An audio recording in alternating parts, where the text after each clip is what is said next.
O te o whalofa mātou e whaatalofa atu Samoa i le suafa mānu mālo le tātou li whaola Jesu Kiriso. I lo malei fua mai whanunga le lei.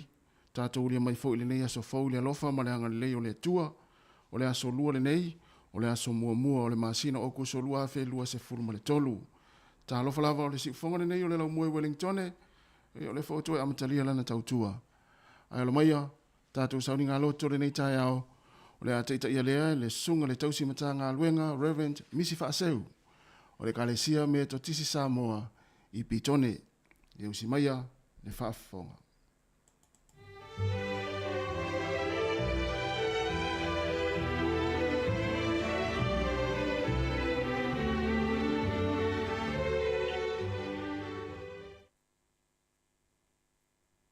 E o folofa ma fatalo fai sua fal tomale alo ma le nganga pa ia. I lo wala fai mai Samoa i le tai au fou. Ma lo le soifua manuia. Ma lo le langi mama. Ma lo fo i le fatua toa. Ai o mai o le atatu tapua i le atua i le tai au. O le atatu tapua i atu i le atua. Le atuai. O ia te oe le vi inga e whaia ma le whaalolongo I siona. E awatua lava ia te oe le mea na tau tō ai. Le atu wae lo mātou uora tā ngai. E te tali mai ia te I mātou, ma le tumu I mea matau tia. O oe le whātua tuanga o turu inga o malava o le lalo langi. A toa ma e o mamau I le vasa. Ki o tātou te talo.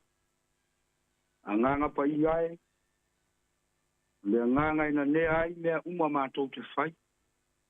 Io mai ai le tāpua inga arongo tunu. O le a whai anei. Whaau uma papa tiso ina I mātou uma. A oa au fo ima whaatonu mātou I ala o le tāpua inga. Ina io mātou tāpua I a te oi le nganga a toa ma le whamaoni. Mai upea I lo suafa le vi inga e whaavavau. Amene. O le a tātou pe pese I le pese o saunia. Ola maia lo ua ngā patasi mare la ma ia whai launga luenga so ia le musua o mea uma e te whai I le a sole nei ia whai a ma le wha a petai ia whai a ia le nei ia tasi lau tale di ea ua poa ina mai ia matua Alu e pea, ia tupu tele ai, ma ia e mana tu lava, ua sila pia, mai ele ali o ye opa, nea upa te pai. O le whaitawina o le tusi paia, tusi mai le whengangi puai, mua le tupu, pāre ma tā upu, o te whaitawina mai le whai upu e rua sukuru ma le iwa, ia e whangata I le toru sukuru ma le rua. Whawhonga mai a ia pionga paia alo tātou tua. Ua fōa ina mai e le atua ia Solomona le poto, ma le loto matala, e matua tele lava. Ma le loto e o I me tele. Pa pei o le one o le matawhanga. Ua siri lava le poto o Solomona I le poto o tangata uma, I le sai. Ma le poto uma o Aiko Pito. Ua siri lana poto I lo tangata uma.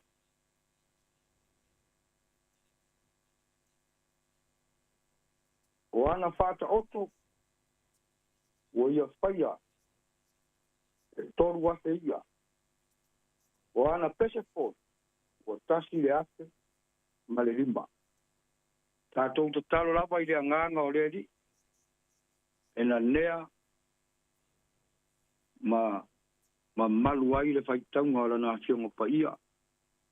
Ma ia tū mau pēr ia te ia le vi inga e whāvavau lava.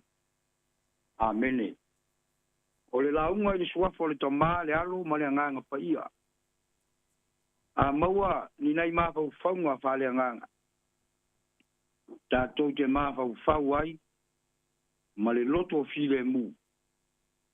A wā voi he au ma ngā ruenga o le nei aso. O le au tū o le nei aso. O le poto e whaea ina ai. O le poto e whaea ina ai. A o whanga ina le whai upo e rua spu ma le iwa e whapea le whai tawina. Ua fōa ina mai e le atua ia Solomona le poto, ma le loto matala e matua a tele lava. Ma le loto e o I me tele, whapea o le one o le mata whanga. Ua whawhonga ina e le atua le tatalo, ma le whātonga lana au no Solomona. Ina ia fōa ia te ia le loto matala. ina ia masino ai ia te ia le lelei ma le leanga. Ua tō manu mo Solomona. O manuia ele au maua se tangata. Ai se a Solomon. Ai se a lava Solomon. Ai lava sale iloa e Solomon ai o manuia. Ai wani. Wani. E ulai ua ula. Ti tie ua titi. Pale ua pale. Ua tali le atua. I le tatalo alana au au. Ua fata mau a inga ina. Ma fama malu ina Solomona. Ua fama nuia ina foi. O ia e le atua. E mai ua fo ai le loto matala. E matua kele lava. Ua fao popo ina foi me tele. Ia te ia. Fatusa ina. E peio le one o le matapanga. E le mawhai o na whaitauria. O le poto e whaea ina ai. O le poto, ma le whautauta o mea rofa whapitoa le atua. Mo le wa filifilia, ma whaea ina, ma whamanu e ina. Mo le whamasino ina o le nu. O mea rofa o lo iaile to whama mau. Ma le utanga lo loto e malu iaile nu. Malu ai a inga. Malu iai maota malawa.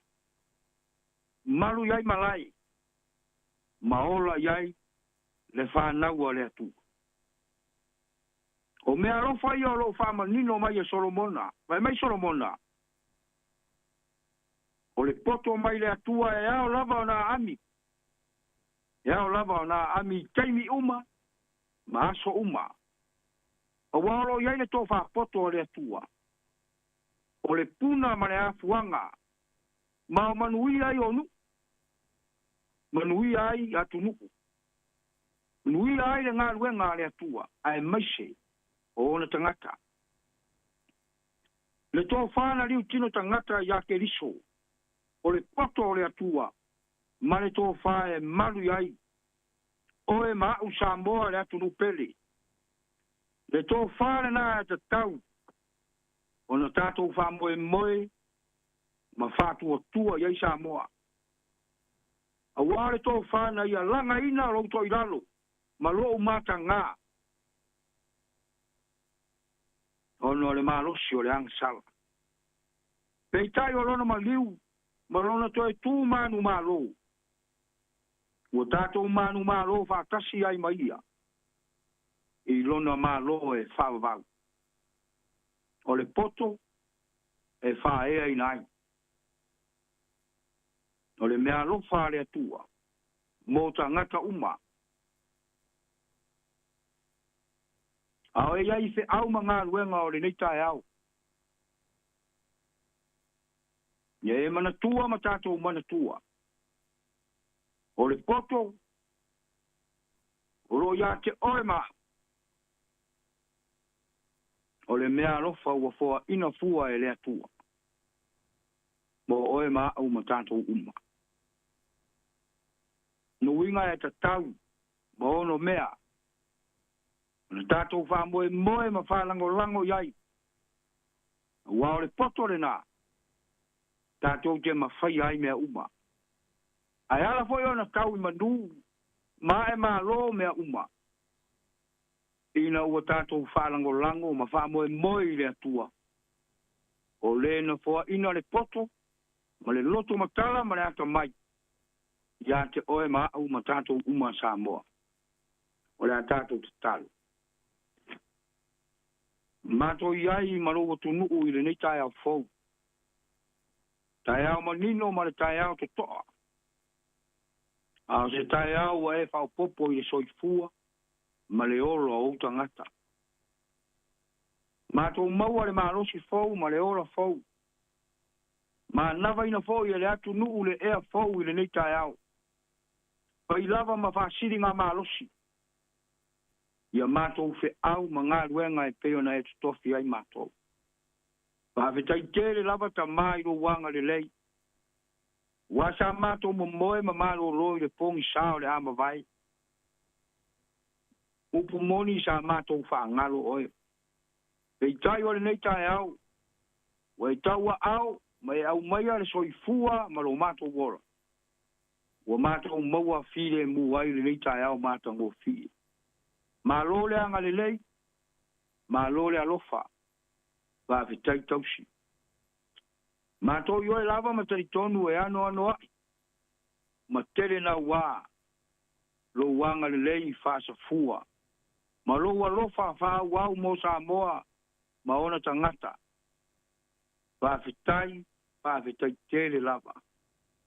Ma to te langona fo ye ui lava o i ma to o se atu nuu e tau ma mau. Ma o ese, ma le wharo longo ma usi tai ia te oe. Ai mātou te ioe, ma tau tino i o ruma. E le ave se ai ro walofa. E tu mau aro walofa. E wha au ina pea ro wanga le lei. A wao lo lea nā tura. O oe o lea tua e alofa fua ma alofa muti vali. E tele ngese ro tua saa. Ai tere tā lise pea lo wanga le lei mo lau whanau. Pāwetai tele leanga le lei, pāwetai lea lofa. Lau pule lea, pāwetai tele. Tele wha moe ngā aro utunu. Ai maisi o a inga. O i kāre sia. O te tonu foi o mātou whi au ma ngā ruenga. Pāwetai wa e whātau nuina lava mea uma. I lau lava pule whaitua tasi. Mātou te whawhitai roa nganga pa ia. O le siri anga ma le mano si anga lea o lo mātou wola. Lea nganga mātou te whamoe moe iai. Mātou te whalango iai e tua iai lo mātou wola. Wao roa nganga o oe lava lea lea tua. Na ea tio le langi. A wina mai roa nganga. E tai ala ma fesoa soani i mea uma o lo mātou wola. Tai lau tusi pa ia e au mai, pa tonu mai, pa popoto ai mātou ma nei a mātou whanau. E ui lava ina mātou ong ta tae foi tau. E whawhetai o se malama siri o mātou wala. Mātou te sawa vali ai, ma ola ai e tusa ma loupina ngana. Ara mātou whawhetai siri whawhetai a ke riso. O le na sao nia le taulanga tongi ola. Ina ia le whano se tasi o i mātou. Maua tangata uma le ola e whāwawau. Whātu mauina le vi inga o lousu wafa e whāwawau. Pa ngā lea li ie. E le ia se me lilo i lau siro whanga. Se atu nuu anga salama se lou atu nuu. Tele ina mātou o ese ma oe. Tele ina mātou tau ma mao ma oe. Tele na whaia o mātou roto. Tele na mātou usi tai ma whāro longo i o mātou loto. Aua wha ngaro lava oe ma whātua tua nai oe lo mātou tua. Mātou wala au ma le loto o mau lalo.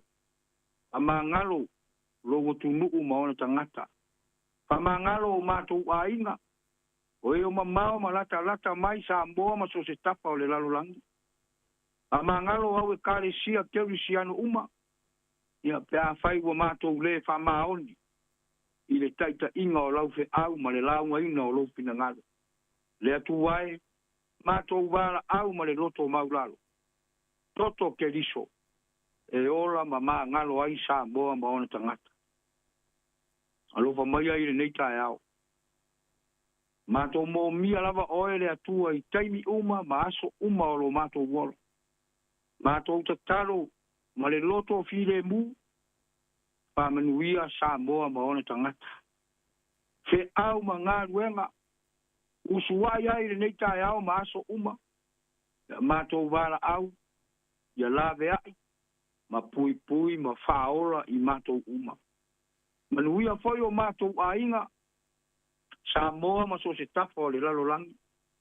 O ngā ruenga ma fe au. Au auna ma tau tua ai. E le ngata i o mātou a inga o nu. Ai maise lau ngā ruenga. Ta talo lava ia e whaamanuia. Ma ngare lei. ma tausi i latou uma. Tatalo fo ia manuia o ekalesia kerusiano uma. La latou fe au ma le galuega moli mau ina ia tupu pea oe keriso i o matou loto. Matou tatalo tamā. E soasoani, anga lelei, ma whamanuia, a matou fe au ma galuega. Ia matou tatalo manuia galuega, o lo galulue, ma au na ai, so o se Samoa. E le ngata i to tonu o le nei atunu. Ai mai se fo i atunu uma ma se o matou atunu o Samoa. Ia whamanuia Samoa, i ona taitai. E mai se o tangata uma lava le atua. So i fua maola tangata uma. Sava vali. E tusa maala o lo whaavae. Whaavae a mea uma. Ma lo matou wola ia te oilo o matou utua. Manuia le nei ala leo. Ua ala atu ai le tapu inga i le nei tae au. E mai se foi o tamama tina mātu tua o le atunu. E le ngalo i la tau ia mātou tāru sanga. Ia iairo walofa, ia iairo wanga le lei. O ai o e o mafatia matinga ina i whale mai, ma so se no foanga. Le atu wai e iairo whamalo lo. Ma ia iairo wa ao whaora. Ia mātou te talo o ai o i whale pui pui, a vea pea whasalanga ma me puri tua ai le leanga. Sava vali i ante oe, e maua ai manuia, ma taita ina ai mātou i lo mālo e whaavavau. Nuia le whenga solo ai o lo tunu i le nei tae au, i ala o fe au ma ngā ruenga. Ai maise, o feo inga i lunga o wala tele vavatu. Mātou te talo le atua i a malu pea Samoa, ma ona tangata, i oua au anga le lei. Ia tātou ma oi le nei aso atoa, ma mao sa tani ma ana au, tātou ma futa pea ma oi le atua. E a e sile mu ma e ma lo ai mea uma mātou te whai. Suafa oi le atua wa mātou wole ma vāra au tuai. A mene tu mau lungo Samoa mai mātou uma. Lo manuia tele le atua le tamā le alo ma le nganga pa ia. Nei e whaavavau lava.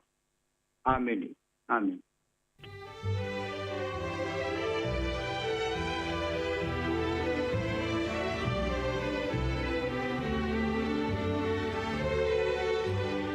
O le nā ua whaafonga tātou atunu ui le sauninga lotu o le nei tai au.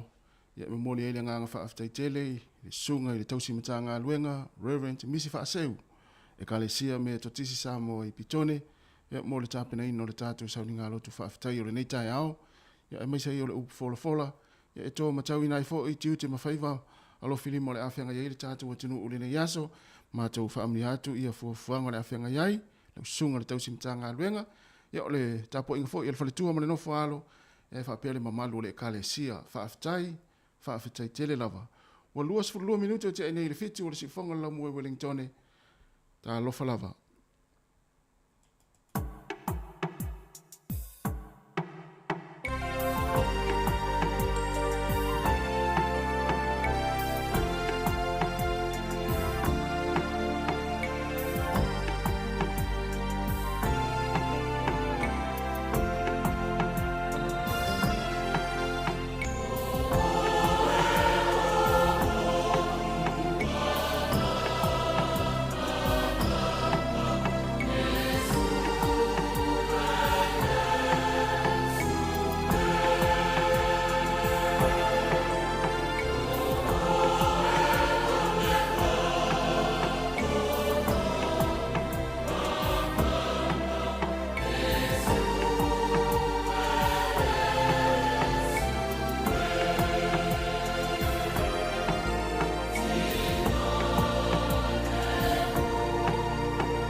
O le tautua le si ufonga o le laumua o lo iai fo i le langolango a le New Zealand On Air.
Hi Samoa, it's Auntie Chala here. Instead of Fifi Falo, ile atang le tayao. Laugh of the morning. I'm at my apple feet to the Bavia, su fongalo mua, atang le tayao.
e moni lelei upu le pese Samoa se ua tunu pele au te ola whaanoa noa ia o le o tātou o lia mai nei aso fou ono o le alofa ma le anga lei o le tua ia le anale mea ua e ola whaanoa noa le tai au ia e mafua foi ona e ola whaanoa noa ia ono o vaenga foi le lo soifuanga le na e whaali ima ia ana nafi sa ua ia na po e usu mai lo le tai au ola e te whaanoa noa ia le ufa whaamatana tu le tātou pese Samoa ia au te ola whaanoa noa tātou mafuta po krame la ale si ufonga le lau mua i Wellington ia le ua manga lua me se o mari whaivalu ia au afu ili whauino le tātou tautua ia i le tasi ono tesi mo le tasi whamo ia whape fo i lungo o tātou wala ata o le Facebook o le YouTube maise o le tātou app lua se fulu whai tu la ia talo whatu so mari malo ale usu talo whatu tasi le tai au malo le soifo manuia alo foi lusu ya toi lusu fa talo foi tato tu le tai o le mafuta mai sa o le oe tu ese fa no ia tu ese fa no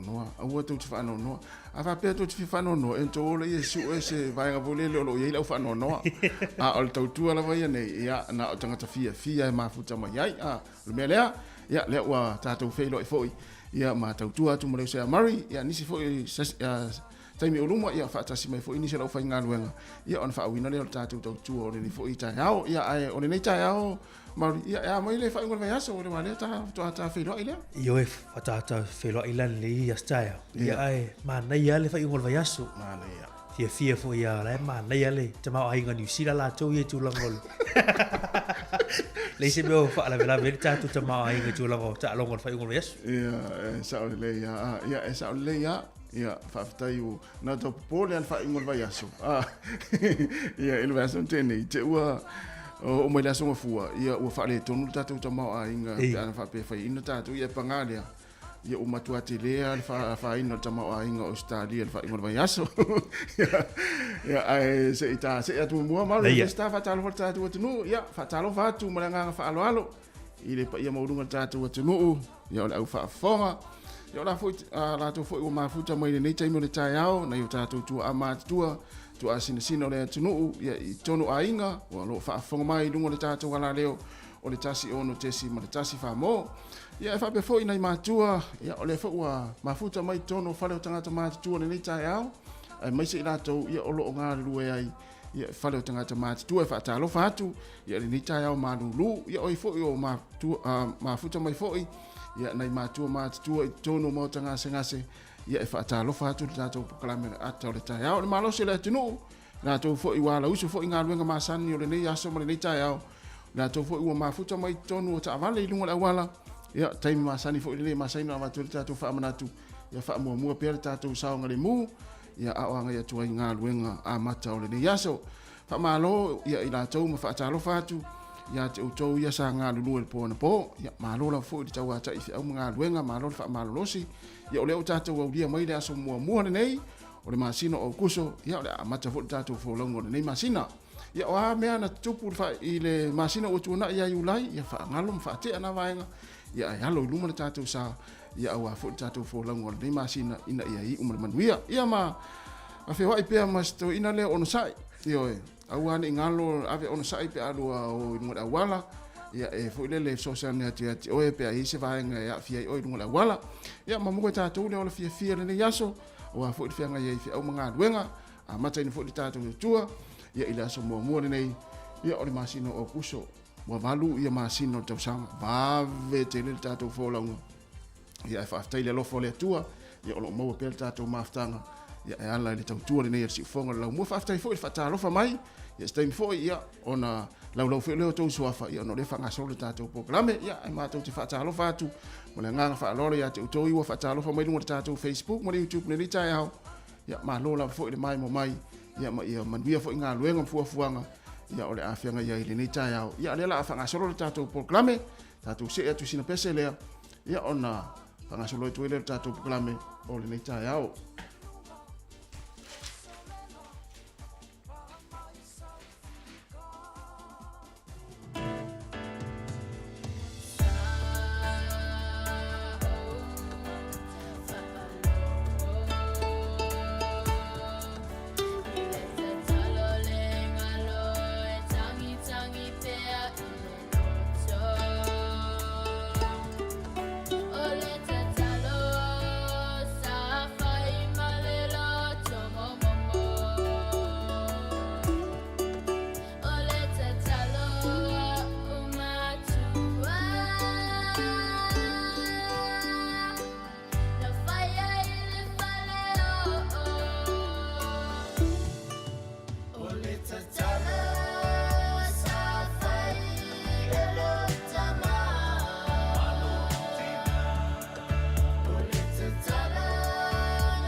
te tonge la fai lau tupe wha mamoli. Check. Te lele tupe maua. Also check. O le Western Union na te mauai rates le leia la fai tupe i Samoa matonga. E whai ngofi e. Check. E tala whea ngai ma oi. Also check. A whio ane loa i se la lata ane o le Western Union.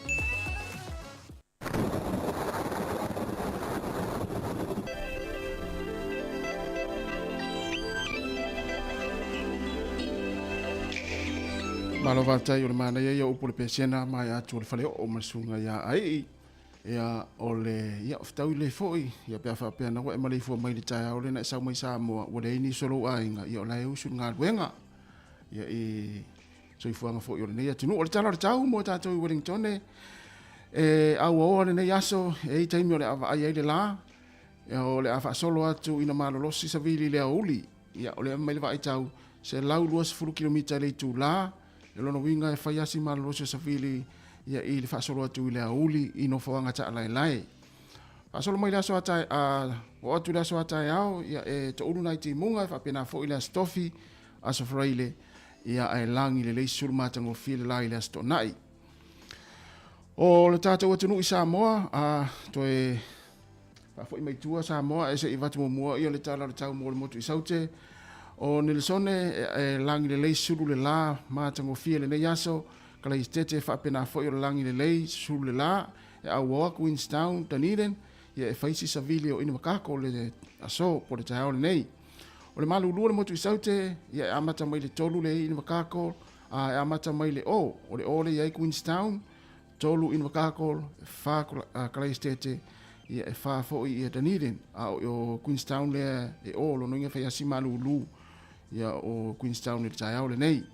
O le mawhanawhana le ea i le mawalunga, ia se fultasi le ia ina makako, ia se fulma le 5 ia kalai estete. Wellington le malulu le taiao nei, e ono, se fulma le wha le mawhanawhana le ea. Pasolo mai lei porirua, i le taiao nei ia e 5 le malulu le mawalunga le mawhanawhana le ea, e se fulma le 5. O le malulu i apahat, e wha, o nui mata e 5, loa hate le ono le malulu le tau nei le mawhanawhana le ea e se fulma le 5 ia porirua se fulma le wha apahat se fulma le 5 foi loa hate ia mawinu mata na e se fulma le 5 pasolo atu ia pia i le so e langi le leili tatu watunu i Samoa 2.5 le mawhanawhana le ea o le vevela ia le 2.5 le iwa o suwa i fiti le awa oa le ni aso se fulu ono le mawhanawhana vevela le wha mawina i 2.5 le ono o Rarotonga i Cook Island, o le vaiasa huli ni whata welinga ngana Rarotonga, ia Kiorana, ia Rarotonga, ia o le taumo o tau le so, ia aua oa, 2.5 le mawhanawhana, o le vevela le whamawina i 2.5 le wha. O le au te lenga tūlanga le eile taumo o New Zealand le nei aso, a mata tūlava le motu i matu nei, ia mai lava i au kilani, ia ia le lai le so, ia aua oa nisi o taimi, whaasolo mai nai Hamiltone, Waikato, ia o mai ai i New Plymouth, sawa i Napier, e langi le lei suru le la, mātango fia le nei as whapena koi whanganui, ia o mai loa i ai tātou Wellington, e ia le lai le so, ia e tela fo i ina marorosi sa vili, whaasolo atua i lea uli. O sa vili o le angi mai lea i mātu i sifo whaasolo atua i sasae. Ai o le motu i saute, o le tele lava vaenga le motu i saute, o le asusuru le la le so, ia whapefo i nai sa vili, ia o le aangi angi ai maari ne yaso. O le angoto i fo le la le fia na nei, 2.5 minute te ai le 5, oso ai le la le tai au le 2.5 minute te ai le tu lai fitu, e oso ai le la tai au, ia mo tātou i nei Wellington. E mo le au whangota, tātou Wellington, ia manuia lava whainga whai wane nei aso, tuwha tātou ia pe a tele, ai a whapena le lua hui ai maua le so, ia awe whaise tau mawhitanga le tinama le whanau, ai a tele tuwha i autua o ipe uputusi. Mo tātou i porirua, se i watu lava le talo le tai mo Wellington, pe le tai le tau nei, le toi se 4 minute le tu lai se fulu le tai au nei, pe le tai, sua le tai le fiafena nei, 5 minute te ai le tu lai wha. O le vini, mo le tau i taro le tai mo porirua, e sua le tai le tau nei le toi 5 minute i le tu lai iwa, ona pele o le tai le fiafia na nei fetau le ma tai me mana vai ngā luenga i le tātonu o le itulai tolu. O le tala na o le tai, ia ma le tala le tau, ia fua ia fuafuanga le nei aso, ia awa foi ia mesi foi lato ia anga ia awa foi ia whangotanga, ia o le awhianga ia i le nei aso. Ia, ai mo le tātou swing o le tupe nei aso. O le swing o le tupe nei tai au, ia mo la tau sao ni foi la fuina la tu tupe sa mo ia ingolo fa mo mai tasi tala New Zealand ma wel tala ono sur sene sa mo tasi tala New Zealand ma wel tala ono sur sene sa mo la malo so tala New Zealand fiti ma wel tala tolu sene tala tolu sene malo so tala New Zealand Australia ma wel ivas fulu sene malo so tala New Zealand America ono tasi sene sa mola vien leia so tasi tala New Zealand ma o tala ono sur sene manuia la fuina o tau tupe i sa mo leia so faftai.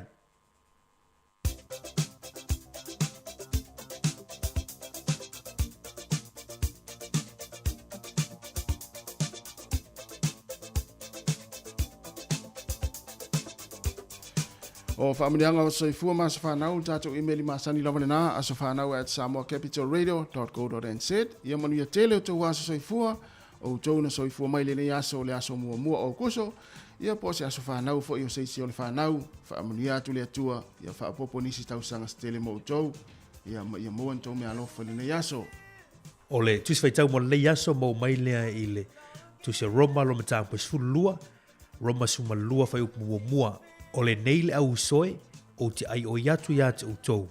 O na o le alofa muti vale o le atua. I o tau tu inatua o tau tino i le atua, o le taulanga ola, ma le paia, ma le malie, o le mea lea te tau ai o na o tau whaia. O le neile au soe, o te ai o yatu yatu o tau. O na o le alofa muti vale o le atua. I o tau tu inatua o tau tino i le atua, o le taulanga ola, ma le paia, ma le malie, o le mea le te tawai o na outou whaia. Manuia te lau tua soi 4% nei mo outou.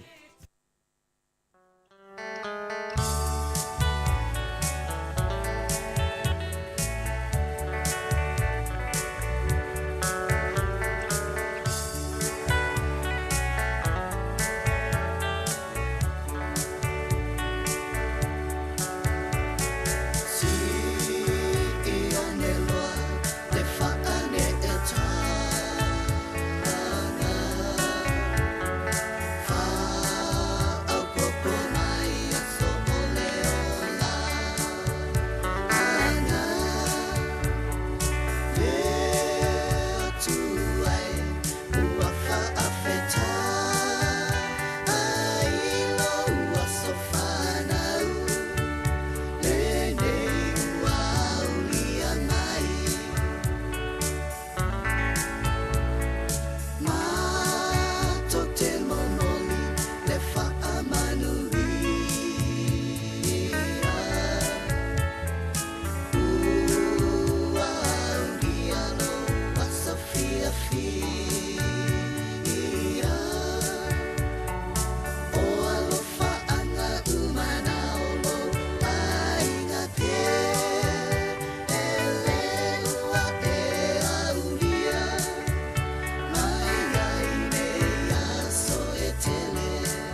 tala fatu le tunu se mai fa fonga le vai foi le tala fa so pito le langi me le tupu le so ile aso mo o kuso i tu sanga o vai o le sol tu sanga tasi valu tolu fu mo fa na fa ale nga ina i le pulenga po le empire Peritania ia fainga fa polonga ia me le tua foi le la langi ia vai tau o fo tolu tala tu spa ia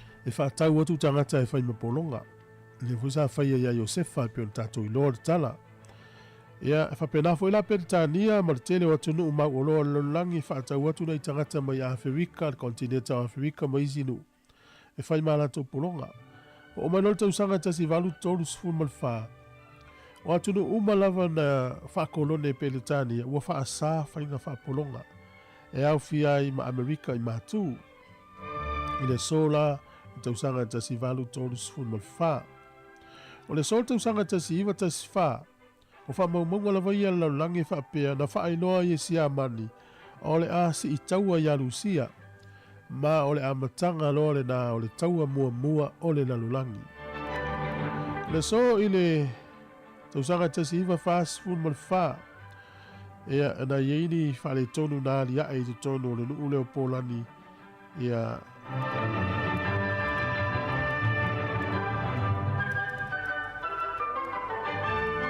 tau mawhai e whasa o loto mai aino na taulanga mai pulenga le nasi e sia mani.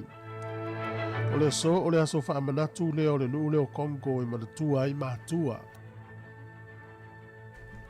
Pewe taua e Kongo le aso nei tau o le Parents Day. Manatua i mātua o maliliu ma mātua o lo soifu pea whawhetai ai e whanau o lātou mātua. Pe ia i le isi aso whapea o tātou. Na o le aso tama, le aso tina, whapele aso le whanau. Ia ele ini aso mātua, ia nā ua awhia i tutonu. O le so, le aso tuto tasi lea o le malo Switzerlandi, ia na tuto tasi le tausanga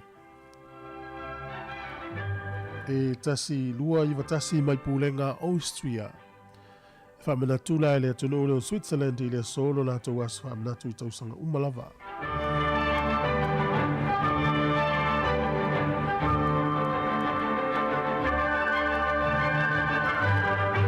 O tatu tala na e toi maua le whapuponga te. La ititi le tatonga e lafwai lau tupe wha mamoli. Check. Te le tupe maua. Also check. O le Western Union e te mauai rates le e lafwai tupe i Samoa matonga. E whai ngofi e. Check. E tala whea ngai maoi. Also check. A whio ane loa i se la lata ane o le Western Union.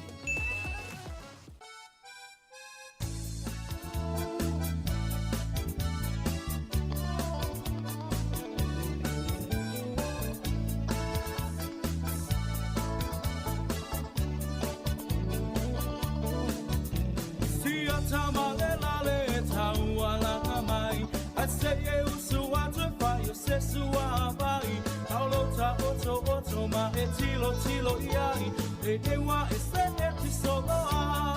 Aina e alu atu lea e se ainga. O no o fai se lotu ai fai e se tasaminga. Wa e mole manaba na o si toia ina. Le lale ua mate lai. Ina, foi mesa palinga. Masa filipilinga. E moni e alava. Tala noa, pete leiloa, mana tole tawalanga no.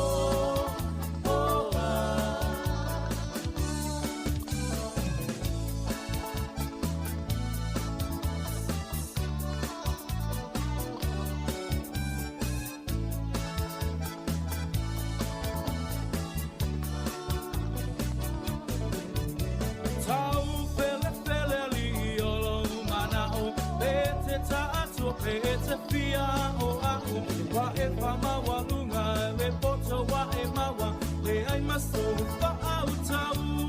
Ta ua a mea oi ma filio le whai pe au, o whai ma whaia o ngā wami o ngā le tatau, pa pule o le au moe, ma lofie ka upoe, ai ino sia ai lava o e.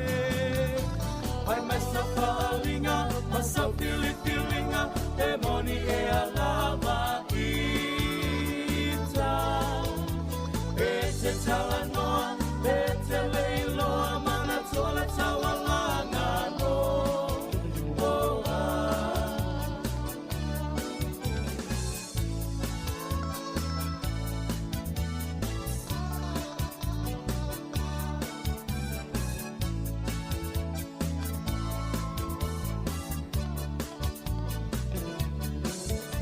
Tafa mai ata o ne maveao, anu o le mao ua vavao, o lo upito ie toga fao, ma ato ata oto ifo, o wae pupula vale i le po atoa, o fiolo tina i lo upa asopo moa, o lo fia vi ia, ma lo fia i loa, ai ina sia ai lo uingo.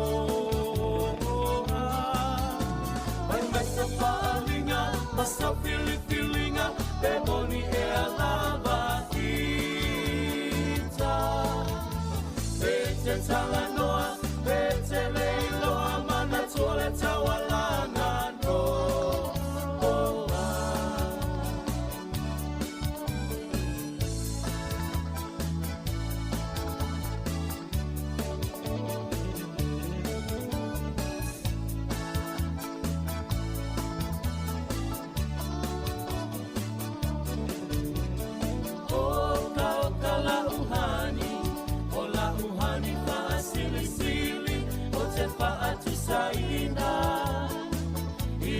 Apa helapi, oh se pisu pasili, oh se masih keke mai piti, oh sina sapasui, oh ni tamato maniti, afai lava uatonu lo fina ngalo, tapa aipo ipo, avane ile malo. Ta atua, e tele ai le ti apolo, te fai sau pepe, ole pepe, ole po.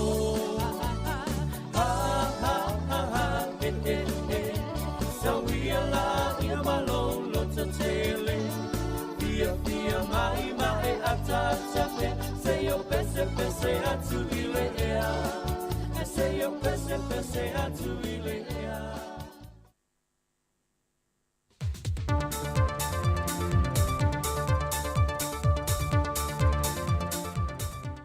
Talofa lava se whaopoponga ni o telefoma i Samoa e mea o lo tutupu ai. E tomo atu e tātou telefou. O le asole ua whailo mai se pepo whaamtalanga me le official pālemia, whantese me le vaenga o whemalanga inga Samoa. O le ato e te tala i le avanoa mo le whaatumuina o pepa tālu sanga. Mo le se o le kota di usila e anga vaaiso o sitasi e fia tālu sanga. A wāwa noa si te seni no whamau i lea tino. Wa whae lo le pepa o whaamtalanga, ua maua uma pepa whaatumu o le se o le kota, e lunga leo penga te whae langi le ofisa o New Zealand, e le tuatosi ua mai au tuuina iai. O ia pepa whaatumu, o lo ieilinga ngana Peritania, whaate sei mananga ngana wha Samoa pe o na masani iai. Ua na o le tasi le masina leo te tala mai ei mo le nei a wanoa, e toi wha mai amata punia i le aso tōtu fulmalitasi o le masina nei lava. Taluaili siti e le lata le se lau alo mawhanau o lava i pepe wa i tutono le no whanga le tō manga mo e popo ngā tia, wa manatu le whaatono le tō manga le whionga sili niu lina jang, e whaia se sa i linga se leni e fisoa swani e le whaatupe no mana onga, le tausia le o alo mawhanau e o foitina na sawa ina, o lo ilalo o le vaava inga le tō manga. Whai loe sili niu leo tūstala, o se lui tau tele leo o lo whiangai nei ma le tō manga. O le tau sa i lia leo ni fisoa swani, mo le vainga ma le tau sia o alo ma whanau. Sa iei le wha moe sa ili fina ngalo lea tunu, e ala le sa ili ngā tupene nei po feo iei le tō wha ma le uta. E fua lele au fua i o lea tunu, e loa i le te talo peo whai te toa, pe wono tāpunia lo fo ile au nanga. E tasi le miliona tā lao lo vāva ai elsa i ngā tupe, mai whai loa sili niu, o lo whai loa lea nganga fia o tangata o lea tunu, e lantou te lango matali se pai ele wha moe. Wa te talo le mtanga luenga o leo le mamalo le atunu o. E na ia feso swani atu i le sa idia le taavale male ave taavale na maliwe se te mātou fulfitu tau sanga le matua i la luvaya e le pole aso tona i le whai unga o le vai yaso. Whalia wa paau i telefon o le te o le se fulu i le pole aso tona i na la vele te male maulo msalumi ai e tu ainga taavale le RAV4 ma le Nissan X-Trail lanu FF na feso tai o telefon le falitua o le tamaua maliu. Ma ia wha loe na te leo teletonuia foi pēna la velo na to'olua se taavale. Ona o lana fo ia wa ailo na to'olua e fōlinga mai na wha o lima i nisi.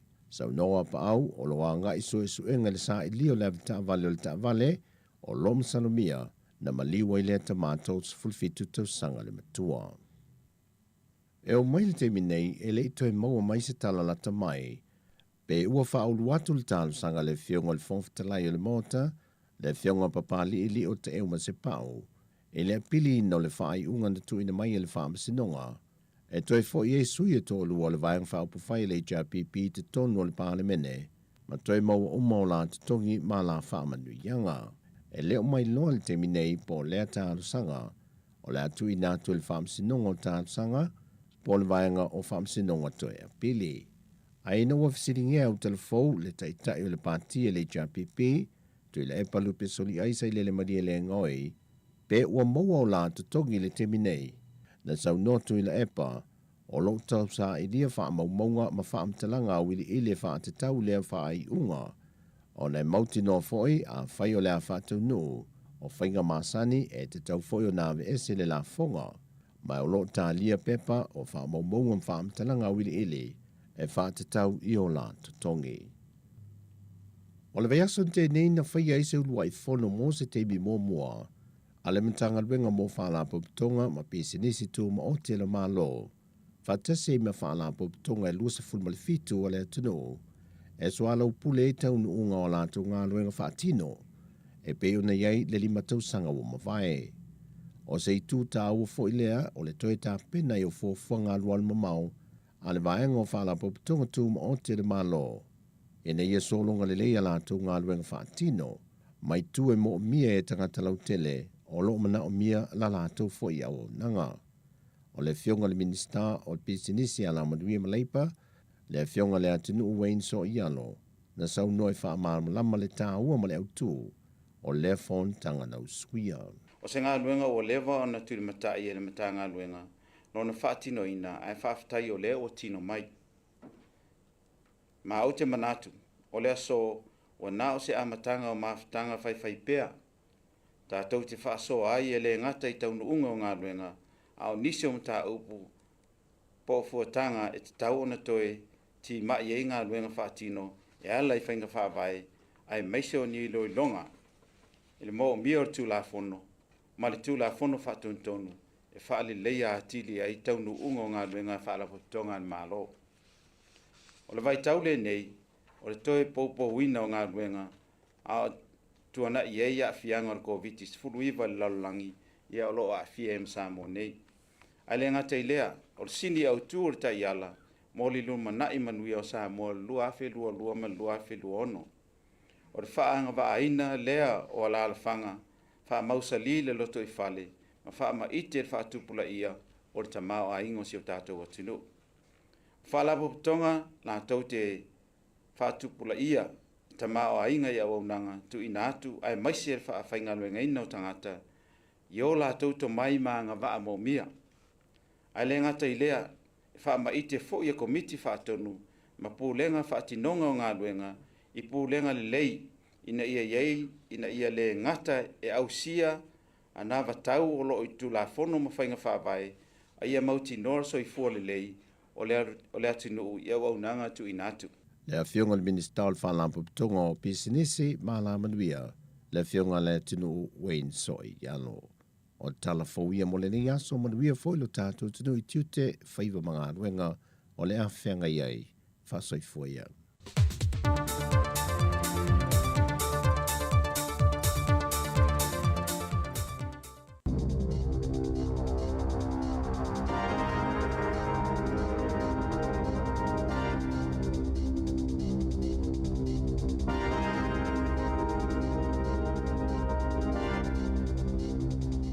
Sa alofa lava o talafau le si ufonga o le lau mua I Wellington mo le aso mua le nei o Augusto lua afe luas huluma le tolu.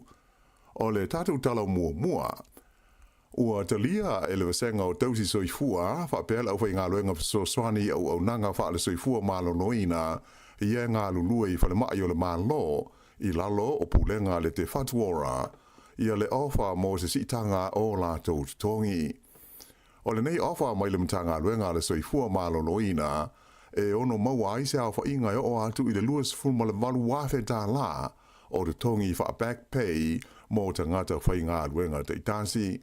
Pei taila ui ina o lea ua talia le sosaiete o tausi soifua ia le sitanga o te tongi pei ona sa fina wai mo se teimi umi aina whailo mai le o le unga leo le mata aupu a moise o loo yeise fuafuanga mo se tewa whaia I le tawhia leo ngā luenga mo le asoiva o le masina le nei o kurso tanuai le ipasia le sosaiete ia isi vahenga o le ofa mai le te fatuora mo se marienga lautele I le vālea mata ngata whai ngā luenga. Ai I le teimi nei o le whautuanga mai le komiti tu maoti lea sa iloina ia le mata aupu winga I le tewa whai aonga te tau na tu inatu I whai aonga wa onga maawalulunga se sitanga se fulufā ma le awha pasene o la tau tongi wha solo na whai ni vaenga se tolu. O lea whautuanga o manatu, o le ata tau na whaamuta ai le whinaunga lea ua lewa na whaia I le wāo le matanga ruenga wa onga, ma le sosaiete o whaia onga wa onga maulunga le Post-Primary Teachers Association. A whaia o le ata lia le leia I tue lua ia lea whautuanga mai le komiti, o lono inga, ono iai ni a afianga I te tongi o le wasenga o whaia onga wa onga amata, a ewa pefo I ma onga la iti po primary schools. O tula fono wha atusa o mea tau tongi o whaia onga, noa ti ailem tanga luenga wa onga, ina ia ofo ina atu ni swinga ono whaia I tongi wha vai o whaia onga wa onga la iti po primary schools, wha solo tuai I whaia onga o a onga amata po kindergartens.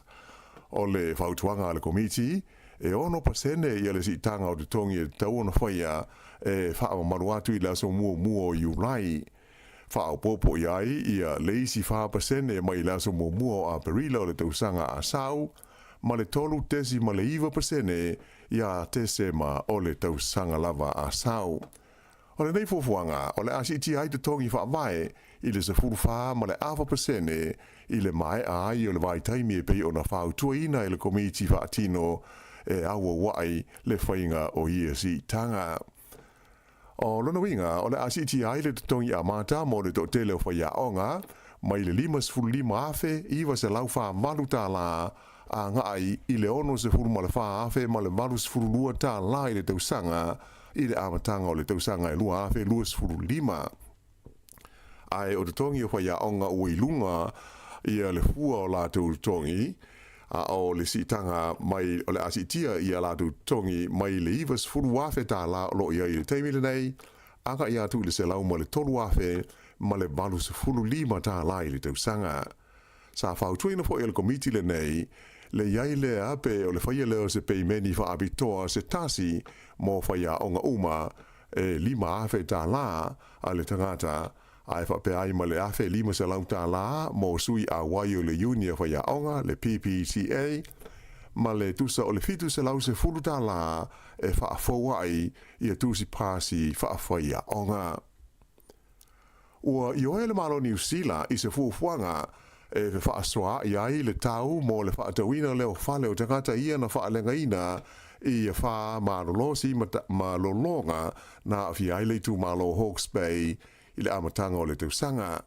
Pe tai le imanino, pe o le awha awhewheo na vai le tau nei I le vao le malo ma pulenga o nuu ma ai o loo awhia ai. O le vai aso nei o loo whanga solo ai whilo inga ma whonatanga a pulenga I 5 o le tu malo Hawke's Bay, mo le talano ina ma le pasia o leo fuafuanga, lea e awhia ai le whaatawina o whale o loo whaatulanga ina I le wasenga tolu, po le category 3, a moise o le fausia o ni pui mo lolonga a toa ma le whaale leia wawe o wala sa whaaleanga ina. e se whaaringa tusia mai le minsta mo le toe whaalelei o mea na whaalenga ina i le wha o Grant Robertson na ia whaari hai o le nei fuafuanga o le awala au ina aita ngā tai ona whale o whaawasenga ina i le numere tolu o mea na whaalenga ina i le wha ina ia whaatau ese o lātou whale nei ai se mai ma o lātou whanua ia ua te le a whaina ma ua whaatama ia o le anga lue whaatasi pūlenga SS ma ta ngā tai ona ia whale ma whanua i le whaatino ina o lea whaamoe moe. Ua ioe fo i le malo New Zealand, e feso swani i le tau o le fausio ni pā pui pui mō longa, ina ia manu pui pui ai le te leo isi whale o le tu malo o lo whaawasenga ina i le numela lua. Whaaria mai le teitei whono le komiti o pulenga whaaitu malo a Hawke's Bay o Hinewai Ormsby, e whaato ai loe le vai asa o mua le a whaai o le se leni o le a whaamatu atu o le malo mō le nei whaamoe moe.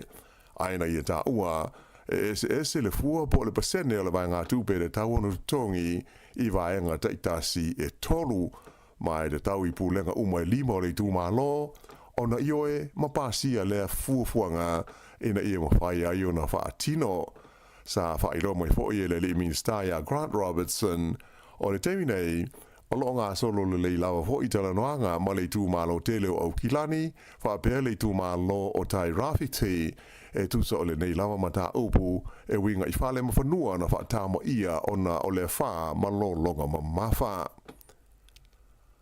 Ua whola e pātia le National le fausio nisi awala te tele whau ma whaatu langani awala vave mo whela awa inga i tonu au kilani i se tau e whaitau piliona tā la o le a whiwhilo iai tupe whaalu ale malo ma tupe mai whaalapo tonga tūma oti. Pei tai ua whaalia mai e le pātia le Labour e wholinga mai o le tau o nei ati na e de tele o lo whaavae e le National ini whainu mela tuai. Mai o le tau a whaai o ni vaenga de tele se whao ia Paul Kalame e i le vao le lua tesi ma le valu ma le wha tesi ma le valu piliona tā la o lo pa uai le whaata tau o le pāti a le National.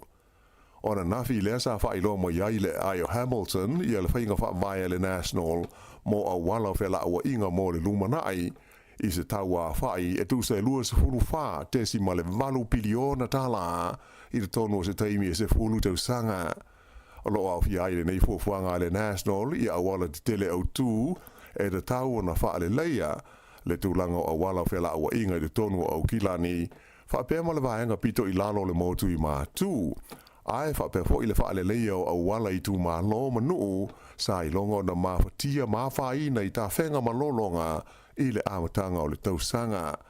Whaalia le pātia le National o tupe whaatino ai nei ngā ruenga uma o le ao fia ai i le fitu tesi ma le whapiriona tā la mai le whaaputu ngā tupe o le Land Transport Fund ma le lata i le ono tesi ma le tolu piliona tā la mai le malo ma le tasi ma le afa piliona tā la o tupe o le ato e whaatulanga mai le Paul Kalame o le whaale leia o ati na e le malo ma le sili atu i le iwa ma le afa piliona tā la mai whaalapo tonga tūma oti.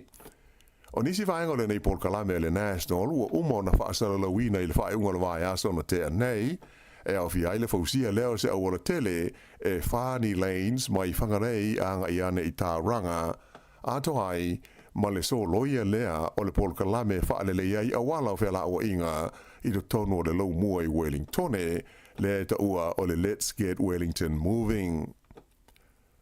A o iei pēr i mta uputa upwhai o mā lo e fitus fruiwa la whai o sui o filifilia o le pāti a le Labour mo le pālota tele a New Zealand ia o ke topa e ma furi lava i sui tu ai po la tau o loa vea nei ma whai pule ia le lisi alo ia le nei a le Labour ai pita ai e to a luas fruono la whai o sui fau o loa au fia ai o minsta umalava o le kapeneta leo o loa iai le teimi nei whape ai le fonga fitalai o lo la vea i la te uma ia i no fua ia fa pe ono fua mauti noa o le pāti mai o lo ia i fua i ni tūlanga i ono whaingo fia ai o na toe a vea ma fai pule. O le suinga tele i le mai tau atu i ai o le li lesa a vea la tamai nei ma min star o awala o fela o inga ia Michael Wood lea e ono whaalango-lango lona toe fo iatu i le palemene pe a whai e malo mai i lona i tū malo o le a tau wahai ma fua lea ona ua palasi mai le tūlanga tolu se fulu sa iai mua i le numela whali mai le lisi alo ia a le Labour. O le whaipula New Plymouth o Glenn Bennett o le sui tei whono o le komiti filfilia o ati na el tamau a inga le palemene sa numela limas furuiva mua a lea ua se ane i le numela lua se furu ma le iwa i le lisi. O le whongoftalai a Adrian Rurafe e le aise i tū malo e tau wahai ai o lea ua si itia mai i le tūlanga lua se furu whasa i ai mua i le lisi i le numela se furu ma le tasi e sanga wha mautui nai lona toe fo i atu i le palemene. O sui o le Pasifika, o loo au fia i le lisi i le Labour, o loo tūlanga tolu i le lisi i le tamai ta i sui palemia i a Carmel se puloni, so o tua i le tūlanga se fuluwalu le tamai ta i minstau le ati na e malafonga i a Barbara Edmonds, e numela luas fulfa i a Cheney Salesa, luas fululima i a Tangi Utikere, so o tua i le numela tolus fulfa i a le tamai ta i fai pule tonga ana hila kano ngataa, e tolus fuluwalu le numela o loo iai le li fomai i a Neru le avasa, fas furuono i a le tamai ta i fai pule i a Teresa Ngobi, ai numela limas ful tolu i a le maunga Lydia Sosene le o le a tauwa mai le tu malo o mangele i au kilani. E to tolu sui tauwa le Labour e na o i tu malo fa palota o le a tauwa ai e le o la vea la tau i le lisi alo ia la tau nei au fi aile min stala vai fafo iana na ia mahuta o le tamata i hoi pule o Soraya Peke Mason ma le li hoi pule i a Craig O'Connor. O le whai unga le nā o telefou.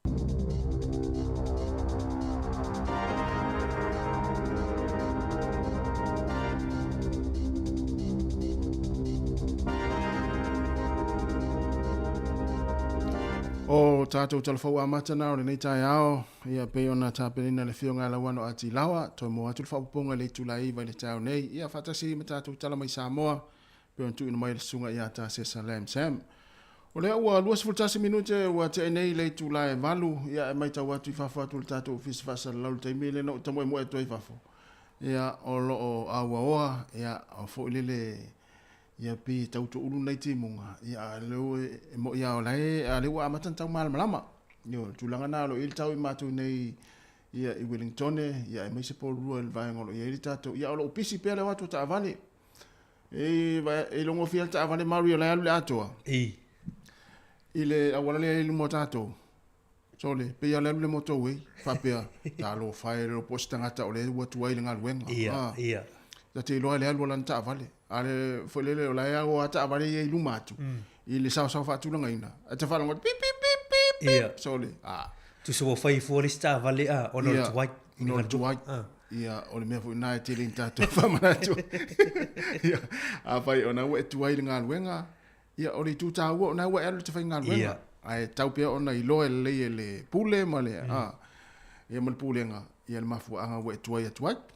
le timber tau tu tu va le wa right fu i ma tu moli fa no ya ia i le timber tau ia tu sei e fa la vela vesu la tu ia le tu moli fa no ya na le te ia alfa e tu pule ia e mo le wa le e sa le ia wa le te ale van ia o fu le wo fa tasi ia tanga o moli fa no wa ia mal va nga le tu ai fa pela o ta italia fa mo e masini o male tono fa nga luenga fa tali mai ya fa tali mai al te mi tau o tu fa to a ola masini io fa fa nga luenga wa ya tanga fa pena e al fia foi la va ga ye wa tu se tong ya wa tu se ia tu se la fia mal va nga lai o la o le man tau no tu le fitu le nei la ale fa tali mal tanga tali al tu ki uma masini la matanga luenga ia fa pe o ki masini na te lunga la wala le te mea fa mua pe la usao ngale mua au e tope atu ai o lunga la wala le pisi la wala ia e mota tu e fa longo mai na le amatanga luenga lo te fa le tu te fa tali mai le ki masini ia a me le fole le fa ini singa luenga te tau ni te me fa pasil fa tali mai le o lo to fa tali mai ia atu ai atu la na tau nofo ala ia pia na tu te nofo le hotel ali ele fa ina ngā luenga Ana ia tele vaenga ina mai tatu telefon le tai au. Vaenga mua le na mai tau atu mauri. Ia o le star fia mo o ila to fo ia le soifo maloloina. A me se vaenga le au tau si mai pas. Ia le wa ia to malianga i la to tongi le wa matansi. Ia e ula va fo ia ona ia inisi vaenga nai le o malili ato to ia. Ia e fa aftai ona wa tafa fo le fina ngalo le ala fa tonga fo yo le au tau si mai. Ta o te le vaenga le. I mui la tau i olo o ngā lua fisoswani wa lua mai la tau olo o. I tau soifua, ta tau soifua. Ia maa leo le ua. Fa mautu mai la tau tongi la tau i le ua talia le la tau vaenga le. Silia ma lua su walu wafe le ua. Tūlanga vo le la tūlanga mai tu back pay na i tangata ia whainga luanga ia o te whatu ora. Lua su walu wafe mon tupu. Tūlanga back pay. E ona moe ni o tātu tangata ia. Ia whaftai fo i le ua mataona. Ia le i o le palota. Ia le ua whamautu isi vaenga ia. Ia pe ona ala te lo le mafuanga na wa mata ona talia ai fo i vaenga na ia ofa na wa watu ale wala talata i o taimi nei au wane i to se ase vaenga fa op fai wole le i vaenga fa pe. Tu so le no to i fo isi vaenga fa op fai. Yo o te paloka wa uma whamautu isi sol te la to ia matulanga to. Ia ana ia ai ona fo la o mai tawat na fo mai fo imale tulanga pe ona itongi fa ya o ya ele o malo ro fo ya ia le asocio fa ya o ngai le tong fai fo ia si la tu tongi e pe ona fa longo tu ya ile ele tale pe ona mel fiona la wano ya o stal fia na mo o vaenga le au le fraptonga le ala auto sima ya mo la tu tongi e ula va nai le i vaenga nai le o ele i mo isitas ia na ua mana ia na ua mo fo ina i familianga mo la to fo ia inga mo leva tele na ia lewa tu ti to tau sanga o fai al vaenga le ta ua le fa pe fa tali atu le so o le fa tali pe tali ele ia ele le fa la pitonga tu langa le ia manga i peru ia mane taru sia ia ele sa o le ia ia los fulano minuto te nei le tu la valu sina fa fianga nei ia tali mai ia na ye fo ise vai ngafo le fa ise fa facilita tu tal no ai e fa la tala nei la telefoni ia o tafa ia va tu lu tatu fa facilita tu tal no te vidi mai e fa stato fa ngongo ma stato tal ni tai au fa fianga nei taimi ia le los fulano minuto te nei le tu la valu se fonga la mo e Wellington mal proclame at le tai au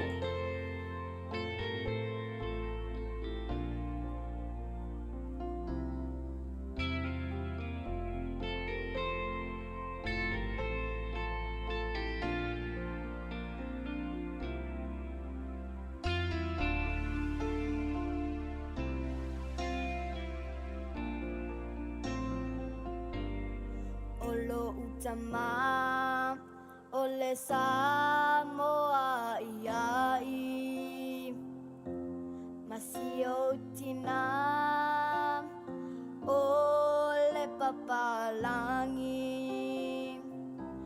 e ai tara ile falawa fa pata o te ai foi ile fali fufai awa elua ufa sino manga ile la lolangi pele olo ufa chuchua ana ya umachua ele mafai ona ngalo ya te aulo cha singa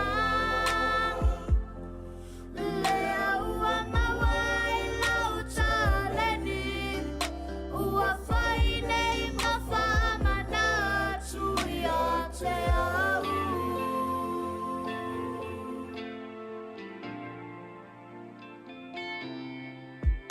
o te whango tape ai le sao ma se I fai so tai au pe au te ono mea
O le o toe ama tala whaapitoa ale Digicel i asfora le te tasi. E whailonga ta i 5 selau tala cash e te ono manu malo ai. Pe alafo sau top up lus futala New Zealand. Pe sile atu fo i a inga i Samoa mai si antunu o le Pasifika. E anga va ai fo i la to e whaongale tau tua le Click X e lafo ai se leni Samoa, Tonga, Fiji ma Vanuatu. Whaatau ni loso top up lus futala pe sile atu mai dairy, supermarketi ma pamu pingsingi. Mo songa vano ai te ono manu malo ai. I whailonga tupe ta i 5 selau tala i asofora le te tasi. Digicel, better together. La ititi le tatonga e lafwai lau tupe whaamamoli. Check. Te lele tupe maua. Also check. O le Western Union na te mauai rates le leia lafwai tupe i Samoa ma Tonga. E whaingofie. Check. E tala whea ngai ma oi. Also check. A whio ane loa i se la lata ane o le Western Union. Kia ora, Orange Guy and Pup here. Didn't get your enrolment update pack in the mail? You'll need to enrol or update your details. It's quick and easy to do online. You just need your New Zealand driver license or passport. Fetch my driver license, pup. Fetch! That's a chew toy. Oh well, good dog. Go to vote.nz or call 0800 36 76 56. Enrol, vote, be heard. Brought to you by the Electoral Commission.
Whawhianga male Pacific Lava male pese ia o fomai ia e ulo whātua i mōna i fomai. O mai e mafuta mai le nei taimile le tai au ia matoi wha māloa tua i le tātou tau tua i lau tau ngā luenga whita ia i le aso male aso Yo wai le whainga nuenga le whainga nuenga. E le whaingo fie fo i au tau ngā nuenga. Ta mai tai ma li fo mai e mai se fo i le asosio le au tau si mai.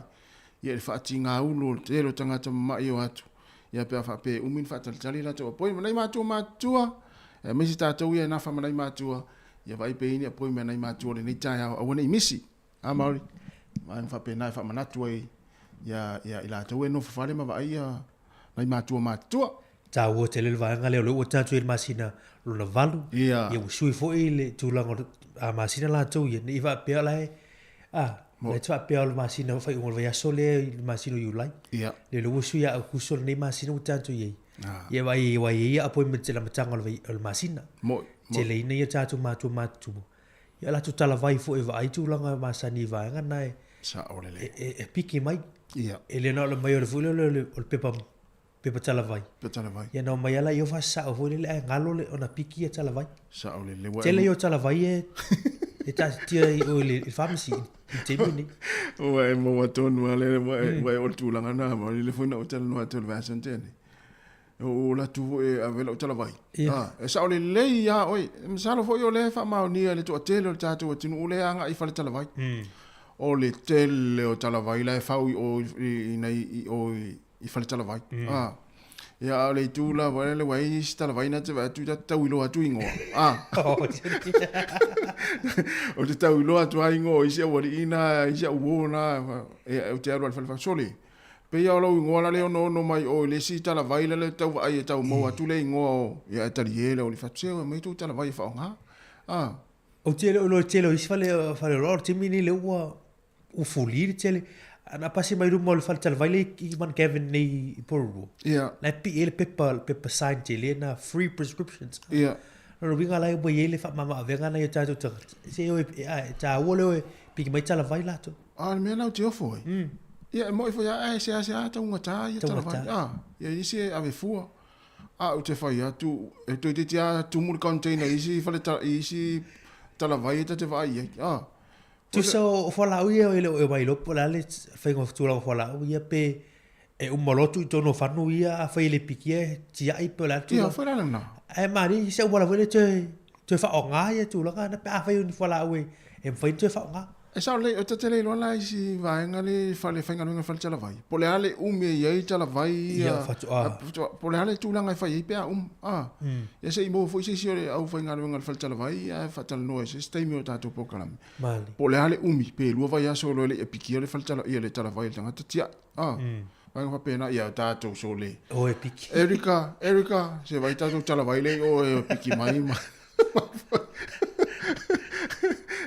So le sia ngalo so le o te ofo ngalo o te ofo ngalo le tamia tu wa ta vale lumo le falta lo bailo bel pipa o sa o le falta sa te lo fa pe o le pisi o inisi fo le mai piki o te ofo we pe ngalo le tamia to fo I mai fo le fan ya wa o te lo ana fa pe ni o me o tala vai oni pepa me ai vo ye ele ai la ma sta la vai te mo wa lunga wa vo le wa piki wa mo tau mafa ia vai va pena ia non fa mana tu mo la vai pe fa maria vo le mata no tu mari ta ua tele ia le o piki tala vai me se la ia tala vai na I ma tu ma fa na wit modile ga va pena fa mana tu ai ma le foi festa tu fa facili tatu e vai me tatu tala no ia mai vini mai foi tatu tala no o tatu tala no sa mo ma ia vai nga foi le ia mo tulanga I tau mo sui-suinga, sui-sui.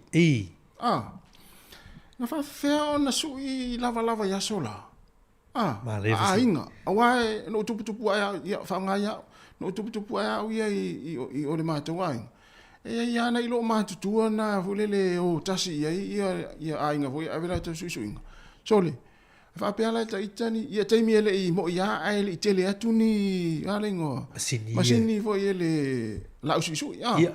Wana ia te tupu ai ia lo ia la usu foi le fa ngai vai. Ia le pe vili le wila. Oi. Le pe vili le wila foi le pe pam foi le. Apea lo po taimi o sia mani le masini ia vai nga fa pe. Ia ole fasili la ni taia. Na fa fe na fa ona foi te mana tua se sio o tina matua le tofi anga na ngā solo ia i le tofi anga ia sola e me ia usu isu inga. Ia wa ele lei nei taimi o le ua fai ia polkarame fo ima fai a onga. Ia, moni. E mawali to mai le usu isu. Ai tātou to e tepa i tua le tātou tinu ia sola. Na wha whia na whai mea i o isu inga. O le si vaenga le te mana tua maru ia sola. O whale tua whai whiau. Whale tua whai whiau lele le whaano fonu. Le watu nu uma. Ta sina tangata na ngā solo i nu uvo lele i a inga. Lele ave i lato mea su isu. Le upe maa fu atu i kolisi i a on. I ma lua se i tūlou i ta ua i ma lua ma piula. Pe o fale tua fai unta mai tau ia sola. Na ngā so lele to atele o a inga vo lele fai isu inga i taimi la alata por Krisimasi, por loto ta maiti, maso fa pito fa pena. Fa pe sol. E awa ta tele va ai e mo ia se au ta vai ni me yo o la usu isu. Na tele ai na fa ngale filo male ni la vo lele. Ia a fa pela a pela o fai mai se isu inga le lo matua le fa sanga i ta do fa. E ana tuli lola te alu lo matua e maila na nila se isu i ele ofu po se ofu masa se tulo na te saulo lai male nila o si lo matua la tu sana le alu ale su isu i fole le su i se tulo waranga le su i e lo tina fo i ofu ma fo i masa sai e te ia le tu mai a inga le fo le si a inga na o fa anoi mai le ngila le si lo matua la le wa tuli me lo matua la po uman fa nga so tu se pasia i voilele. Fa pasia i voilele ia vai nga sa fa nga ia sola. Ai la ele tu la ngon dila per filo a. Ia. E vai tu a fa o leva na ia sa mo la vai tu. Ia. Apo ala ni mena i mo mo i na me o filo man. Ia wa tu ro mena na vatu vafu. Ia, o mena na vatu vafu. Ai tu atu la. Ti ro pe fa fena su au te lo na su i lima. Ia mai pese fina ngalo le tu no. Mali si. E ma tu fo i se. To fo i lo. O e matua foi se lo matua sa o tasi ele to nu ia sola. E fai isu inga ma fa pena. Ia pra foi ni vai nga sa pesa fa nga le lima foi le ma su iai ma vai fa pena. Ia pesa i foi se la au su sinalo matua. La se tau na i sa mo. E pesa tau o fi pe. Po le foi se tau sa su iai lava ia sola. Ia marifisi. Ia tata fisili na tina. Ia o le tautu pale wa nga ia tuli tatu fisili o le usu isui. O tau sui sa ofu. Io e. Tau sui le o folo fa mo moi. O le la su atu tatu usu isui. Ia. Wai se e foi le tatu tal no ia sola i sa mo ia po le tu langa po le to mai foi na. Po foi na wai le ina o nga su isu ia sola i sa mo. Ia e vala mai tatu ia tina vala mai. Ia pe fa feo na po ina nga i to nu ia sola e so ia su inga ainga. Ia tatu fa fisilil na. Ale la tatu pesele. Ya. Ma tala to en tatu lena se mai ara le pesele. Ya ona se le me ale se vai se i leo se tatu pese se i fa sina break Oh. Ya.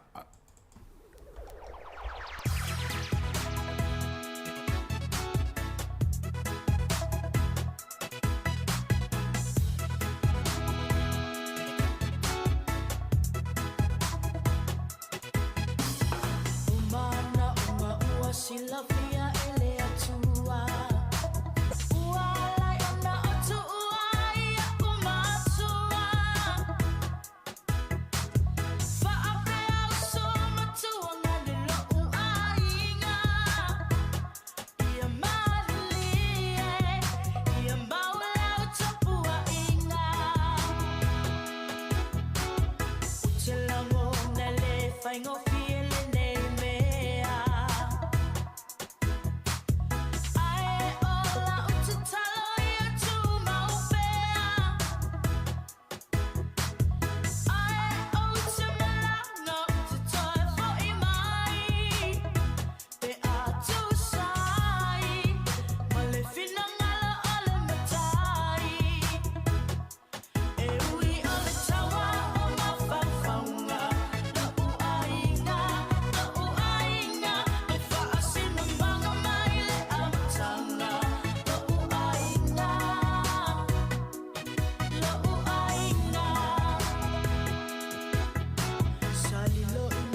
Ia ua mana ia le whalonglongo le pese. Ia whaavlawe. Ia e le mwhai ona tu ua le taupati mai le tātu o tunu e mai se tina. Ia. Talo whalwala au. Hello. Mahalo se fua. Hello. Talofa, mahalo se fua. Oh, Mauri. Pia se mali le vile si wala au le. Ah, ia se ito e tau whai mai le tātu wala au.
O le wafo mai pele tau tuar si fonga lau mua tue se fulu ma le tasi minuti ona tale o le tula iwa. Ia, whatalo whatu si tina leo tau whai mai talo whatina. Talo whala sunga le li pule. Ia, wa vaila iei Mauri. Le ua mai le usu isu. Ah, tangata ia le nta whatali tali iei usu isu.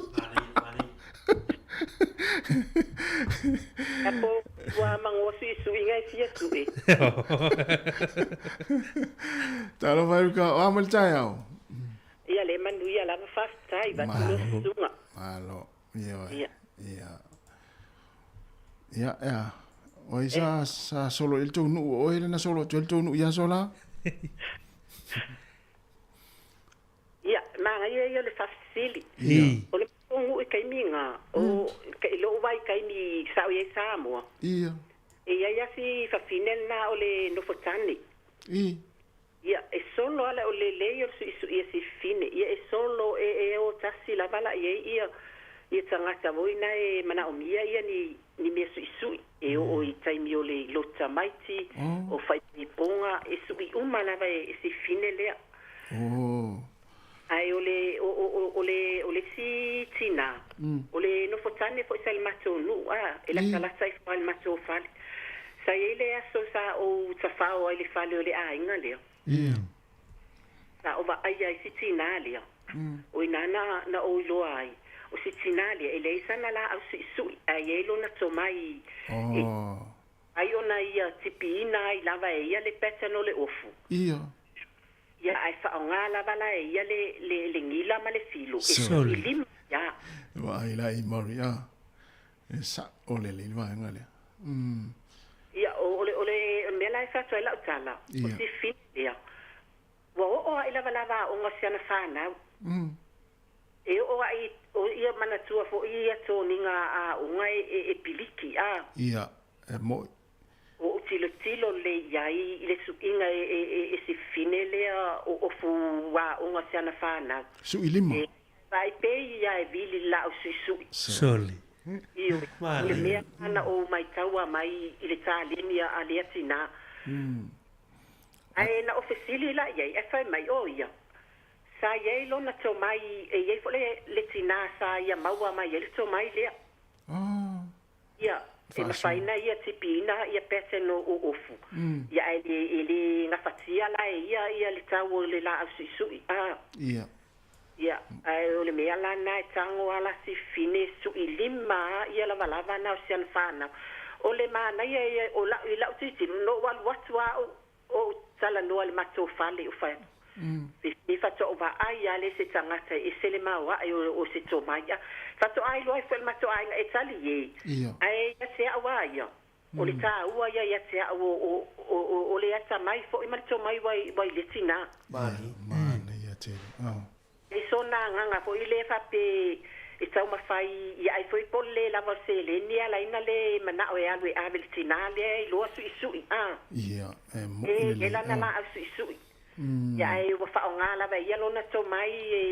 e su ia la va ia to mafai e su ia la va sian fana o la onga o la fo ia na sian fana o fa nga le lotu e su e tsawa ia tipi su lo ile ile ngila male filo su ilima no e su ilima e umalele ya le ofu o su ilima le lo matua talo ele to mai mal pot e algo e lo ma fau ele me fai e kailo ye ele me fai al to telen fai na tu lang mo ile e o te faftaia o ile tina ile mawa e fo io o lona yeto mai ia vai o fo ia ile o fato sanga fo ia se finele e tale ni lo matu le tale ni e si tinale ai o si fine o le noftane fo il matonu vai la le wo atu no fotane mari faisu isu inga su I o fo le no o Erika ia paua o tale ni mai deli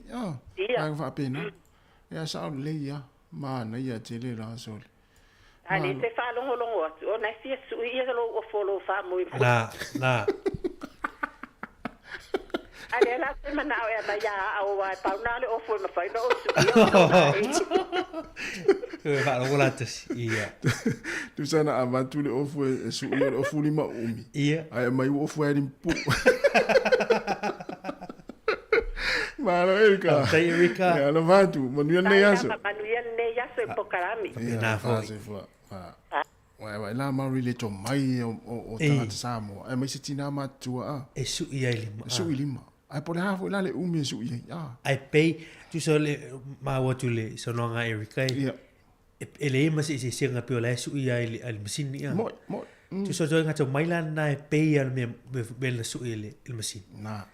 Ia tu se alu taimi ya tu se le o stupi pe ma ho fo ile ina vai tau mani ia alo tabelta to lena ia te fala mai ai ia fa so mai fo ile to maio tinama tu ya sola le suina se tulo ia ola ia ai me se fo ia po ise lo matu le to fio anga po to ainga ia le wa pasi mai ate o to lan taleni e la fa ne wa fai langi fo langa nai tinama tu ya le fa la mai fa na utali wa o le si va ngana so fuanga sa mo ma o le tali ni lo matu o tina ya le wa pasi mai ya le o mal terminei le e fa solo a fa na utini o le si me vari tu langa le mo fo lo tanga style fo ni na vai ta ia poi se suenga style o mu na ye so la pi na wa la tu tina fo le tanga style tu mana e fai ia ye wo lo umai tuenga Yo is style to el termine fa mai af soda malta mai fa af soda malta of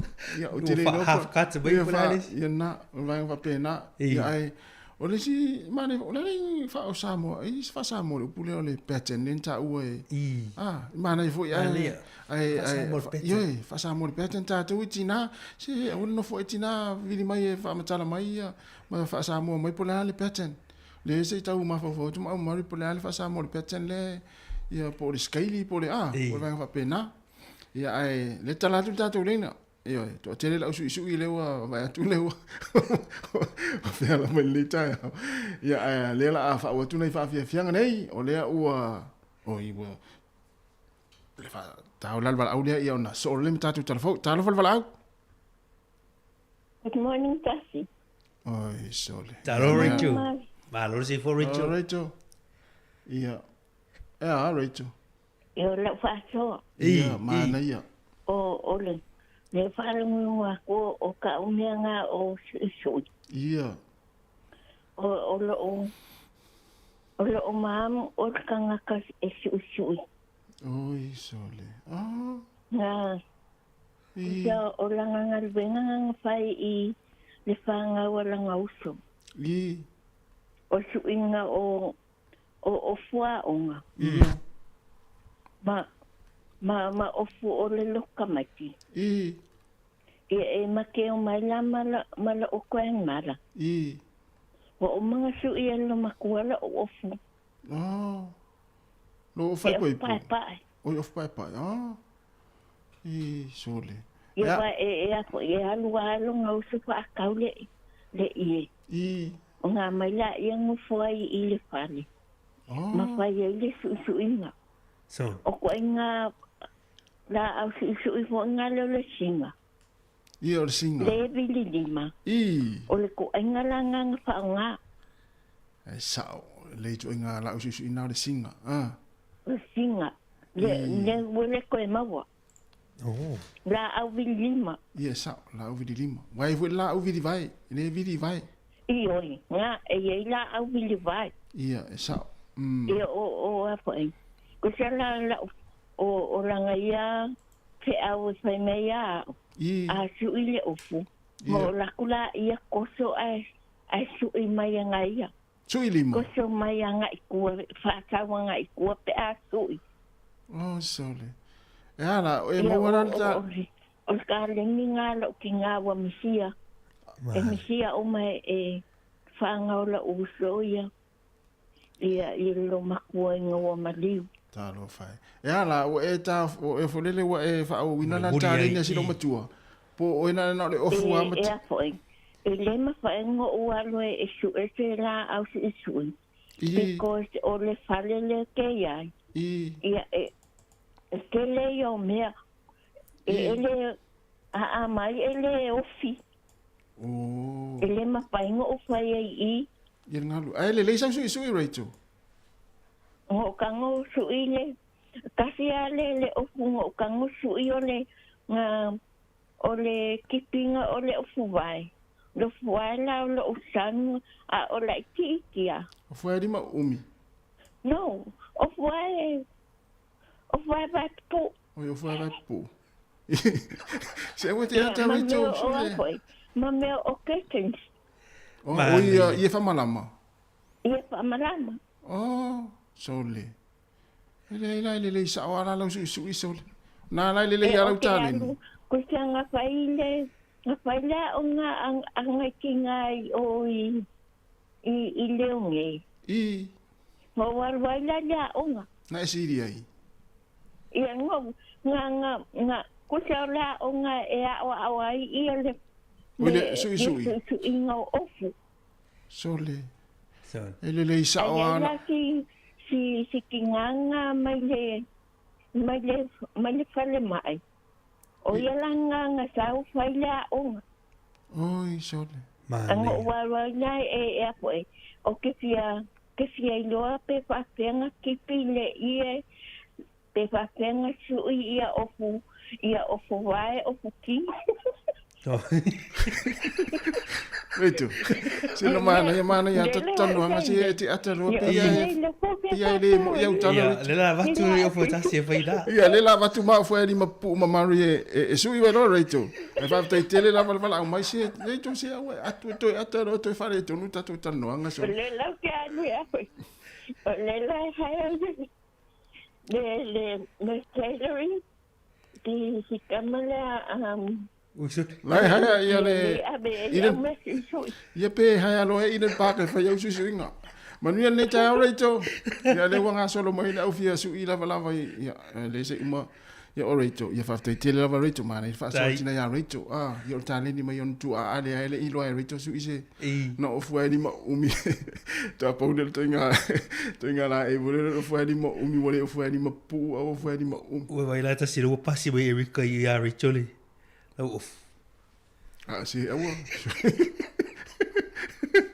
Ele se off.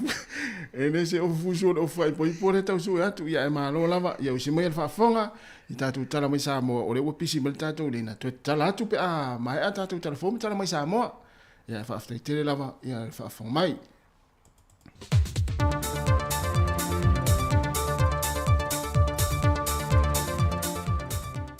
Talofa lava se whaopoponga le ni o telefon mai Samoa e mea o lo tutupu ai. E tomo atu e tātou telefon. O le asole ua whaelo mai se pepo whaamtalanga me le official pālemia, whante se malvaenga o whemalanga inga Samoa. O le atu e te tala i le avanoa mo le whaatumuina o pepa tālu sanga. Mo le se o le kota di usila e anga vaaiso o sitasi e fia tālu sanga. A wā avanoa si te seni no whamau i lea tunu. Wa whaelo le pepa o whaamtalanga, ua maua uma pepa whaatumu o le se o le kota, e lunga leo penga te whae langi le official New Zealand, e le tuatosi ua mai au tuuina iai. O ia pepa whaatumu, o lo iailinga ngana Peritania, whaate sei mananga ngana wha Samoa pe o na masani ai. Ua na o le tasi le masina leo te tala mai ai mo le nei a wanoa, e toi wha mai amata punia, e le aso tōtu fulma le tasi o le masina nei lava. Taluaili siti e le lata le se lau alo mawhanau e o lava i pepe wa i tutono le no whanga le tō manga mo e popo ngā tia. Wa manatuaili whaatono le tō manga le whionga sili niu lina jang. E whaia se sa i linga se leni e fisoa swani e le whaatupe no mana onga. Le tausia le o alo mawhanau e o foitina na sawa aina o lo ilalo o le vaava inga le tō manga. Whai loe sili niu leo tūstala o se lui tau tele lea o lo whiangai nei ma le tō manga. O le tau sa i lia leo ni fisoa swani, mo le vainga ma le tau sia o alo ma whanau. Sa iei le wha moe sa ili fina ngalo lea tunu, e ala le sa ili ngā tupene nei po feo iei le tō wha ma le uta. E fua le au fua i o lea tunu, e loa ai le te talo pe o whaite toa, pe wono tāpuni e lo fo i le au nanga. E tasi le miliona tā lao lo vava ai el sa ili ngā tupe, mai whailoa sili niu, o lo whailoa lea nganga fia o tangata o lea tunu, e lantou te lango matali se pai ele whamoe moe. Wa te talo mtanga luenga o leo le mamalo lea tunu, e ne efeso swani atu ile sa ili leo le taa vale, male ave taa vale, na maliwe se te mātos fulfitu tau sanga le matua i laluvaya, e le pole asotona ai ile whai unga o le vai yaso. Whalia wa paau i talfou, o le te o le se fulu i le pole asotona ai, na la vele te malea maulo msalumi ai, e tu ai ngā ta vale o le RAV4 ma le Nissan X-Trail lanu FF. Na feso tai o telefou le falitua o le te maua maliu, ma ia whaai loe na te leo talitunuia foi pēna la velo na to lue se ta vale, ona o lana fo ia wa ai lo na to lua, e fōlinga mai na whao lima i nisi. Sau noa pa au, o loa ngā iso e suenga le sa i lio lewa ta vale o le ta vale, o lom salomia na maliwa i lea ta mātou fulfitu tau sanga le matua. E o mai le te minei, e le ito e maua mai se tala lata mai, pe ua whao luatu le talu sanga le fionga le fonfitalai o le mota, le fionga papali ili o te euma se pau, e le pili no le whaai unga na tuina mai e le whaama sinonga, e toi fo i e sui e tō lua le vaiang whao pufai le JPP te tonu o le pālemene, ma toi maua umaula te tongi ma la whaamanu ianga. E leo mai loa le te minei po lea tālu sanga, o le atu i nātu le whaama sinonga o tālu sanga, po le vaianga o whaama sinonga toi a pili. Aina ua fisiringea o telefou le taitai o le pātia le JPP, tui le epalupe soli aisa i le maria le ngoi, pe ua maua o la te tongi le te minei, na sau notu i la epa, o lo tau sa i lia wha maumaunga ma wha amtalanga wili i le wha te tau lea wha ai unga, o nei mauti no foi a whai o lea wha tau nuu, o whainga masani e te tau foi o nāwe ese le la fonga, mai o lo tā lia pepa o wha maumaunga ma wha amtalanga wili i le, e wha te tau i o la tutongi. O le veiason te nei na whai aise ulua i whono mo se te mi mō mua, ale mtanga luenga mo whala puputonga ma pisinisi tu ma ote le malo. Fatase ma whala puputonga e lusa fulma le fitu o le atunu. E soala upule e taunu unga o la tu ngā luenga whaatino. E peo na iei le lima tau sanga o mawhae. O se i tū tā ua fo ilea o le toe tā pena i o fōfua ngā lual mamau. Ale vaenga o whala puputonga tu ma ote le malo. E nei e solonga le leia la tau ngā luenga whaatino, mai tu e mo mia e tangata lau tele, o lo mana o mia la la tau fo i au nanga. O le fionga le minista o le pisinisi ala manuia maleipa, le fionga le atinu Wayne so i alo, na sau noi wha malama le tā ua ma le autu, o le fon tanga nau suia. O se ngā luenga o lewa o na tūri matai e le mata ngā luenga, no na whaatino ina ai whaafitai o le o tino mai. Ma au te manatu, o le aso o na o se amatanga o maafitanga whai pea. Tā tau te whaaso ai e le ngata i taunu unga o ngā luenga, au nisi o mta upu po fuatanga e te tau ona toe ti mai e ngā luenga whaatino e ala i whainga whaavai ai meise o ni loi longa. E le mo o mia o tū la fono, ma le tū la fono whaatuntonu e whaali leia atili ai taunu unga o ngā luenga whaalapotonga ni malo. O le vai tau le nei, o le toe popo wina o ngā luenga, a tuana i eia a fianga o COVID-19 fulu iwa le lalolangi ia o loo a fia Samoa nei. Ai le ngata i lea, o le sini au tū o le tai ala, mo li luma na i manuia o Samoa lua afe lua ma lua afe lua ono. O le whaanga wa aina lea o ala alafanga, wha mausa li le loto i fale, ma wha ma ite le wha tupula ia o le tamao a ingo si o tātou atinu. Wha lapo putonga la tau te wha tupula ia, tamao a inga ia waunanga tu ina atu ai maisi e wha whainga luenga ina o tangata, Yo la tau to mai ma nga wa mo mia. Ai le ngata i lea, wha ma ite fo ia komiti wha tonu, ma pū lenga wha tinonga o ngā luenga, i pū lenga le lei, ina ia iei, ina ia le ngata e au sia, a nā tau o lo i tu la fono ma whainga wha vai, a ia mauti nora so i fua le lei, o le atinu i au nanga tu inatu. Le afionga le minister wha lampu pitonga o pisinisi ma la manuia, le afionga le atinu Wayne Soi yalo. O tala fauia mo le ni aso manuia foilo tātou tunu i tiute whaiva mga anuenga o le awhianga iai whasoi fuia.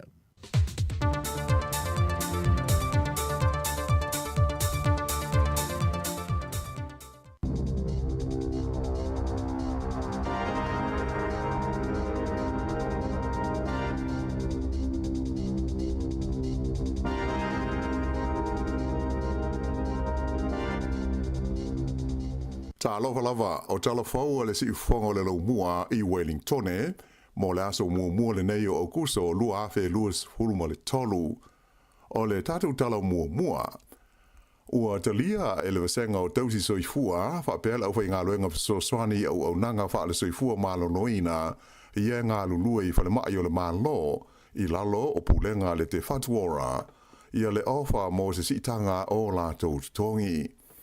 O le nei ofa mai le mtanga luenga le soifua malo loina, e ono maua aise au wha inga o atu i le luas fulma le walu wafe tā la, o le tongi wha back pay mo tangata whai ngā luenga te itasi. Pei taila e ui ina o lea ua talia le sosaiete o tausi soifua, ia le sitanga o te tongi e pei ona sa fina wai mo se teimi umi, aina wha ilo mai, e le o li unga leo le mata aupu ai moise, o lo yeise fuafuanga mo se tewa e whaia, i le tāwhia leo ngā luenga mo le aso iwa o le masina le nei o kurso, tanuai e le ipasia le sosaiete ia isi vahenga o le ofa mai le te fatuora mo se manienga lautele i le vālea mata ngata whai ngā luenga.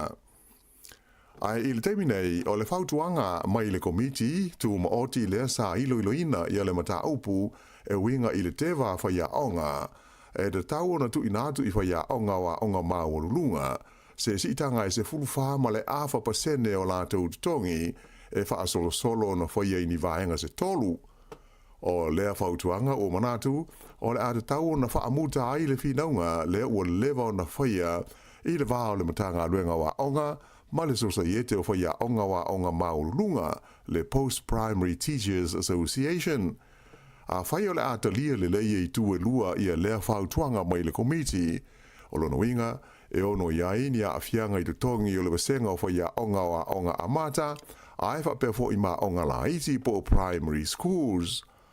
O tula whono wha atusa o mea tau tongi o whaia onga, e noa ti ailem tanga luenga wa onga, ina ia ofo ina atu ni swinga e ono whaia i te tongi wha vai o whaia onga wa onga la iti po primary schools, whaasolo tuai I whaiaonga o aonga amata po o kindergartens.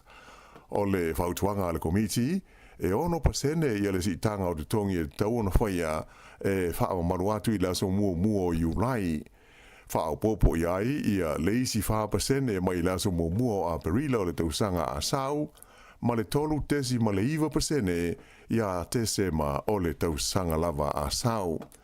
O le nei fofuanga, o le asiti ai te tongi wha vai I le se furuwha ma le awa pasene I le mai ai o le vai taimi e pei o na whau tuaina I le komiti wha atino e awa wai le whainga o ISI tanga. O lona winga, o le asiti ai le tongi a mata mo le to tele o whaiaonga, mai le 5 afe iwa se lau wha malu tā la a ngai I le ono se furu ma le wha afe ma le malu se furu lua tā la I le tausanga I le amatanga o le tausanga I lua afe lua se furu 5. Ai o te tongi o whaiaonga o ilunga ia le fua o lātou tongi, a o le sitanga mai o le asitia ia lātou tongi mai le iwas furu afe tā la o lo ia I le teimile nei, anga ia tu le se lau ma le tolu afe ma le valu se furu 5 tā la I le tausanga. Sa whautuina fo le komiti le nei, le iai le ape o le whaia leo se peimeni wha abitoa se tasi mo whaia onga uma e 5 afe tā la a le tangata, ai fa pe ai male afe 5 se lau tā la mo sui a wai o le unia whaia onga le PPCA ma le tusa o le fitu se lau se fulu tā la e wha afoa ai I a tusi pasi wha whaia onga. Ua I oe le malo New Zealand I se fuafuanga e wha aswa I ai le tau mo le wha atawina leo whale o tangata ia na wha alengaina I a wha marolosi ma lolonga na awhi ai le tu malo Hawke's Bay I le amatanga o le tausanga. Pe tai e le imanino, pe o le awha awhewheo na vai le tau nei I le vao le malo ma pulenga o nuu ma ai o lo a awhia ai. O le vai aso nei o lo o whanga solo ai whilo inga ma whonatanga a pulenga I 5 o le tu malo Hawke's Bay, mo le talano ina ma le pasia o leo fuafuanga, lea e awhia ai le whaatawina o whale o lo whaatulanga ina I le wasenga tolu, po le category 3, a moise o le fausia o ni pā pui mō lolonga a toa ma le whaale leia wawe o wala sa whaaleanga ina. E se whaaringa tusia mai le minsta mō le toi whaale leia o mea na whaaleanga ina I le wha o Grant Robertson na ia whaari hai o le nei fuafuanga o le awala au ina aitanga tai ona whale o whaawasenga ina I le numere tolu o mea na whaaleanga ina I le wha ina ia whaatau ese o lātou whale nei ai se mai ma o lātou whanua ia ua te le a whaina ma ua whaatama ia. O le anga lue whaatasi pūlenga SS ma tangata e ona ia whale ma whanua I le whaatino ina o lea whaamoe. Ua ioe fo I le malo New Zealand e fesoa swani I le tau o le fausia o ni pā pui mō lolonga ina ia malo pui ai le tele o isi whale o le tu malo o lo whaawasenga ina I le numela lua. Whaaria mai le teitei whono le komiti o pulenga whaaitu māloa Hawke's Bay o Hinewai Ormsby e whaato ai loe le vai asa o mua le a whaai o le se leni o le a whaamatu atu o le māloa mō le nei whaamoe aina ia tā ua e ese le fua po le pasene o le vai ngā tūpe le tauanu tongi I vaenga taitasi e tolu mai le tau I pulenga umai 5 o le tū māloa ona ioe mapasia lea fuafuanga ina ia mawhai ai o na whaatino. Sa whairo mai fōi e le li minsta ia Grant Robertson o le teimi nei o lo ngā solo le lei lawa fōi tala noanga ma le tū mālo tele o Aukilani whaapea le tū mālo o Tai Rafiti e tusa o le nei lawa mata upu e winga I whale mawhanua na whaatama ia ona o le wha ma lo longa ma mawha. Ua fola e pātia le National le fausio nisi awala te tele fau ma whaatu langani awala vave mo pela awa inga I le tonu au kilani I se tau e whaitau piliona tā la o le a whiwhilo iai tupe whaalu ale malo ma tupe mai whaalapo tonga tu ma oti. Pei tai ua whaalia mai le pātia le Labour e wholinga mai o le tau o nei ati na e de tele o lo whaavae e le National ini fwainu mela tuai. Mai o le tawa whaai uni vaenga te tele se whao ia Paul Kalame e le vao le lua tesi ma le valu, ma le wha tesi ma le valu piliona tā la o loo pa uai le whaatatau o le party a le National.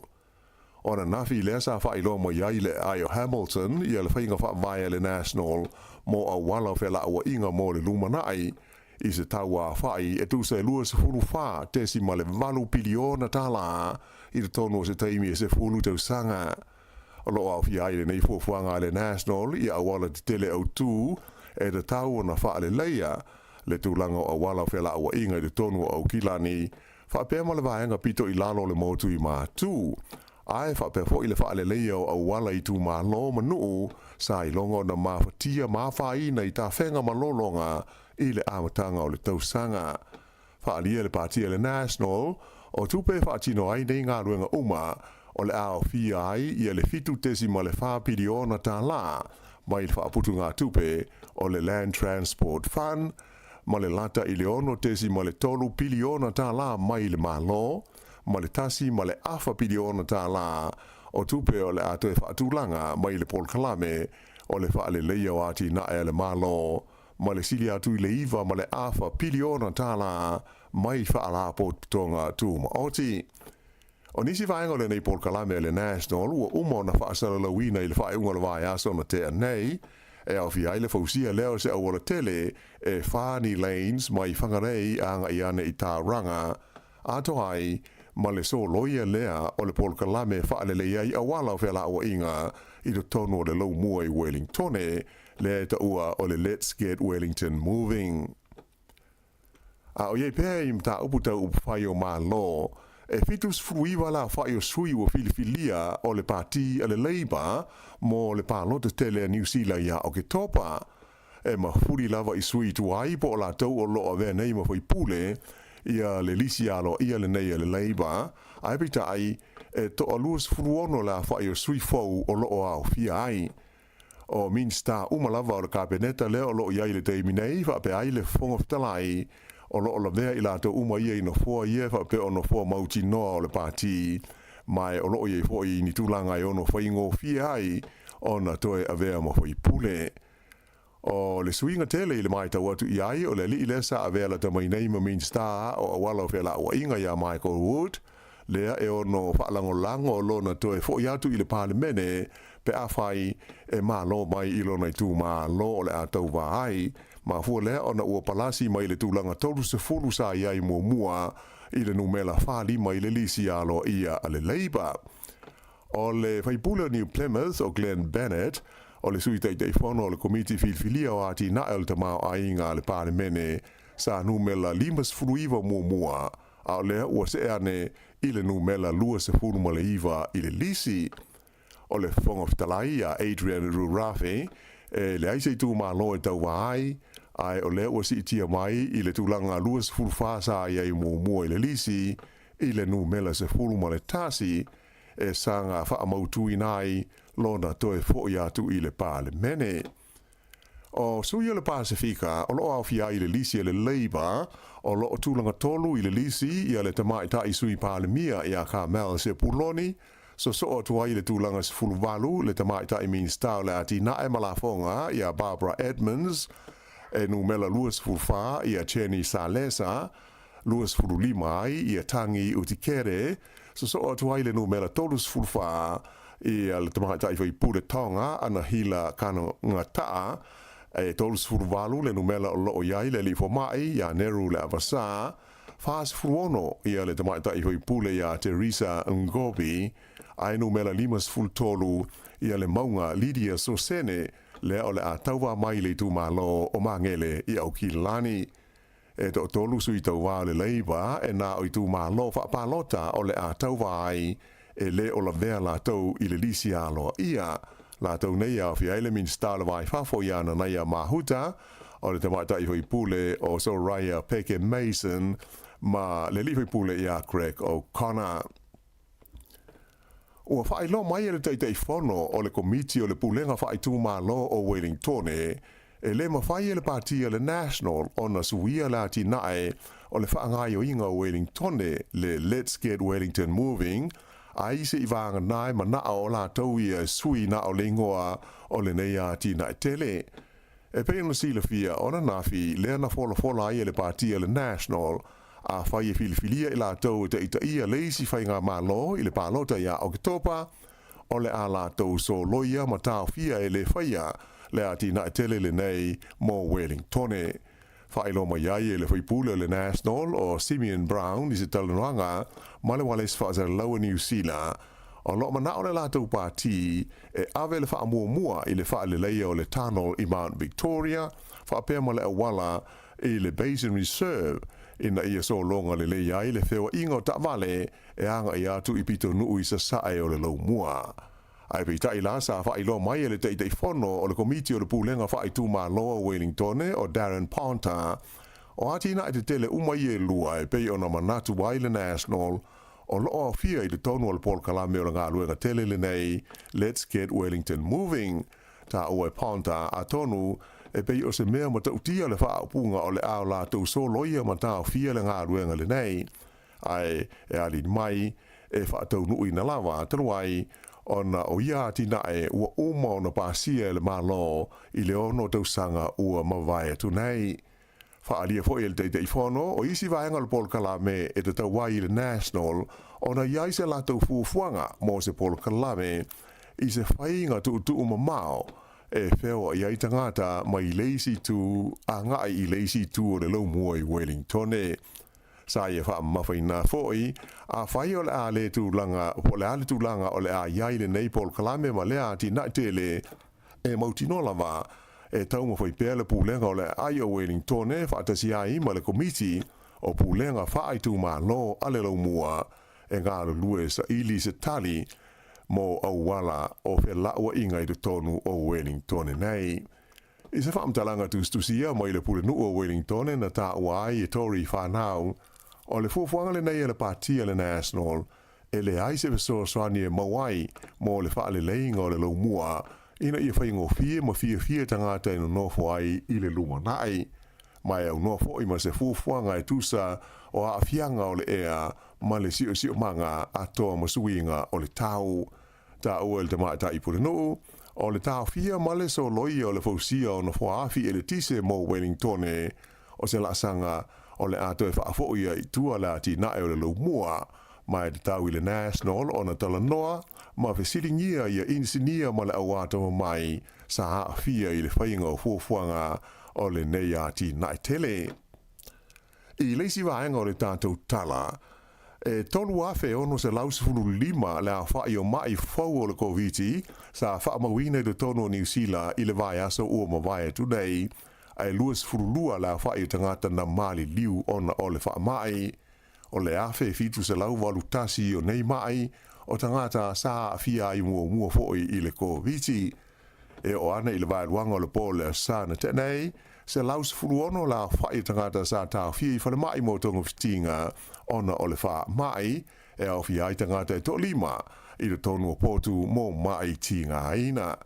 O whainu mela ma wha mau maunga o le vai aso i ona tua sa tula i mai ai e tolu afe fitu se lau ono wha la whai o mai fau ai luas fulwha e na mali liwai.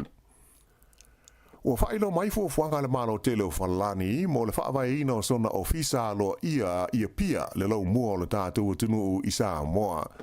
O le vai asa o mawai sa malanga sia ne ai i le Pasifika, ia le lipele stene o le malo whalani ia Emmanuel Macron, ai ena tele ia whea ia Samoa. Pei taila, o se ripoti tustusia tu whaatasi mai le malo whalani whaapea ai ma le malo Samoa wha ilo mai ai whaapea. O le ofisa o le a whaatuina i pia o le malo whalani, o le a autua na ngā ruenga i le sanga wha malo si ai o sotanga, i le vā lea o Samoa ma territorio whalani i o tonu o le Pasifika, e au fiai i a Tahiti po French Polynesia, whaapea New Caledonia, ma motu o wea ma futuna. E le ngata i lea, ai o se vaenga tele o le matafa ioia lea ofisa, ina ia whaalele i sotanga ma fianga o le malo whalani, i le Paul Kalame o le puipuinga o le sio manga o le Pasifika po o le SPREP, lea o lo iailo na ofisa tūtonu i vai lima. Ua lea o to iai se wha moe o soifua pēr se tasi o la uwaa o le helikopta Australia, lea na pa u i le Samilas Foreile Taruai, i taimi o se wha ata ita inga i le stete o Queensland. whaelo mai le sui palemia Australia ia Richard Marles ua se atu ngā luenga i le sa i lia o le neiva lele i le tūlanga la vea ai i le anga i atu i le sa i linga o lātou ua masalumia le mali liwai. Na ia ta ua uma na whaelo atu alo ia le tūlanga i a ingo fita to wha le au waa o le neiva lele helikopter. Ua maua i le teimi nei ni vaenga malepe o le waa i sa i linga o lo whaia ai ele maua i le tino ma le vaenga e ai no fua o le valele. O lo fa au pe sa i linga o lo a fiai fita ma isi au nanga la mea ai. O le helikopter lea na fia le fa le velave o se va o le fausanga e fa ingoina o le Taipan le ua le tasi ai ua tele ni fa vita auli e a fiai talu na fa ngaina le army le malo Australia mai o se fausanga o lo ye le fa moe e fa malo lo mai au nanga fa military a Australia i le tausanga a sau. I ta longa o le so malo lo mo le au nei tipolo ta mai ta i New Zealand le Silver Ferns i ta longa o le tauwanga o le ipo le lololangi e pei ona whaanga solo i nei i awhelika i saute. O ana nafi le ana malo ai le Silver Ferns i lana ta longa i le vama le au elese po Wales i ai e valus fultolu i le tolus fulu ma le wha. Ai o tai ao e ta aloi New Zealand ma awhelika i saute a o le stofi o le ta longa ma le au a Jamaica. O le whaiunga le nā o telefou.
Ia, te whaatala whātu le tātou te nuu le vaenga o le tae au, te tuar si ufonga lo mu Wellington.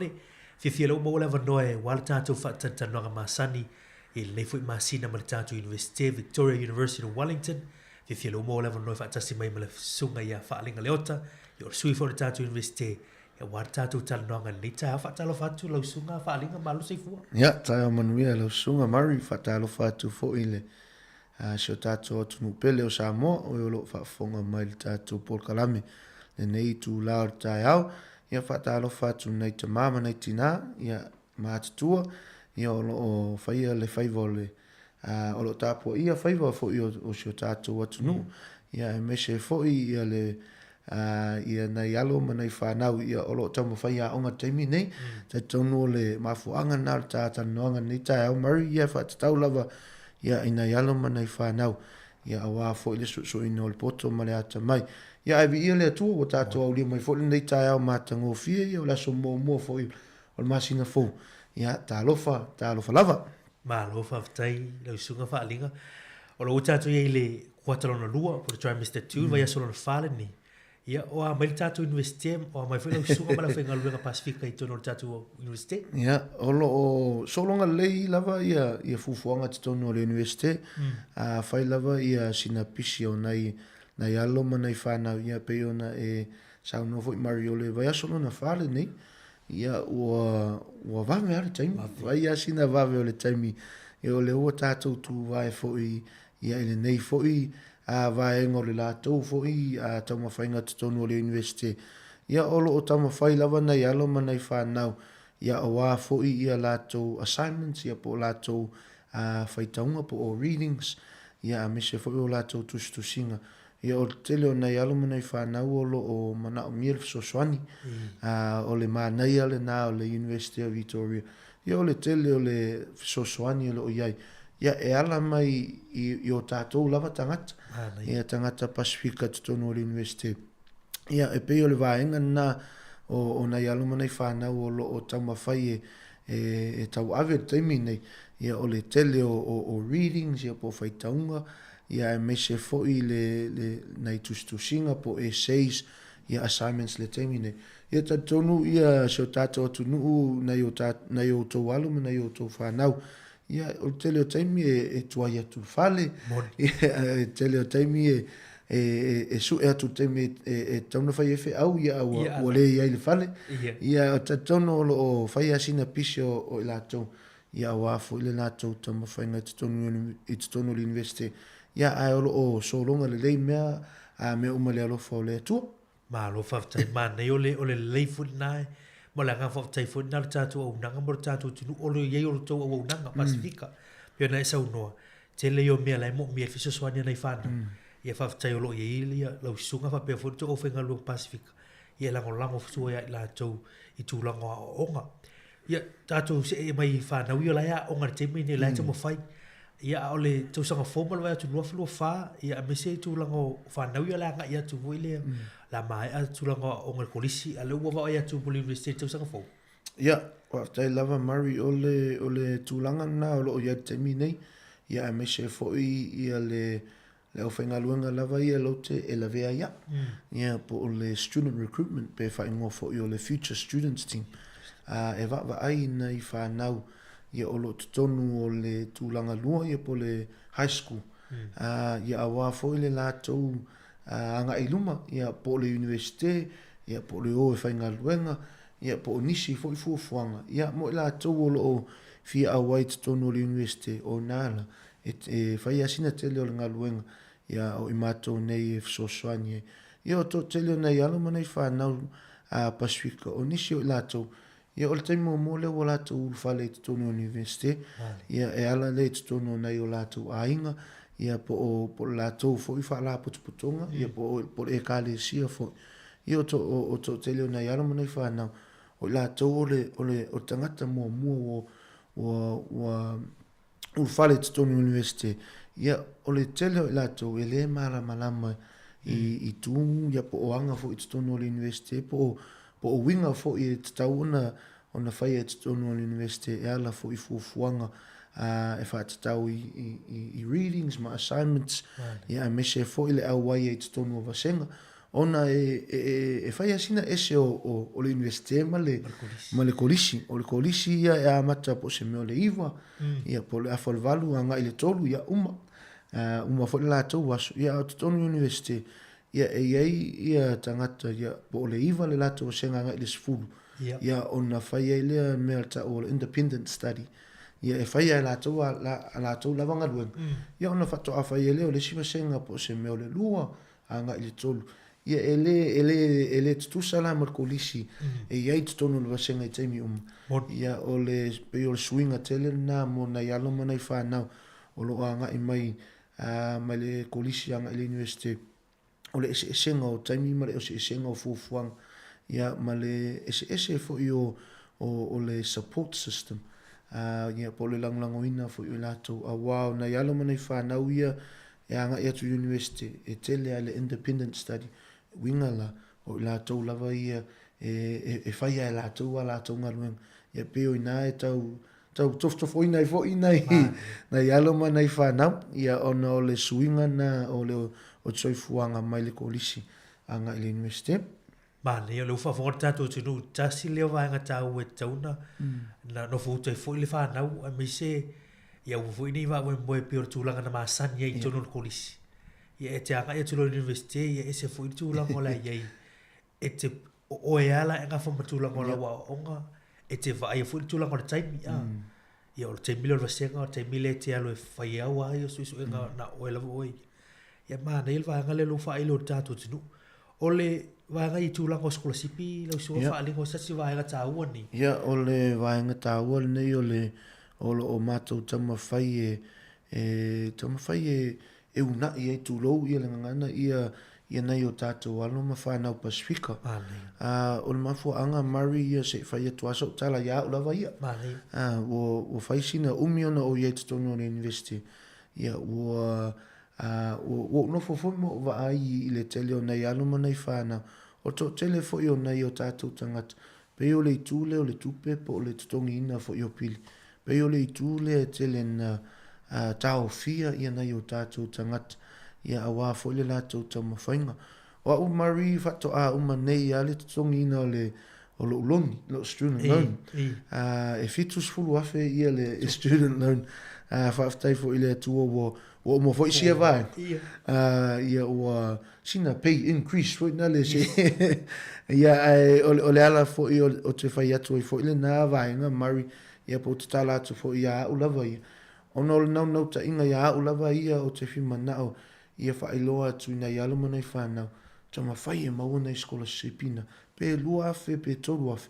Ai a tu whaatasi le telo skola sipi pe a whai e maua. Ina lofo le li. Ia e ua ina sfulu afe, pe lua sfulu, pe lunga atu foi. Ia pe o a ulava ia o le tele o tele o whamatalanga po o tala e whai ina i alama nei whanau. Il fa Britania. O te whai e any free money is good money. O le free money la, o le skola sipi. Ai awa nei pe o sa le manatu tele le skola sipi. Ia ai manatu tele le lunch. Ia tele le lunch ai le manatu skola sipi. Ia ono o le teimi e whai e ia le universite. Po le anga e atu po le universite. Ia le universite. Ia tinga ina los e tutongi le longi.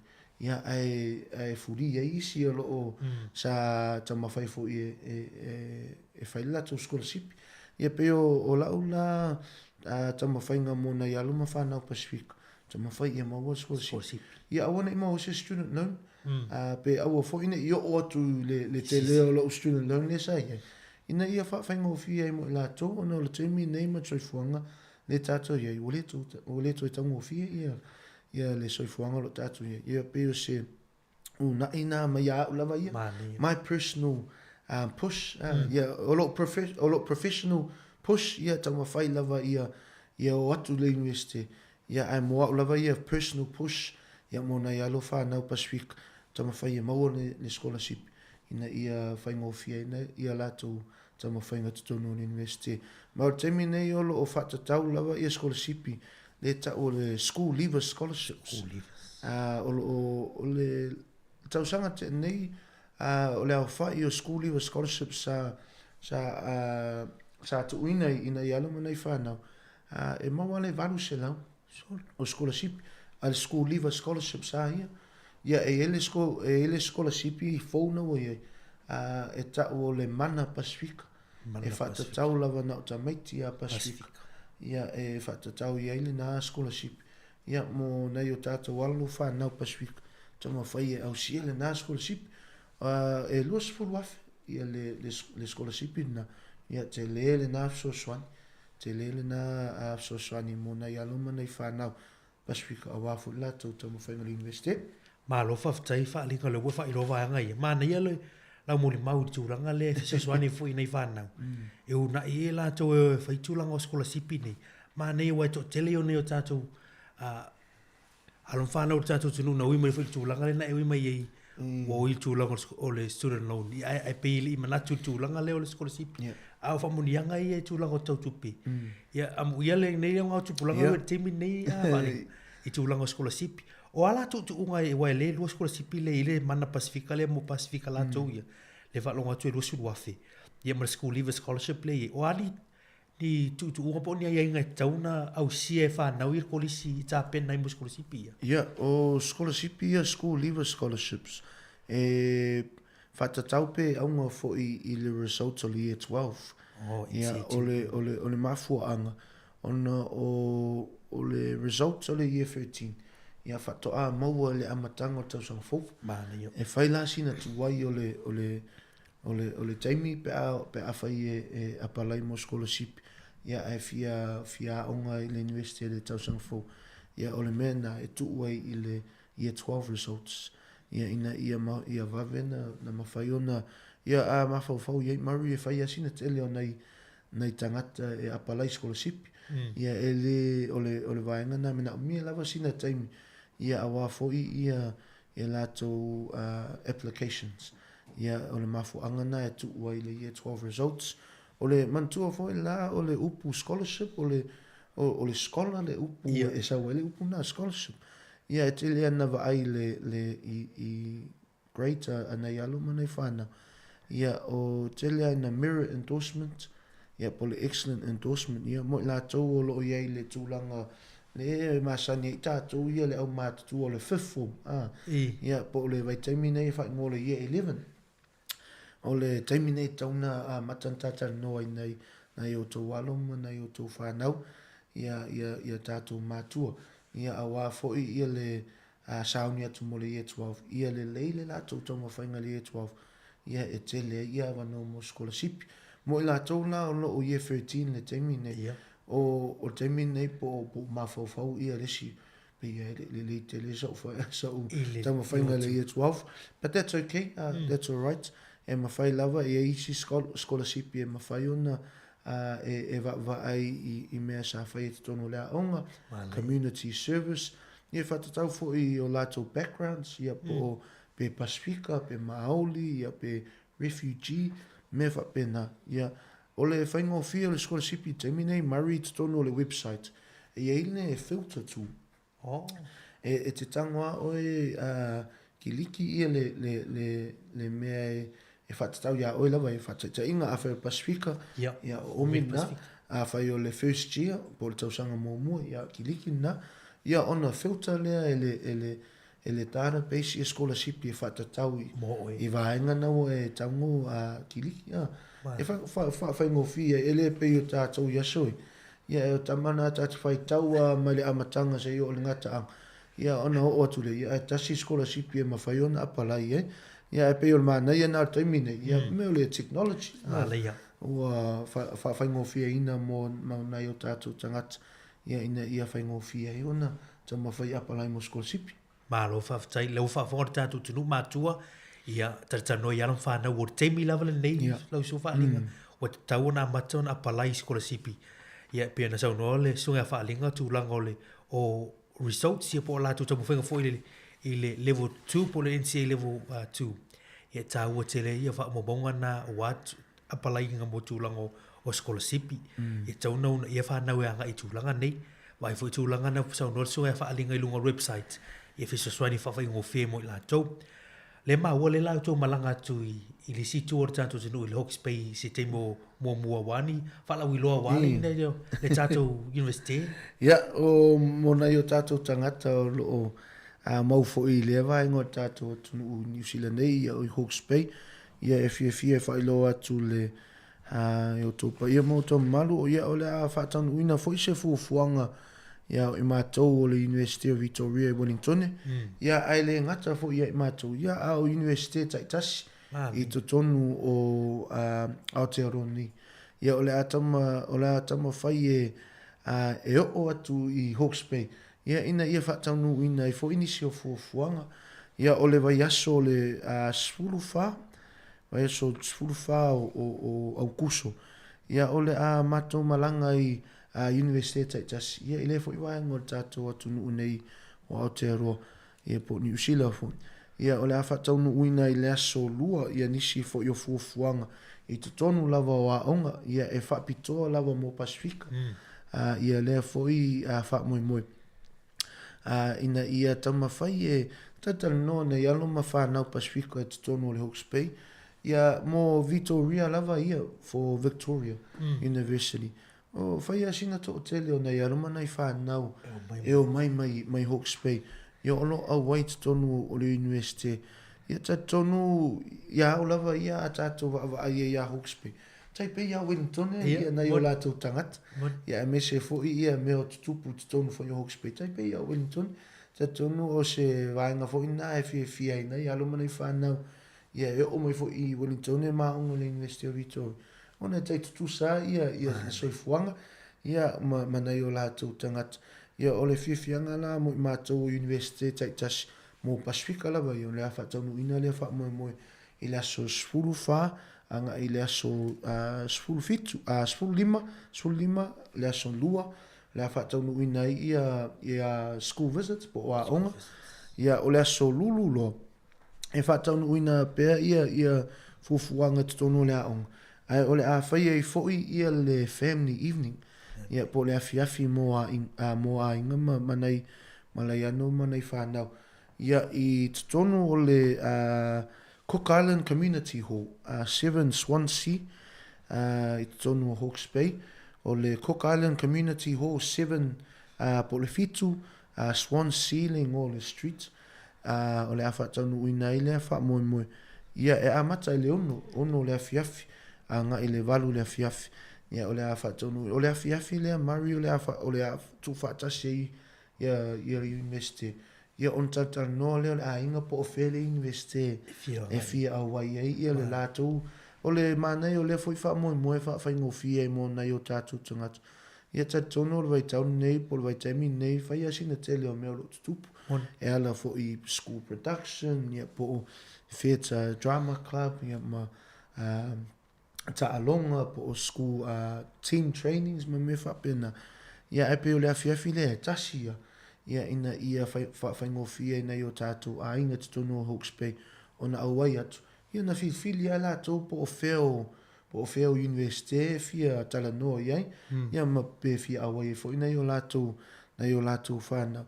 Ia ina ia whaingofia tasi a le afiafi.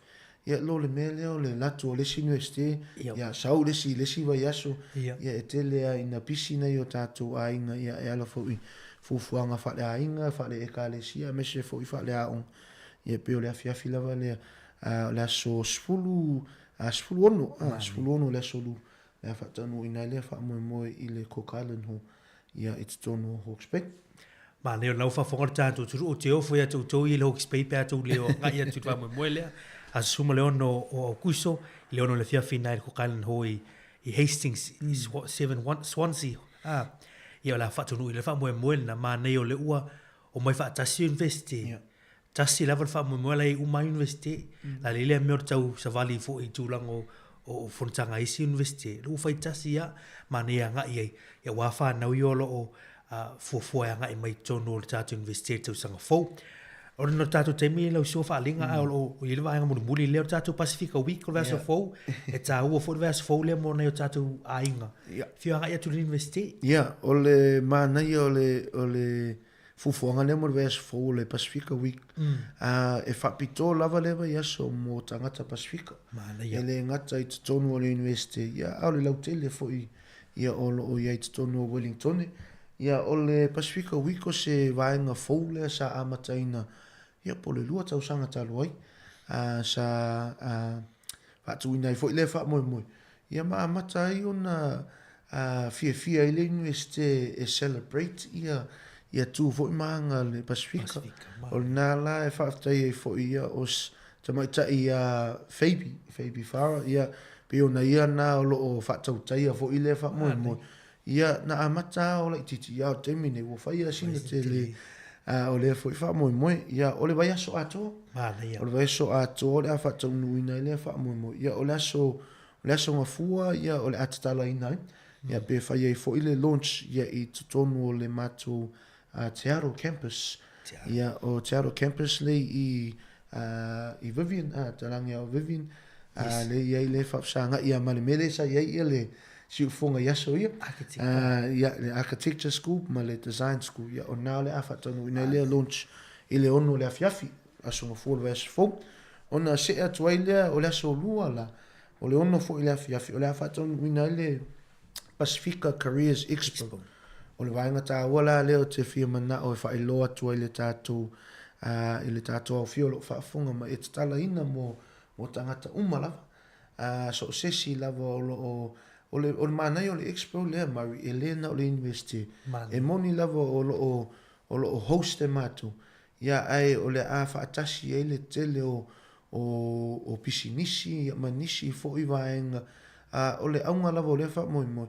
ia tatala ina ia le vainga nei aluma nei whanau ia mese fo ina i o tātou tangata ele na o le university o iei le tele o nei pisinisi ma tele fo i vaenga peila o le PCITO po le whitireia i lanu ane o le Tepukenga ia manisi fo i o flight attendants ma mea whapena ia ma pisinisi fo ina le pe o le accounting firms pe o le KPMG mea whapena Deloitte tele o business ia ina ia va ia ina o tātou tangata ia fili le la tu po le feo o vaenga na e fi mana o ia pe a mo la tu wa po ni si fo yo lo fi mana o suile la tu career work career ma me fa pena ia pe o le expo na le aso lua le vai fo le ono le fiaf ona o toile le aso lulu ia le aso iva le ono fo le fiaf ia le fa tanu ina le Pacifica Cultural Night ia e talaina fo i mo tātou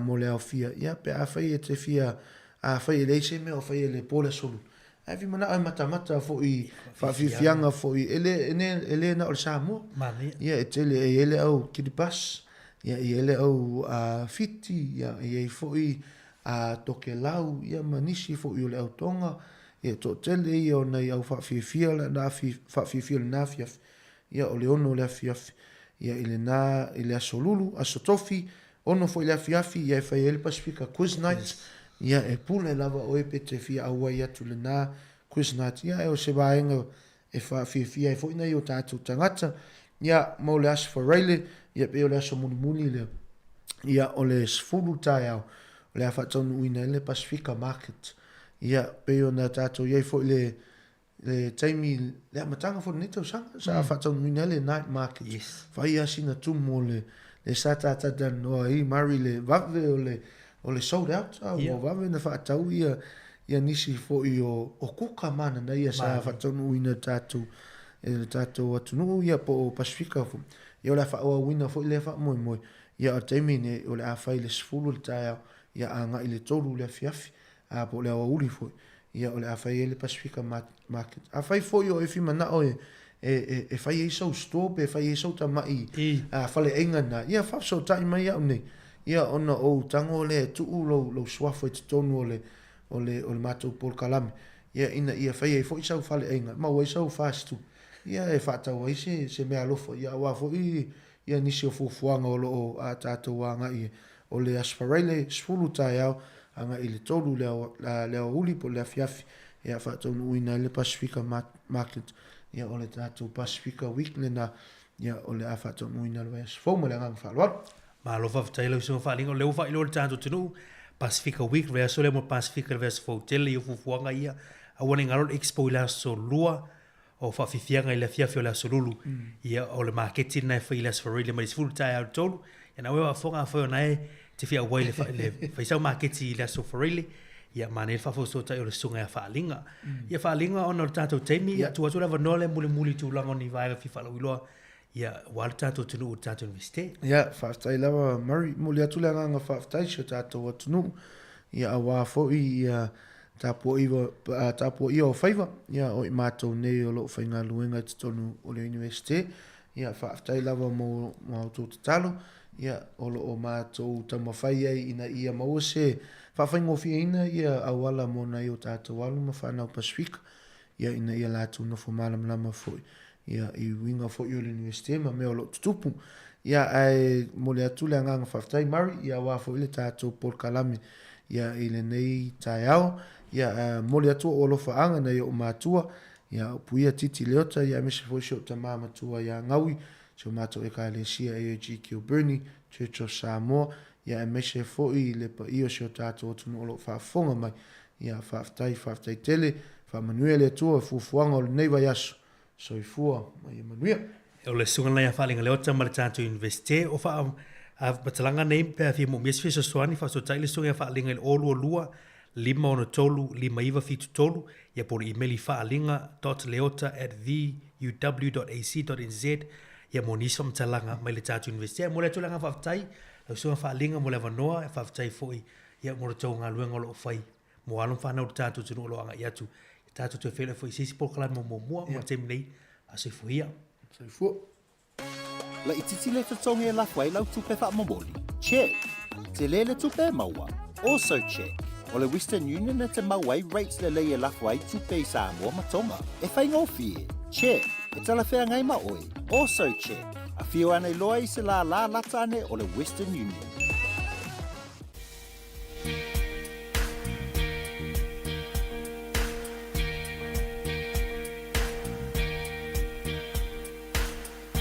Aso uti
Ia o te whaatalo whaatu li nei tae au, i le mamalo le au whaafonga, o lo mwhai ona maua mai ia le tautua maasani al si ufonga le lau mua, ia po le Samoa Capital Radio, i lo na ofisa i porirua nei, i tono le lau mua Wellingtone, whaatalo whaatu ma lo lava le soifua, ia o taimi fo ini nei u whaatolanga i nai po kalame ale soifua maloloina, pe ona mātou ngā lue whaatasi ai, ma au nanga ia whaasoifua maloloina, mai lava i pulenga whaafalmai, i nei Wellingtone e tau i le Hutt Valley, i olo o ngā solo ai au nanga taitasi, o i lātou lo wa ai al soifua maloloina i tono nei tu malo, whaatalta noa mata upu, e au ngā mole soifua lau le lei, ma le soifua manuia o tātou tangata, a o tātou iai i tutono le nei fo ia tunu.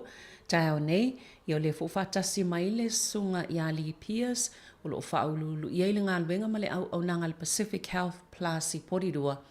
Tarita noa whaawau i vaenga lava i o le soifua maloloina lau tele, ai mai se foi o la lātou au nanga i tono porirua nei, ia po le a fo le tūlanga o lo iai. E tō sai foi ma le whaatinonga o vaenga o lo tautua ai, ina ia maua pe le soifua manuia o tātou tangata i tono nei atunu. Ia, talofa lava Lee, and welcome to our health program this morning. Talofa lava Savalina and the team, it's good to be here. Yes. Okay, to begin, how is the service this time of the year? Are more individuals showing up for their flu shots? Yeah, no, we've been really busy. we've been very busy with people coming for a mix of things like flu shots, vaccinations, because some of the children are due, and just coming in because they're not feeling well. Oh, that's good. And how about the COVID vaccines? Is it still possible for people to get boosted? No, we still do COVID boosters and catch-ups when people request them. But it's been more for the flu jabs because there's a lot of horrible flus out there, and COVID, well, that's just going to carry on mutating. We won't know what variant it is until people kind of get unwell, and with all the travel opening up, that's how the variants are going to get into countries and people, Okay. Mole au whafonga ia leo pia na whailo atu sunga ia li pia solo mātal no atu. Ia leo fo silingi al tulanga ia ngā luenga nei taimi. Ia me se fo ipo o tele nisio. Anga ia tu e la tu yol fulu. Taimi o le tau malulu. Ia lo solonga le lava me uma. Le fo lo matala le avanoa mo la tau fia whai lava le tui o le pusta po o le tui fo ile wha popo mo le COVID. Ia ona o le tūlanga lava o le wa matan whia i tangata. Ia mo mia lava le pui ngā i tātou uma. Ia mai i se o lo whiawe i alwha amai. Ia ina ia mawhai o nā pui tātou uma. Au tātou i nei vai tau. O le fo i sailwhina ngā lo li a wha apea e isa ta se fia wala au mai e fi wha asoa mai pe se fasili manuolo ia i mwhai ona o Natalia tuai. Ia o lo tala lava le tātou laina tolwa lima. Lua o whātasi ia pe a whaapewhia wala au mai. Ai o le fo ia wanol tātou au onanga i al Facebook ma le YouTube. Ia le whai lava ona au mai sau to Singapore sa whaafasili e wha au atu i ai e tali atu ai le waenga leo le soifua maloloina. I believe it is important to remind our listeners and people why it is critical for them to prioritize their overall health, and especially during this time of winter. Yeah, no, I totally agree, because a lot of the presentations that we're seeing are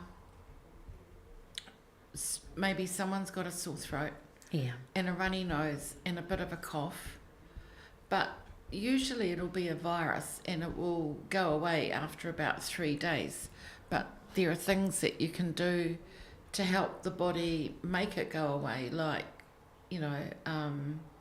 Lemsip or lemon drinks or roasted garlic or drinking lots of fluid. Yeah. Because usually after about 3 days it does kind of go away.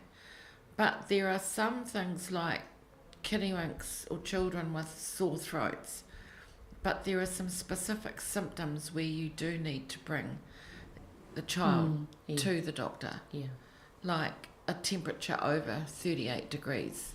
So I'm hoping everyone's got a thermometer. Yeah. We have been giving thermometers away to, when we've had patients come and we ask they'll say,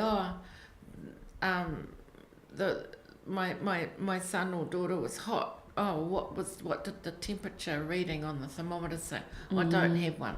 So they were doing it by touch.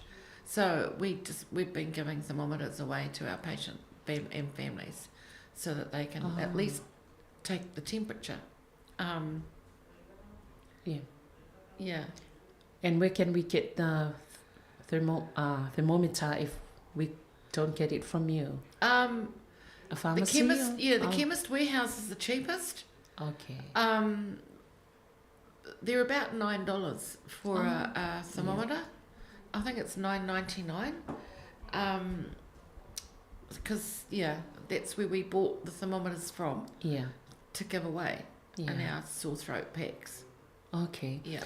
Ia, o le sivaenga tā, wale ona o le il talitonunga e tā, ua lava le whaamanatu pe i le au whaafonga mo tātou tangata le mafuaanga.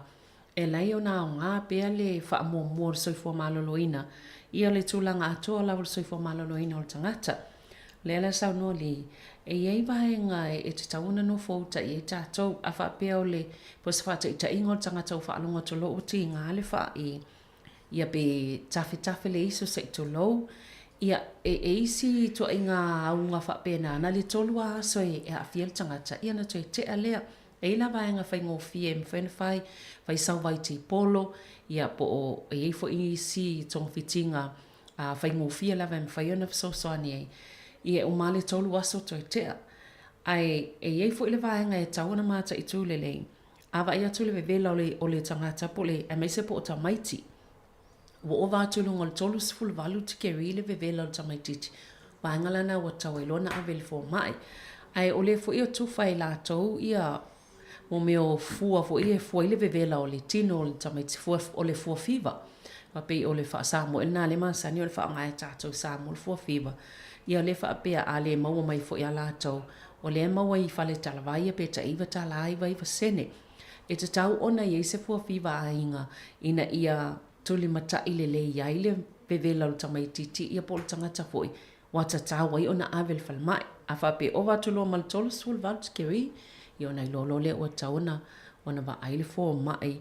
Ia ona o tūlanga wa iaini se vaenga o ngā e te tauna ona o i tonga fitinga ia. Ai pe o vaenga ia te tau ona mata i tū lelei ia a meise lava i vai taimi le nei ia o le tau malulu. There may be some people struggling with maintaining a healthy lifestyle because of their busy lives. And so can you give some simple but effective tips for listeners to incorporate into their daily routine to improve their general health? Well, I think there's, God, that's quite a broad question, but it's okay. Let me break it down. Yeah. There are a lot of free things or things that don't cost money to do to maintain a healthy lifestyle. I think the biggest one is if you have, and I'm thinking of our Pacific people that have diabetes or heart disease or kidney disease or respiratory diseases. I cannot urge the importance of making sure that you take the medication regularly as it says on the box or the bottle, or I just can't stress that more. So it's so important, because when you start missing out taking drugs or missing out or not taking them or not requesting a new script in a timely way, that starts messing with how the body responds, and then that's what makes things get worse. Okay. So, for example, some blood pressure medication, you can't just let it run out, because now if someone's been on blood pressure medication, you know, for a number of years, the body's gotten used to that medication, and the aim of antihypertensives is to decrease the blood pressure, because it's the blood pressure that can do damage to not only the kidneys but the heart. Or if you miss out your diabetes medication, then that also does damage to parts of the body, and especially the blood sugars will start going up. And so I really urge our listeners to make sure they take their medication and not let it run out. A good practice to get into is to order new medication a week before it runs out. Because we usually prescribe for 3 months worth. So a week before it runs out. There are some medications where it might just be, 2 weeks or a month, but they're for different conditions. Yeah. Yeah. And some people usually say that it's because of the cost that they don't go and get their medication. But it's free now. It's free now. It's free now. Yeah. And I would also urge people that don't that qualify for a community services card Yeah. To fill out the forms for a community services card. And I mean, as a low cost practice, our fees are less than $20. Oh. So, we're trying to make it as affordable as possible, but unfortunately when people are under the pump financially, the first thing that's going to go is stuff related to health. Yeah. But in the long run, when they put health last, then unfortunately it costs more in the long run. In both illness and exacerbation, or the illness is getting worse, or ending up in hospital, or, dare I say it, dying. Yeah. Whaftaili. O le vaenga sa whaafsili ai, o na atono yeini si o tangata o lo o whiangai mani whainga tāfu, ile tau wha tūlanga leise soifua maloloina le leo na o le pisi o le o langa e pisi tele o mea whai o ngā luenga o te tono la inga tau singa la inga. Ia mai se fo o isi vaenga i tua atu pe o lotu ma tūlanga wha pēnā. Ai o lela sa au mai e whautuanga li i vaenga e tau mawhai e ina ia mawhai o na whaofi tonu o whaanga solonga leo soifuanga o tangata. Ia ina ia mawhai e o na whaaleleia le soifua maloloina lau tele. Tasi no vaenga le sa ta wai le o le vaenga nei o tātou whala au.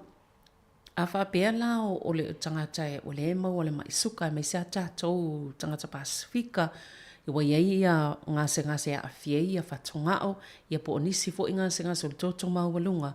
O le alana saunua li a whapea o le misi la leo o le nunga o whala au.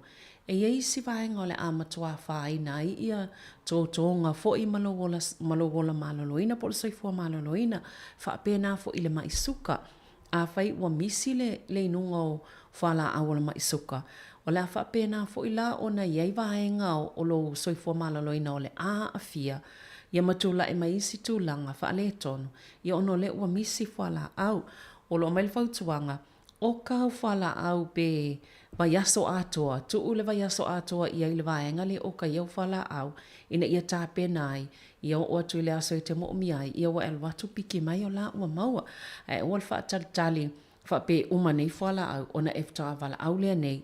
Ia awa misi e la isi aso pe fia pe tolu pe wha.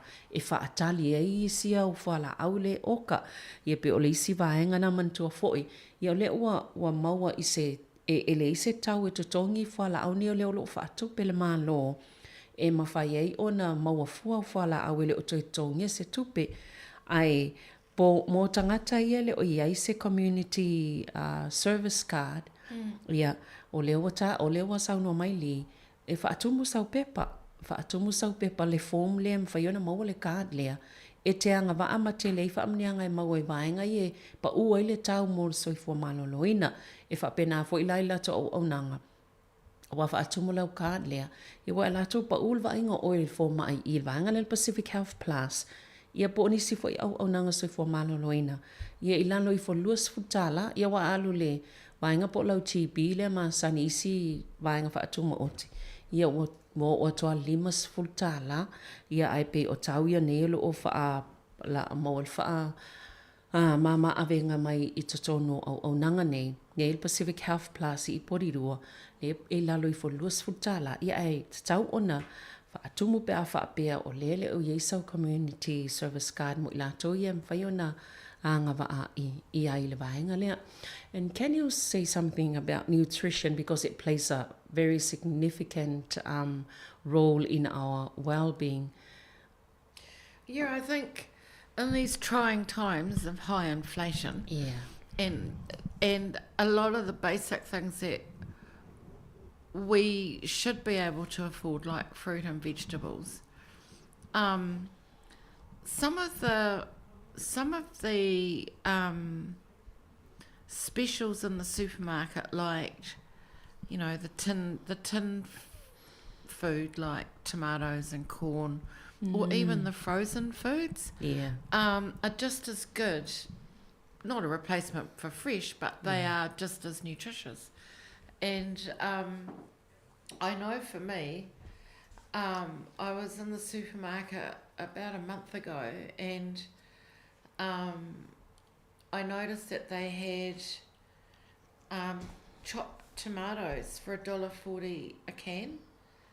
So I bought 3 cans, and I also bought one potato and a leek.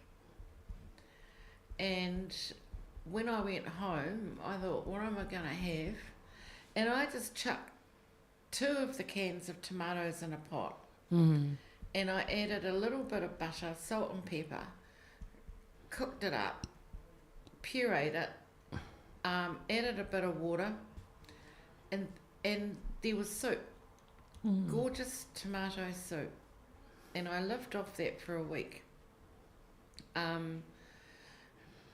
Even though I've got, you know, the other half is at home, he eats earlier than I do, because when I get home it's late. So, yeah.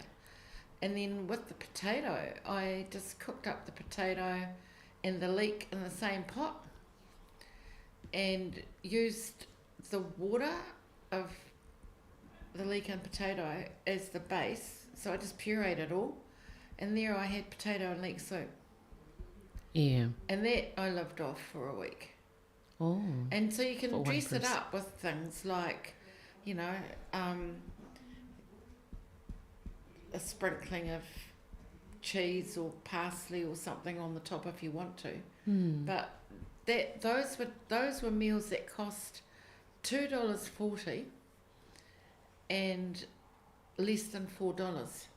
Wow. So yeah, and you can freeze it, you know, and then reheat it later. But you know, and I know there's families out there that are struggling, but there are slow cookers where you can just chuck a whole bunch of stuff in there, and that, you know, vegetable stock or water, and if you don't want to spend the extra money on the vegetable stock, but just use water and, you know, season it. And you can either make soups or casseroles, and they can feed a family for a week. You know, in the supermarket they have bacon hocks for about $7. Yeah. And so that there was a time when I went and I grabbed 1 carrot, 1 potato, the bacon hock, and what was the other thing? Oh, and a leek. Chopped them all up, put them in the crock pot, and just put the bacon hock in there whole, because when it cooks over the whole day, it just breaks off. You know, and there's a soup or a casserole or whatever that, you know, that you have. That's, you know, a bacon and so simple as that, but it's very simple, and that cost $12 because the bacon hock, you know, was the most expensive. Okay, whaftairi. Ia, o le ala o tau whaafonga mai tūlanga leo, o le safsiningia, ona o le tau mawha fo ilea pā leni, ia e tāua tele mo le tātou ola maloloina, se tau o maini wha te ita inga e mawai fo i tātou ni tau mawha pā leni, ia ala i se tau ngofie, e le wha te ita inga lena o mai e liwa vai taimine o le tau malulu, ia whatau i le male supo vivela. O le ala na o mai whapesa alu i le supermarket, e mo taimi i la tō pa uwha apitoa, e mo me o tau mawhafo ia tu apa, tai peila o whape o apa e mo me o whala au fo i lea whaisua, a le watu apa, e le whape o sui ia whala au whaisua ma whala au fo i lea aina mata ia whaatau tātou. Ai e le sauno, e tutu sa lava, ai e ta la se pe ta la es full fa sene lenta wai mawai i se tau ngofi pa una sa yai au mai ele o fa tau mai apana ia saulo le mai male pateta tasi mo ia lava ia to tasi ia mai male fala au fai sua fo ile ta o le league o te le lopo la fa sa mo le league le fa ngai tato ia mai le ia lua apa tu i tono le ulo sa ai ai tu i masina pata ia lulu e male pepa ma tu lang fa pena ia o ave masina vai ia o pe o le kukanga o mau le supo ia le ye male pateta le tu fa atasi uma ye ma vaenga ye pe nei fa amtala ina le kukanga vaenga fa ngofia ai umane o se kuka e lalo i fa male lima tala ia pe na ole po lalo i fu il fa tala ta ngofia ia na fa na fa amalo i lalo i sa vai vai le fa amalo le fa fulisa yo na wa ile le vai aso supo le mo tanga tala vale to tasi ai fa pe le ainga e to tele ia ma fa yo na fa ile supo le ainga uma pe lo pe tasi pe lua so e la vai le ainga i to inga i apa i e lua pe tolu foi ia a oni kuka e tau ngofie o lo o iai lava vaenga i supermarket e tau teo e tau ngofie ia e umane ele a tose o le sikuka le ne tau sifulu lua ta la e aluai ia a ele mwhaina ai il vai aso ato pe tau samil vai aso atoa ia pe ona i vaenga whai ngofie ia o leo lo o wha amatala e mawhai ona so ani e le whai o le taunga tau soifuanga nei vai tau ia ai oni kuka lo mawel soifua malolo ina mo tatou i le ola wha so nei vai time. We'll go for a short break and then we'll continue when we come back. Se itasina pesele e to vai fo nei vai o le polkalame i ona toi fa wa wailea i pe mai fa tai level fa fo mai.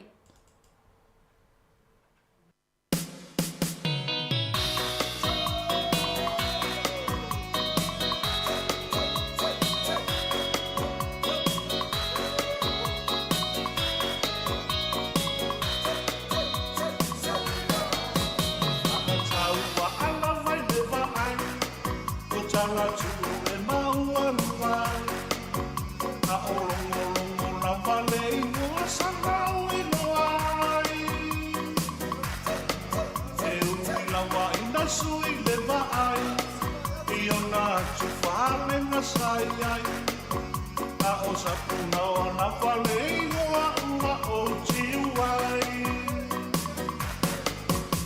wala wilo o mai Samoa no wilo le o man Samoa o lo winga matona bawa mai a mani toa wai una wala un tau tua i tupu o le atunu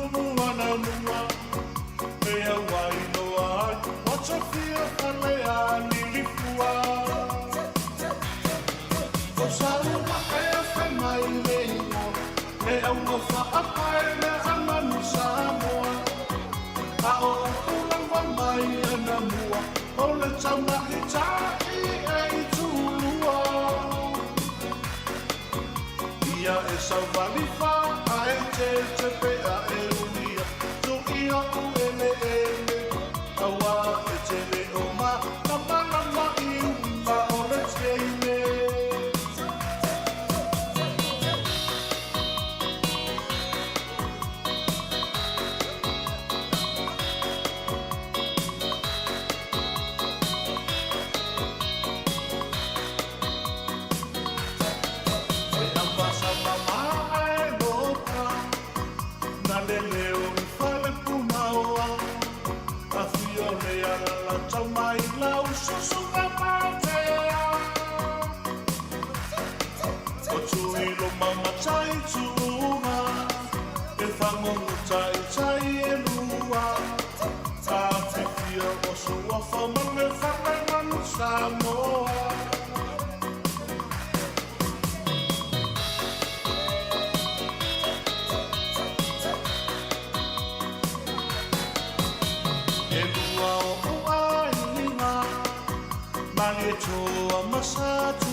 mai ua tutu sa umate nei le vai ua solo atoa I tau talinga ua I la mai o sa uma e whai mai le mo e au ma wha apai me amanu sa moa a o ula wa mai ana mua o le tama I tai ei tulua ia e sa walifa a e te pea e uia tu ia fu ene ene awa e te le o ma lama I uma o le teine o sa uma e whai mai le mo e au ma wha apai me amanu sa moa a o ula wa mai ana mua o le tama I tai ei tulua ia e sa walifa a e te pea e uia tu ia fu ene ene awa e te le o ma lama I uma o le teine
Toi whaawa watu le tato po kalame nei tai au ia peo no tau Sylvia o lo taltanoa tuai ma le sunga ia le Pierce o le Pacific Health Plus porirua taltanoa I vaenga taua ia mo le soifua maloloina e mai se fo i o la lato o onanga ia e mai se lava vaenga nei peo ngase o lo o a fia I fo ia o tato tangata ia aile o le lei fo ina va aia ia ma le tulanga o tau mafa o le soifua maloloina lau tele le e anga isa tal no nei tai au ia man nei vaenga taua ia ona no Sylvia iai ia wa lava le soifua maloloina ia tausia le bea ina ia umielo tau soifua masomato wola. Sleep is often underrated but vital for the well-being of a person. What are some tips for achieving better quality sleep and what are the consequences of chronic sleep deprivation?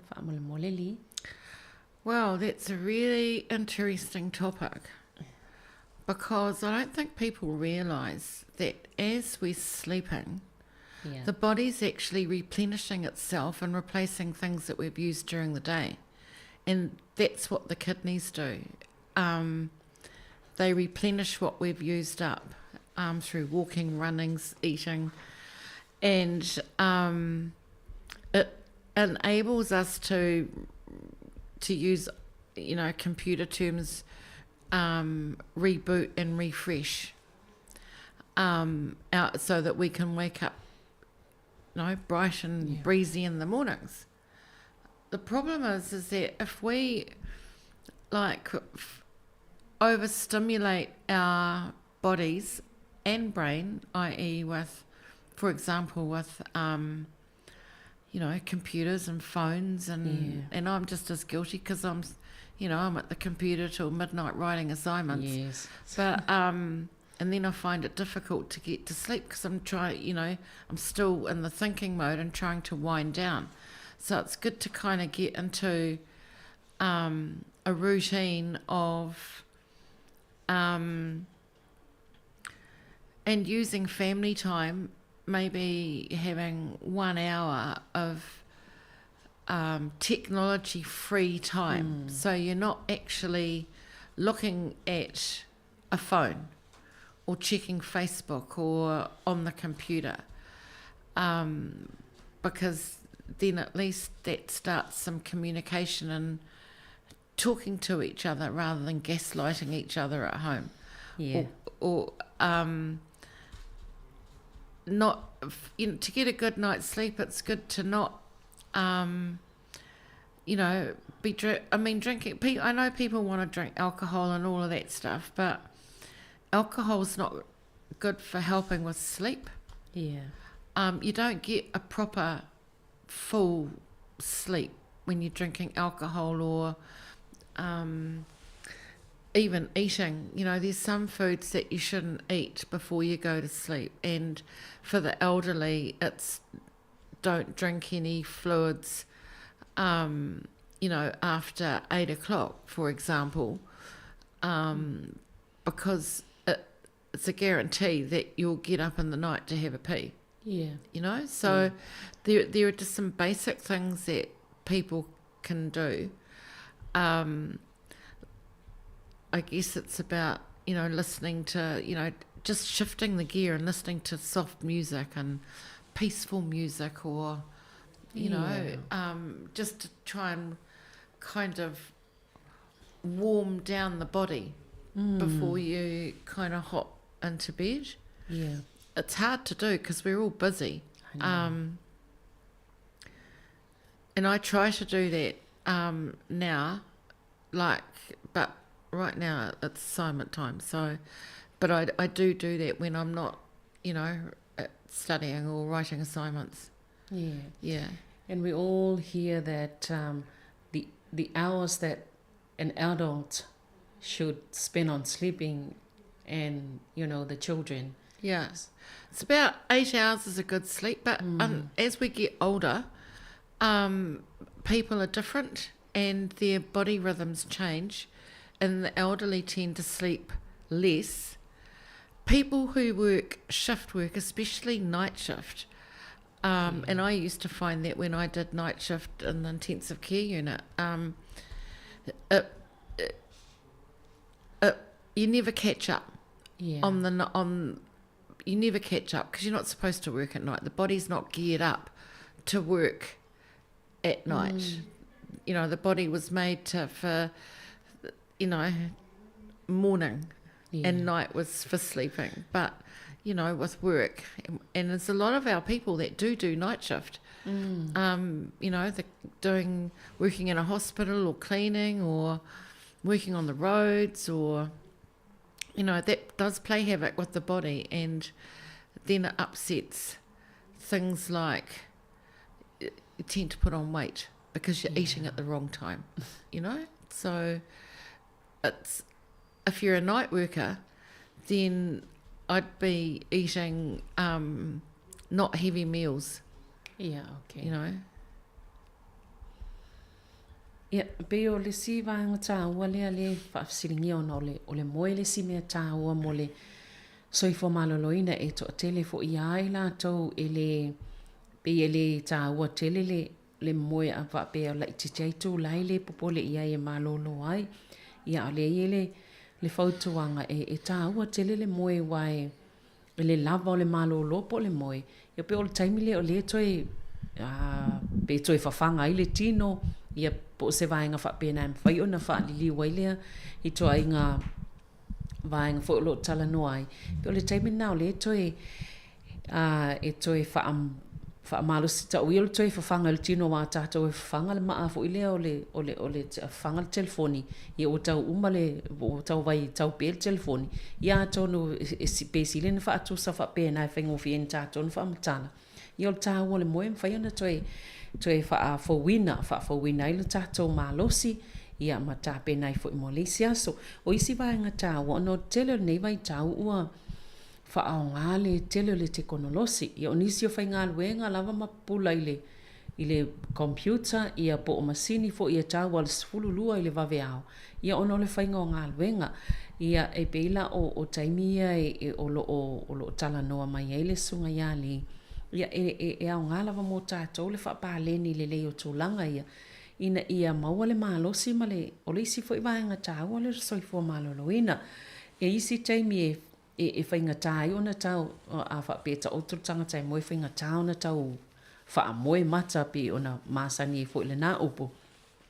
Ia ai o isi vanga tāua vai fo isi nai musika fo i le AFP wha fifi le mō le wha whaingo fie mo le stangata pe a whainga tā o na moe ia ai le o le popula i le screen, ia po le masini, po le telefoni, ia i taimi ia e whainga tā lava o na tue tau o na wha māsani ili tino ina ia wawe o na malolo ma moe.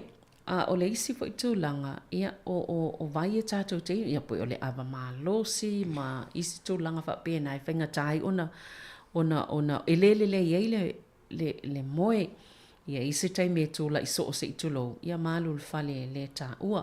Ona o tātou e iei o telefo i tangata e ngā lulu e sifi po, ia o le sauna ngali, o le tino lava ia e pe o le tai au e mataimi o le au e alai, ai o le taimi o le pō o tauna mālo lo, ia e ona e whainga tā mō nisi o nei whainga aluenga, mō tangatala i e whainga aluenga le pō, ia tau mawhai awane i tau mamawhai ni me ai mamafa, no inga e wha mamala tau mafa, ia ina ia awane i inisi tūlanga o ngai tūlai mai. Yeah, Lee, there was a question last week about gout. Maybe you can talk about that today. Okay. Gout is a form of arthritis. And there are some people more susceptible to it than others. Yeah. And unfortunately, Pacific people are susceptible to it. And the reason is that it's evolved, but it can also be linked to a genetic issue. And some of the things that, so gout, when people, normally it would be people would get it in the big toe. That's normally where people would get gout. But it can be felt in an ankle or in the knee or in the wrist.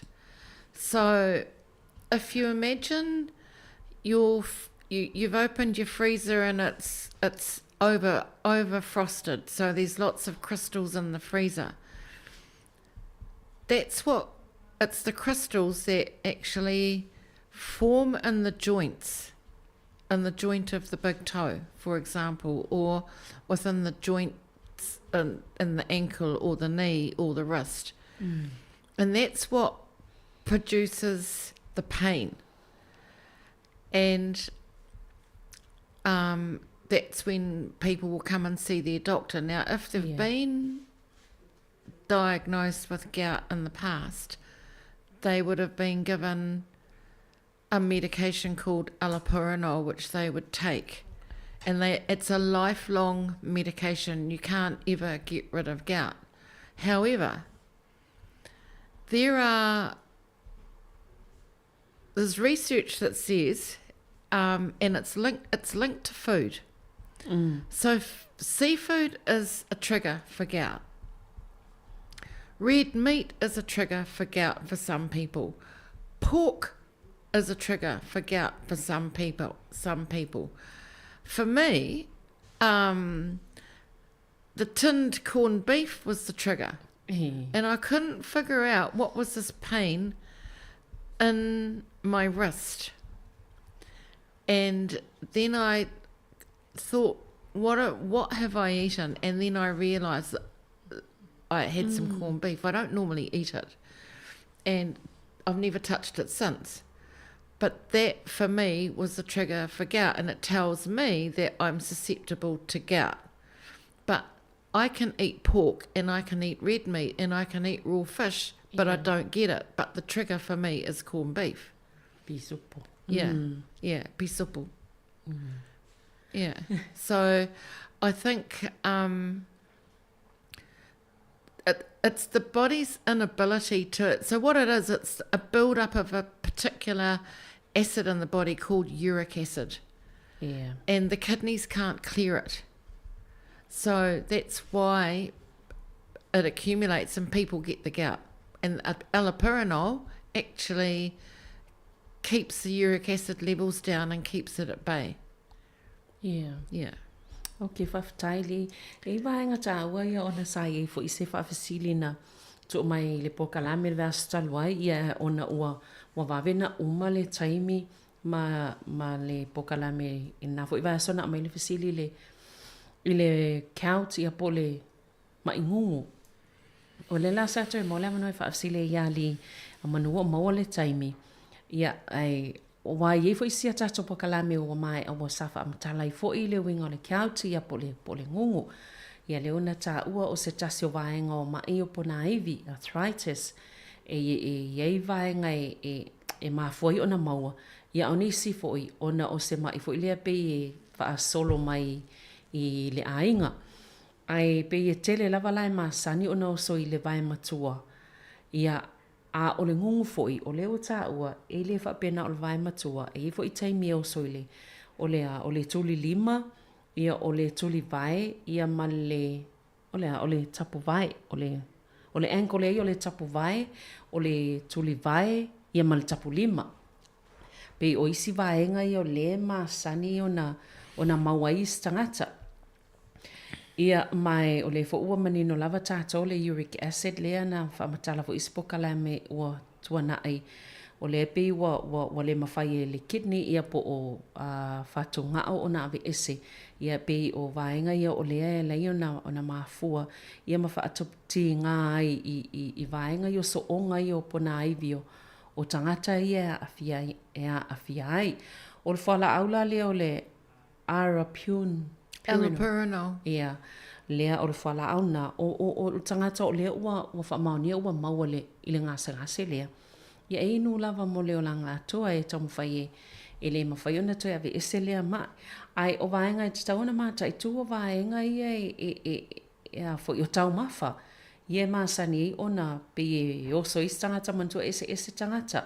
O le tangata e oso le ngungu ona o tau mawha sami. Ia po o le seafood ia pe o isi tau mawhana o le isi tangata pe o sol maingungu ona o le whaspua ia o isi o meo a ano manfasi ia le mawaile toto ia lena ta ueli o ia o le pisupo le alengo ti ngā ona tapulima leo soile le ngungu lea na mati ngā iluna tapulima. No winga ese mai se ase ona tau sami le pisopo. Ai o le wana iloa. E tau sami iloa i ona amata ona ia whaalongo ina lo leo o vaenga i o lea fo i ngase lona tino. Ia o le toi tau sami ai ala. Ia ma le toi o soi fo isa ti ngā. Ai pe o le fautuanga lea o loa mai. Ina ia mata i tūle lei e iei tau mawha e whaatupu pe mafua i ona osal ma ingongo mol tangata. Ia ona ma tau le leilea, e le mawhai ona toi tau mawhai ia talo whai. I leo langa toa. Ia e pe o vaenga ina ia tau mawhai i le soifua malolo ina o tātou umalava. Ina ia mawhai ona soifua le lei. Ina ia awane i o ia tō langa. Po ia whaale ton. Whaftaili. And because of the time.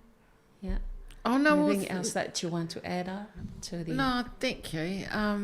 No, it's been a pleasure to come and talk, and none of this is scripted. I will say these are all. I don't know what we're going to talk about until I get here. So, what I say is from the top of my brain. And yeah, hopefully that you'll stay safe for the rest of the winter and at least have an hour technology free, no phones. Yes. And talk to each other. And yeah, we'll look forward to catching up next month. Whaftai tele lava. Ia, whaftai li ma lo foi. Ia o nei whautuanga whai uia. Ia tau mawhai ina ia tau silelo soifua malolo ina nei vai tau o tau malulu o lo tātou iei pēr. Ia ai mai se foi Ia tau mawhai lava ona o le tele o teknolosi ia lava le mano lo ia ai eisi nei tūlai te le mwhai ona whaonga ina lau telefoni ia po lau computer ia ai wai pe o tele o isi taimi ia sai whamatala tu nei isi po stono isi a inga ia e lai whaoa le tangata ia lan telefoni ia le o talanoa ale no fo le tafa o le tasi ia e peila o le mawhaanga na o le whautuanga pe ona mai e li nei tae au ia mawasina i tūlai tasi e le mwhai ona whaalu e talanoa ia ve esa le telefoni ia o se tūlanga le lei mawai fo le soifua maloloina ia pe atal tanoi lei sim tangata le o taftafa ia e wal whaonga ina le telefoni ia ona i whautuanga na mo nei tae au whaftai tele lava ia mo le whaafonga mai le tato po kalame soifua maloloina ia ae toi maua fo i le whaopoponga i lewa ia so i le taimi masani ia e mo le taimi nei ia manuia lava toi taimi o tutoe o le aso whaftai.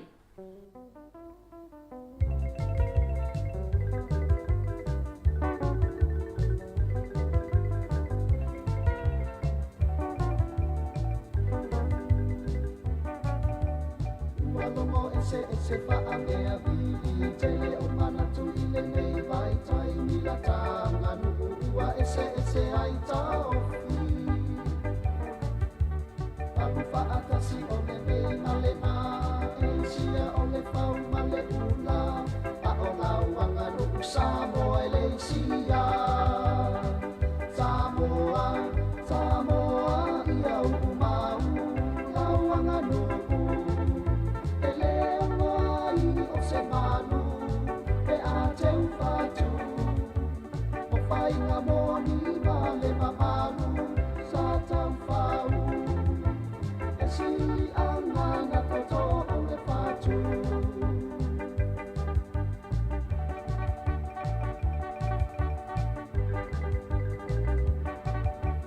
ua bebe si so o fa atau i se o le atasi ai le tau solo fa ona elelei ole nanu e miu Samoa ua mai a ona fai ona tatulanga i le whetalai e whaia ole launga Samoa lau whaalo alo i loa i lau ta alo a whita no whonoa i lalo e launga i a lafo se tama matua pula la moto e la mona soifua i loai oe o me pule na e tau tua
O le tautua le si ufonga o le laumua o lo iai fo i le langolango a le New Zealand On Air.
Vivi inga o la fio anga fale a lupo ia fa maloa tuai le au fa fonga ni mai ngal tai au. Ia nau mai a tul tato pol kalamina sa fa foina ile tamaitai a Savelina. Ia ni tai au po kalama sani lava o solua. Ia e toi fa maloa tu tato au fa fonga fa maloa te la toro o mafuta mamao mai i nungo tato wala ata. Ia ele fa angaloina i lava na i o tato tua asina sina leolo mafuta mai tutolo maota malawa ia fa nga ina fo ile tasi ono te simal tasi fa mo ia mafuta mai ai Whaawina atu ia whaafifianga sui whiwhiloi ta lia fo i tātou talafou I li tu lai se furu malelua.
fai o fie o lo o watato ihai o fai gata mea ua o mai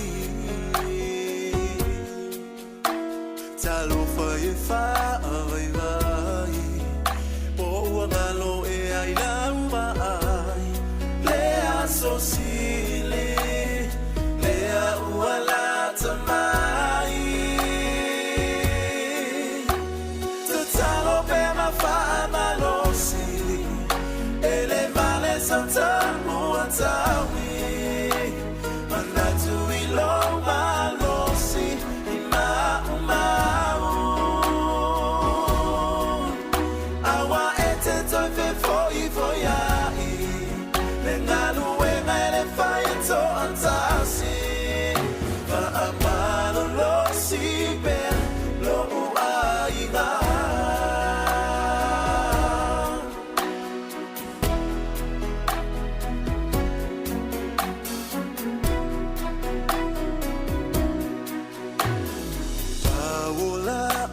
talo olo ule manao lo ai tato ono sa imai lo afuele mau lo ai ne tafe le au le asosile le uala tamai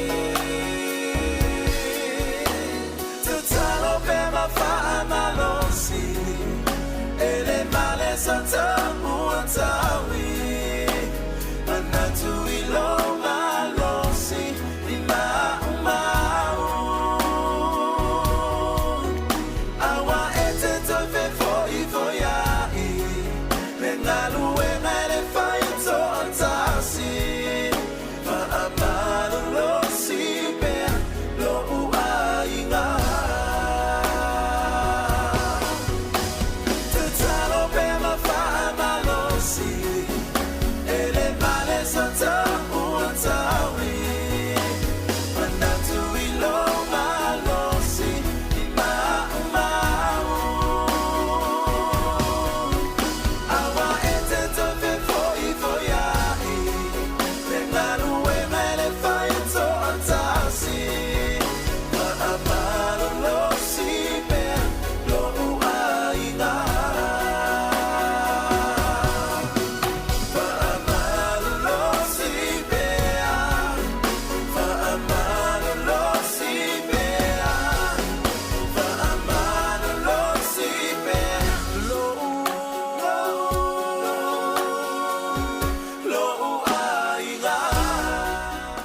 Whawhiwhianga me le sunga i ato whai lua, nisi o talam whai whenonong pueli e tato atunu o nei mai ngau tai au, o lo walo ia mai e le ofiso wa ai tau le wha le tonu, o le timunga malosi o timunga, timu aisa, te tele fo ile aisa i lalo ai mai sile motu i sauti ia i aso lumanai.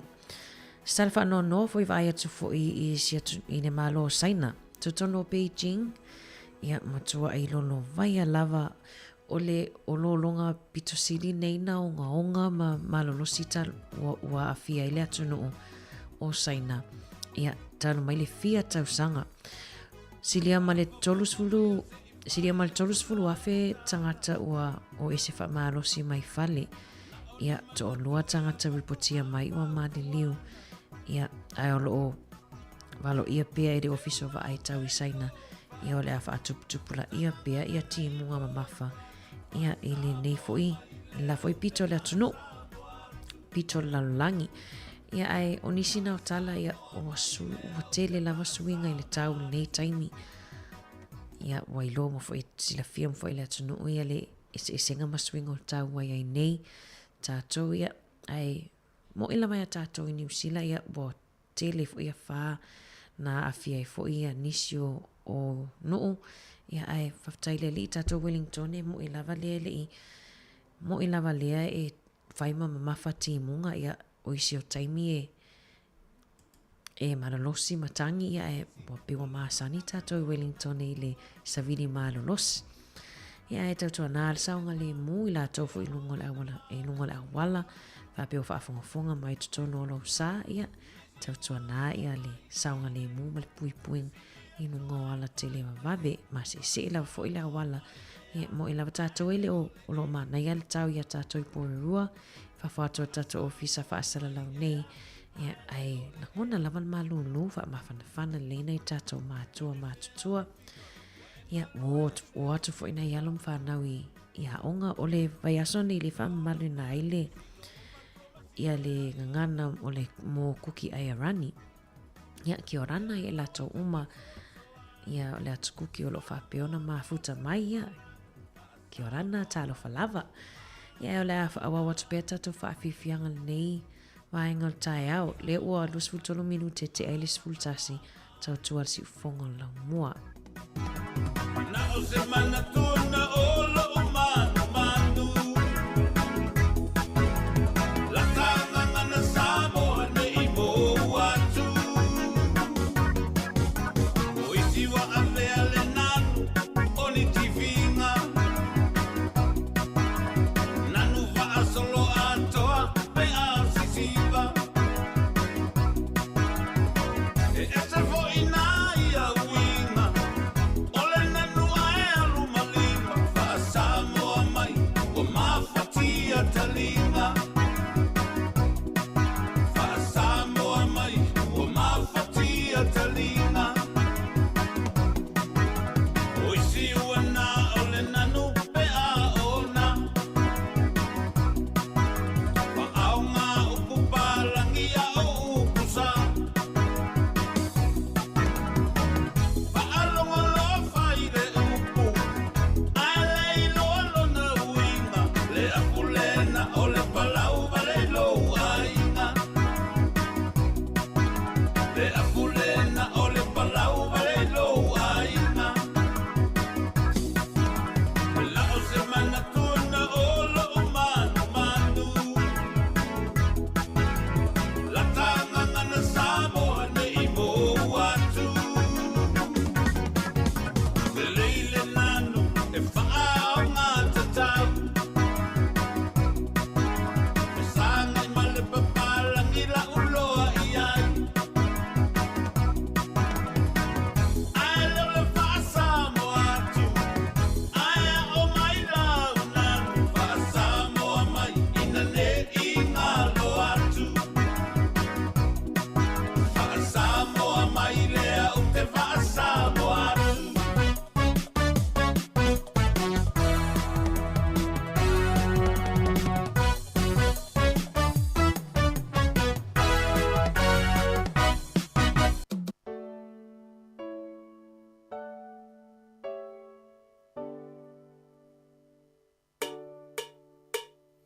Tama mai Samoa, say yo pesa ma failoa. Lo manda la fia tele, na malanga mai le valele. Tama mai Samoa, say yo pesa ma failoa.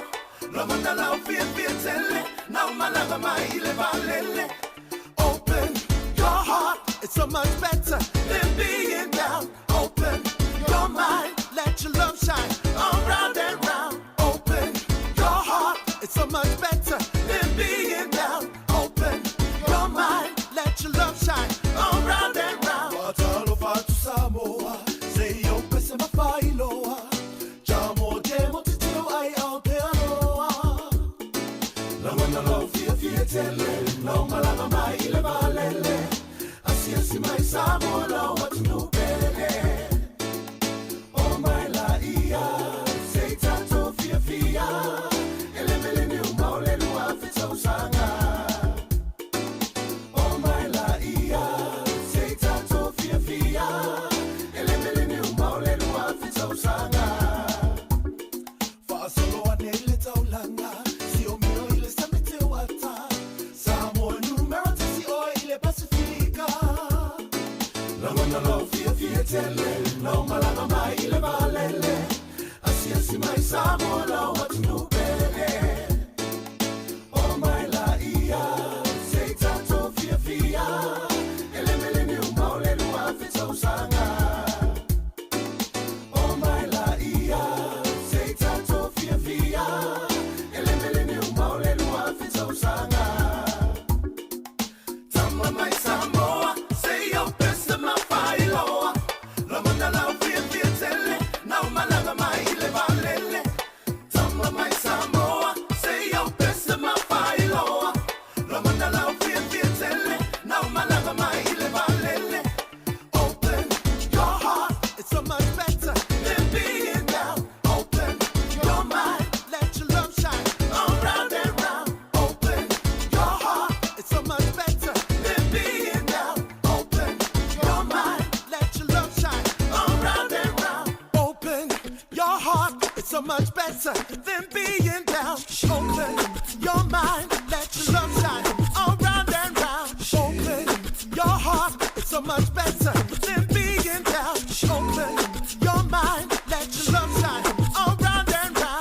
mata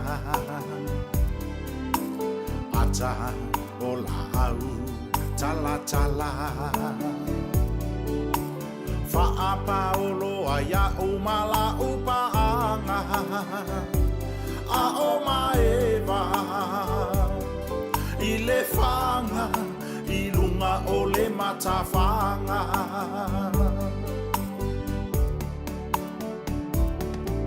Whawhati papae mai ngalu a o volasia se manatu Ia te oele bele I lo unei whatu Ta umaia So alofa mo ita ai e tele I alu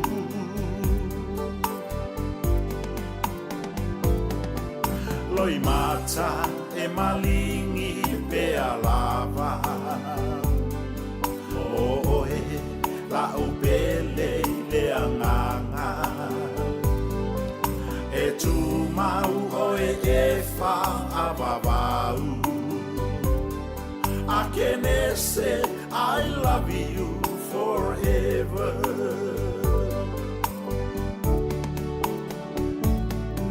Loi mata wa malingi yo uluma E tamo mai fusi atu ita E sulu mai fo I lau mama I lo unei lima Ma e tangi Lo alofa mo ita le fa aluaina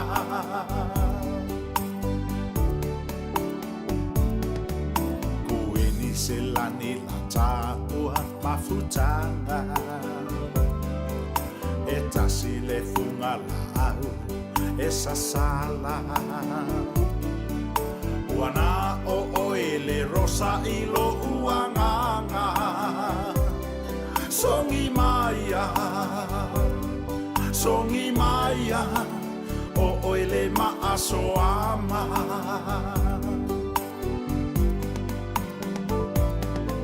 Loi mata e malingi pe alava Oe la upele le anganga E tu mau oe e fa avavau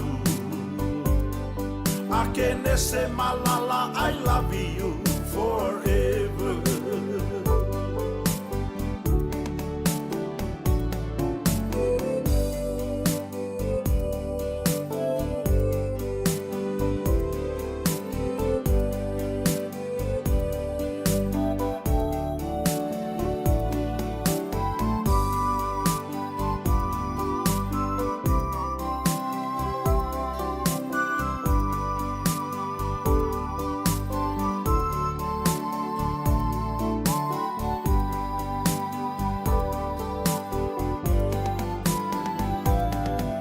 Loi mata e malingi pe alava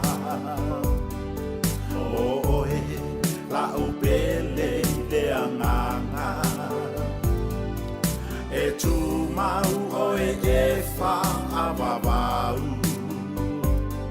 Akene se malala I love you forever Akene se malala I love you forever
se se si ala pese Jau lui ngā tai o whale alu po Ava ai aloa le pai sua ua tele Tota po ai lea o whawhine Maua sui ai si ala pese Mai mai e tata o tane ai le tata o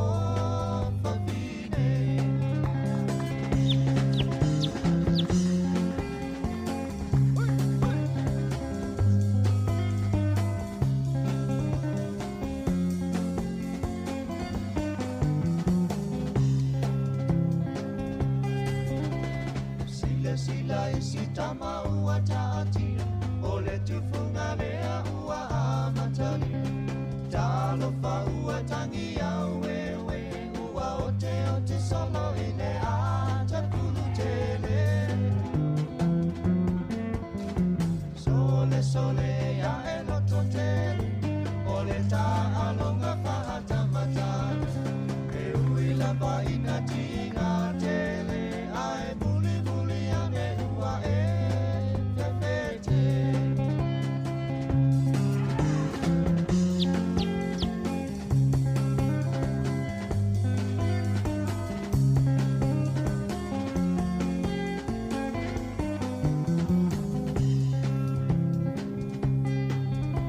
O atu nuhu uma le Pasifika E sili Samoa i le tautaua O se songa i miki wa sa vali mai Ua whepuna pi mai o na whaila O aso pa ai whapa amuni ali au whaatua lo se o whaalau O le singa no whaapea whaaulu tau ua o Paile vasanala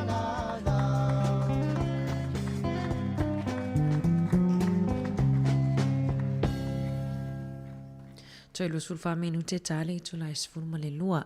Tala fau lea mai nei i si tēnei titi i tauranga, Mount Manga Nui i tauranga. Lea whapea na fia i le train, ia po na foafi i le asona nafi. Le lopo le taimi fo i lea lata tu ua lea onga pe o le toa i se furu minute le tolu. Ia lea na la via i le train, ia po le na foafi au aluatu i lana wila. Ia o stala wha noa te lelea mo nei tātou mātua na ia fo i mātua, ia mana ia fo i sia fo i a onga. E a onga le teini titi le i le intermediate, ia po le a onga tūlanga lua. Ia mana ia fo i toi tangatanga i ani fo i nei tātou mātua. Ai me se lava le taimi lata fo i le na piki nei whana wā onga. Te leo kolosi, ia tala noa lava lai i nei porirua. Te leo o tā vale fo i e pea ele o se kolosi lai. Taimi le pisi le awala la foi le tatou na le saunga le mo nei tatou walum whanau. Te le foi nei tatou walum whanau e whaonga ia scooters, ia be whaonga foi ia wheeler, e whemalanga i mai le ainga nga i whale a onga ia. Ai lawa whaalawe lawe tutupu ia pe lawa sia foi tēnei titi ia ua matua ai mawhatia lawa foi le a onga ia masiona foi a ainga.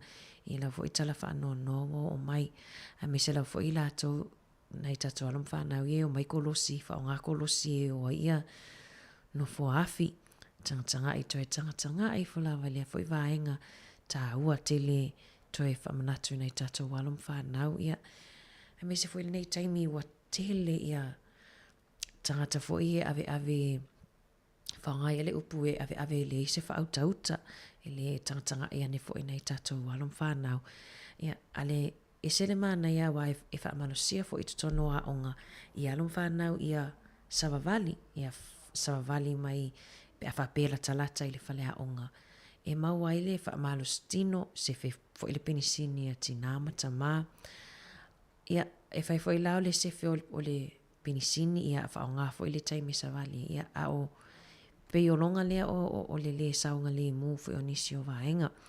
Nisi o a onga i nei porirua. Hei se tasi o a onga ia sa mawhai fo i ona tapunia fo i lea whaasana na watu matua e piki along whanau i le aso na nafi. Ia ona o se tangata fo ile le walu atu e whelua e atu i whafo malana taifau. Ia o vaenga whapena e sere pui nga tai fo ile o along whanau tutonu. Mo mia fo ilai nei tato matu ona malama foi. Ni te o atu le whale a o ngai le o mwhaina wha ama amulu mai e tamitia o nga pe wate ale tolu. Ia ona o tūlanga whapena e pui e muli tai lava fo e le a onga. Ia tuunga ia polisi fo e walisa onga le mua alom whanau. Ni se o vaenga tā ua e tangatanga ia nea ima mana tua.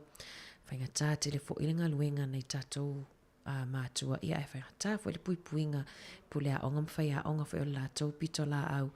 Ia wa le pui nga o nei tatou alom whanau. Ni se o tala wa avatu fo ina nei tai au ia ono o le fo iwa whaasau fo ilunga o tatou ala tapo ala televise fo i o talafou. Ia inisi fo i o whaalamlawe toi tangatanga ia nea wale saunga le mū lava ia o le ngata i tatou alum whanau ia o tatou lava ia. Nisi o whamanatu nei vaenga o tai au le toi luas fulu minute tāras fulu lua ia aiwa manongi mai fo i le kuka ia i lātou le au ngā sese ma lo lava le tapenanga fo i o ngā sese ina fo i o tau mawhana i tatou mātutua te lo lewa fia lava tina amata maha leo sasala me le manongi o le ia polei a leo falai ia aina ai le fastalo ia whapea fo tau mafa nafi ia o te loa po sina ia pi falai fo le lingi se e o ata mauma o le lenia asua le lenia asupo le lenia ai tau mafa i le laisa toi te lai whapea me le vaenga oka se le whetau i le laisa male se tau mafa mama tau siri soifua malolo ina a tau samila marsalaki maupu tau atu whaafifianga mai ia paina ma sani male pese fiu noa e tau alanga.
Fiu noa, fiu i tau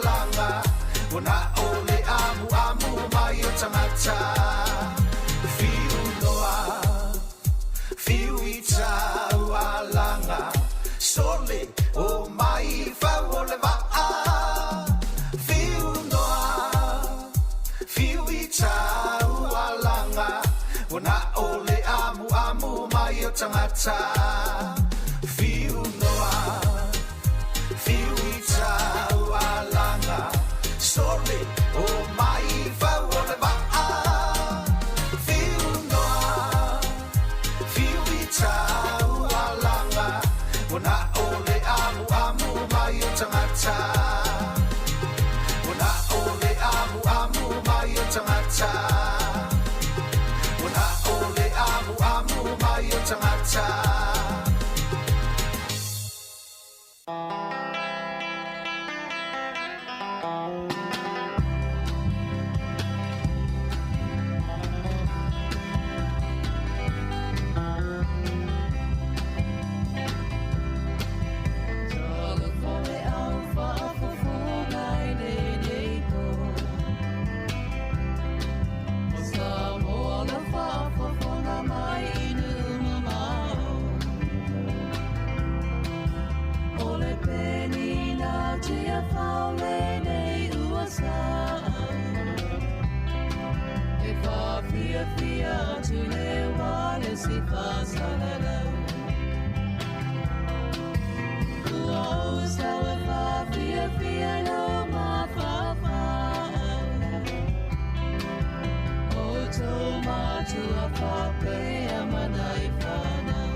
taunga ele aolo uti wa ila ile afu fo itama fama ua fo isema natu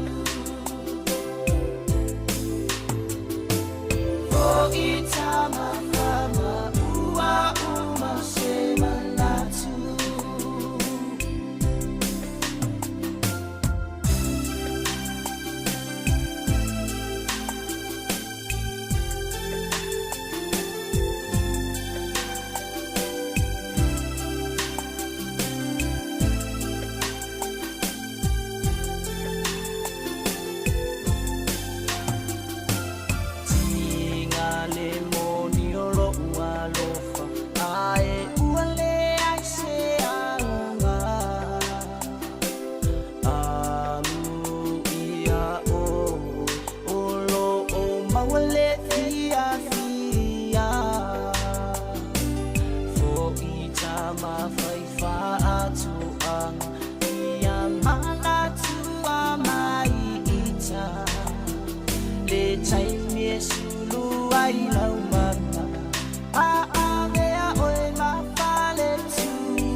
Taunga ele aolo uti wa ila ile afu fo itama fama ua fo isema natu fo itama fama ua uma sema natu.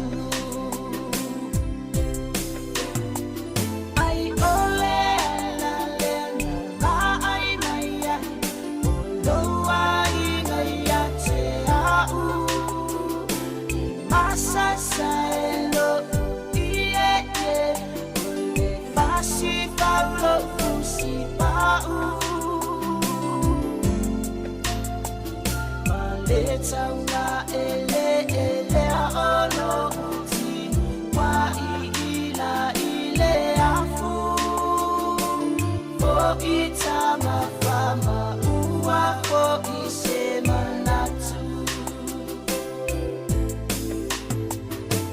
fo itama fama ua uma sema natu.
tau nu leo leo.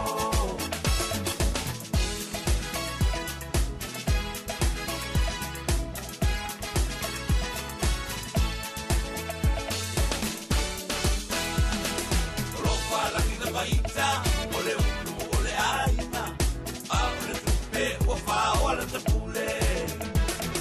Tuli de te maloa, e alu e te toki opini, watu le kanai i.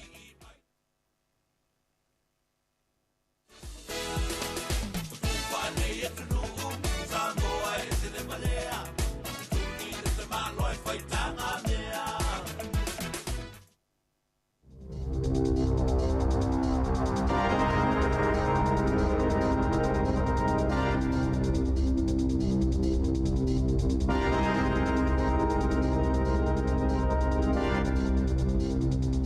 Ta alofa lava o talafau le si ufonga le lau mua i Wellingtone, mo le aso mua le nei o Augusto lua afe luas huluma le tolu. O le tatu tala mua.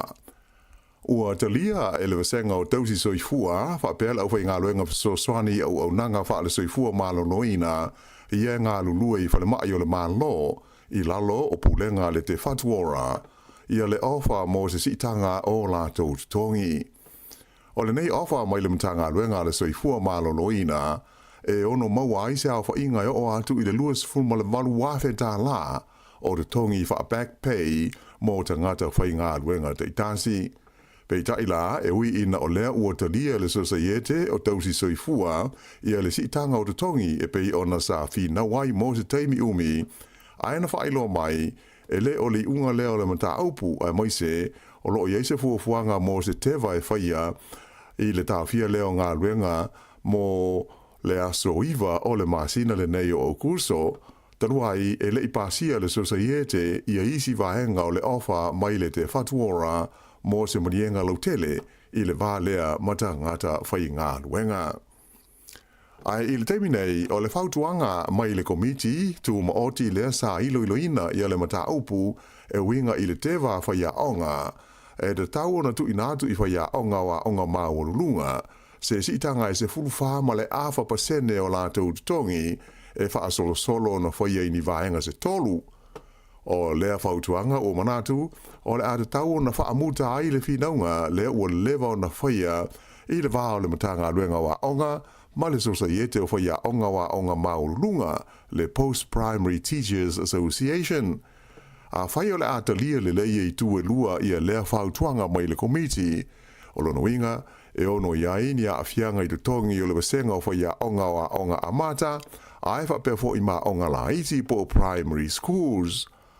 O tula fono fa atusa o me te urutongi o whaia onga, e noa ti ailem tanga luenga wa onga, ina ia ofo ina atu ni swinga e ono whaia i rutongi wha vai o whaia onga wa onga la iti po primary schools, wha solo tuai i whaia onga o a onga amata po o kindergartens. O le whautuanga le komiti, e ono pasene i le si tanga o rutongi e tau ono whaia e wha maruatu i la so mua o Iulai. Whao popo iai ia leisi 5% mai laso mua a perila o le tausanga a sau, ma le tolu tesi ma le 1% ia tese ma o le tausanga lava a sau. O le nei fofuanga, o le asiti ai te tongi whaavae i le se furuwha ma le 1% i le mai ai o le vai taimi e pei o na whao tuaina i le komiti whaatino e awa wai le whainga o iesi tanga. O lona winga, o le asiti ai le tongi a mata mo le to tele o whaia onga, mai le 5 afe, iwa se lau wha malu tā la, a ngai i le ono se furu ma le wha afe, ma le malu se furu lua tā la i le tausanga, i le amatanga o le tausanga e lua afe, lua se furu 5. Ai o te tongi o whaia onga ua ilunga, ia le fua o la tau tongi, a o le sitanga mai o le asitia i ala tu tongi mai le ivas furu wafe tā la lo ia i le teimile nei, aka ia tu le se lau ma le tolu wafe ma le balu se furu 5 tā la i le tausanga. Sa whau tuina fo i le komiti le nei, le iai le ape o le whaia leo se peimeni wha abitoa se tasi mo whaia onga uma e 5 afe tā la a le tangata, ai whape ai ma le afe 5 se lau tā la mo sui a wai o le unia whaia onga, le PPCA, ma le tusa o le fitu se lau se fulu tā la e whaafou ai i a tūsi pāsi whaafai a onga. Ua i oe le malo New Zealand i se fuafuanga e whaaswa i ai le tau mo le whaatawina leo whale o tangata ia na whaalenga ina i a wha marolosi ma lolonga na awhi ai le tu malo Hawke's Bay i le amatanga o le tausanga. Pe tai e le imanino, pe o le a whaafewheo na vai le tau nei i le vao le malo ma pulenga o nuu ma ai o loo a awhia ai. O le vai asa nei o loo whaangasolo ai whilo inga ma whontanga a pulenga i 5 o le tu malo Hawke's Bay, mo le talano ina ma le pasia o leo fuafuanga, lea e au ai le whaatawina o whale o loo whaatulanga ina i le wasenga tolu, po le category 3, a moise o le fausia o ni pā pui mo lolonga, a toa ma le whaale leia vave o wala sa whaaleanga ina. E se whaaringa tusia mai le Minsta, mo le toe whaale leia o mea na whaaleanga ina i le wha o Grant Robertson, na ia whaari hai, o le nei fuafuanga, o le awala au ina aita ngā tai ona whale ua whaawasenga ina i le numere tolu o mea na whaalenga ina i le wha, ina ia whaatau ese o lātou whale nei, ai se e mai ma o lātou whanua ia ua te le a wha ina ma ua whaatama ia. O le anga lue whaatasi pūlenga SS ma ta ngā tai ona ia whale ma whanua i le whaatino ina o lea whaamoe moe. Ua ioe fo i le malo New Zealand, e fesoa swani i le tau o le fausio ni pā pui mo lolonga, ina ia manu pui ai le te leo isi whale o le tu malo o loo whaawasenga ina i le numela lua.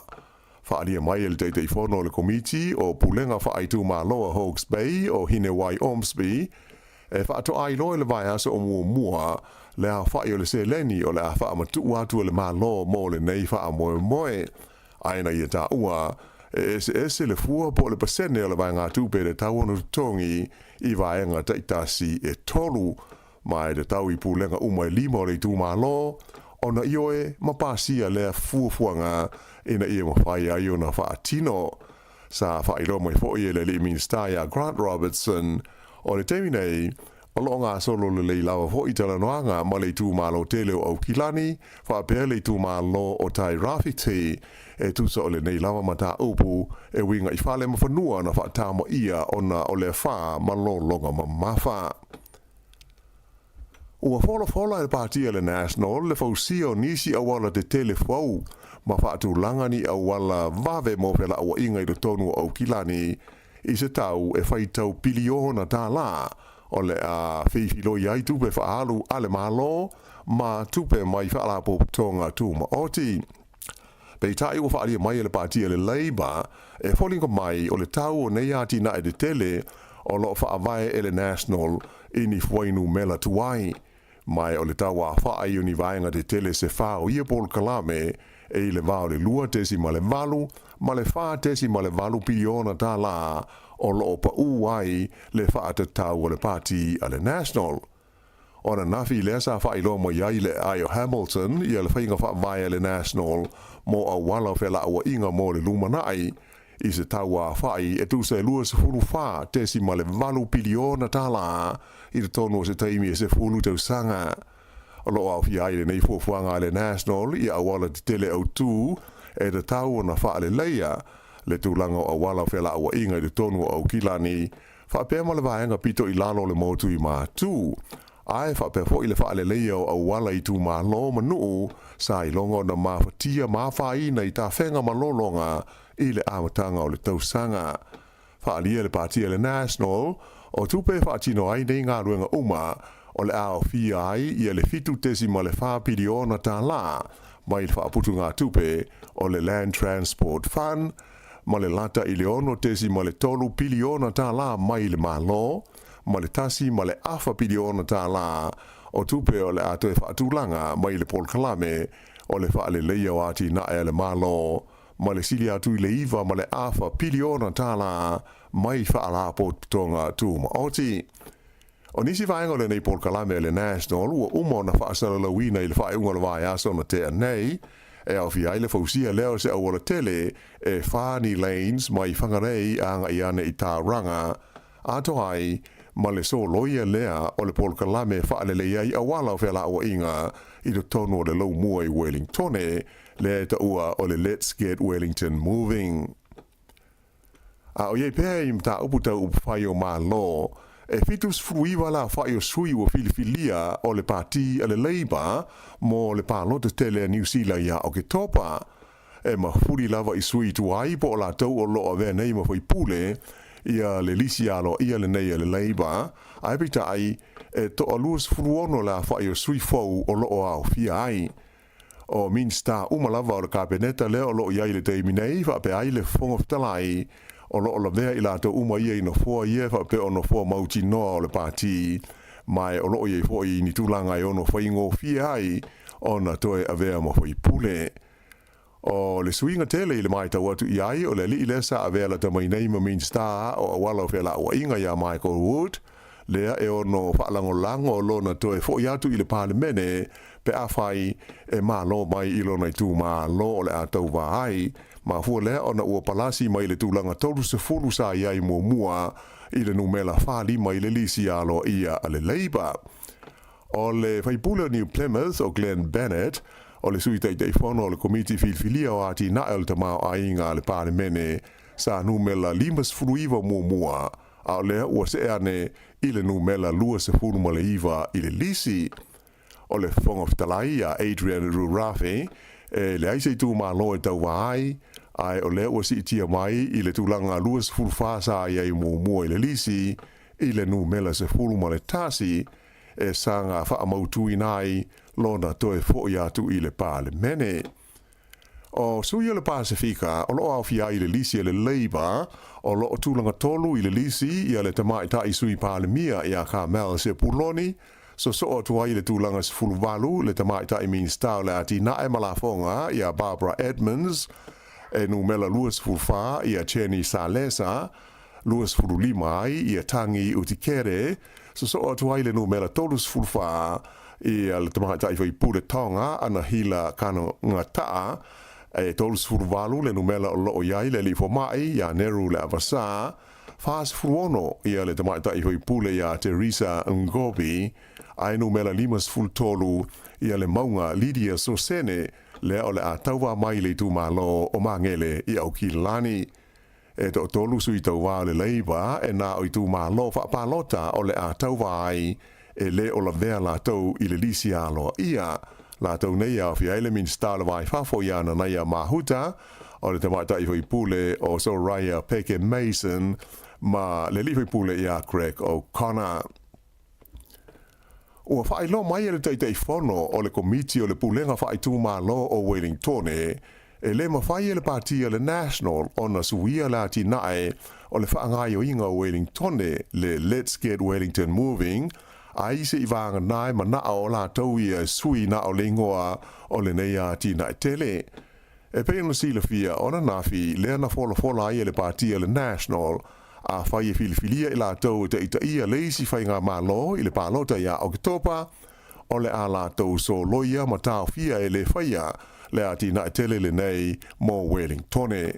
Whai lo mai ai e le whaipule le National o Simeon Brown i se talanoanga ma le wales whaazara laua New Zealand o lo mana o le la tau pāti e ave le wha mua i le wha le leia o le tunnel i Mount Victoria wha pēr ma le awala i le Basin Reserve ina ia so longa le le ai le feo ingo ta vale e anga ia tu i pito nui sa sae o le lau mua.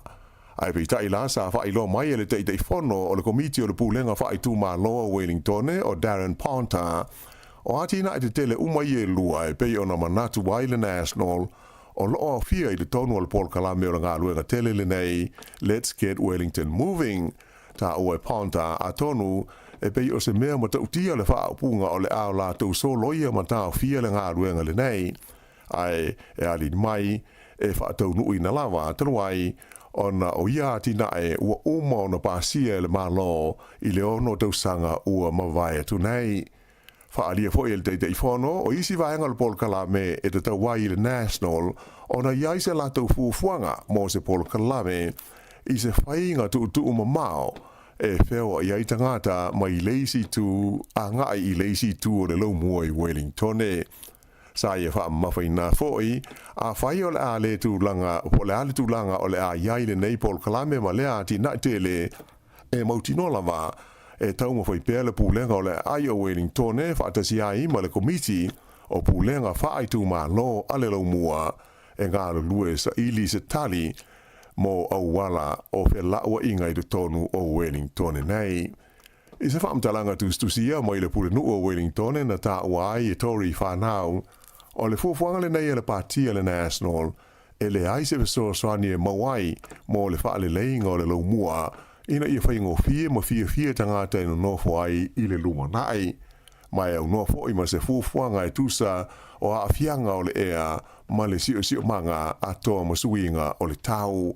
Ta ua le tamata i pule nuu o le tau fia ma le so loia o le fausia o na fuaafi e le tise mo Wellington o se lasanga o le ato e whaafoia i tua la ti nae o le lau mua mai te tau i le National o na talanoa ma fesiringia ia insinia ma le awato mai sa haafia i le whainga o fuafuanga o le nei a ti nae tele.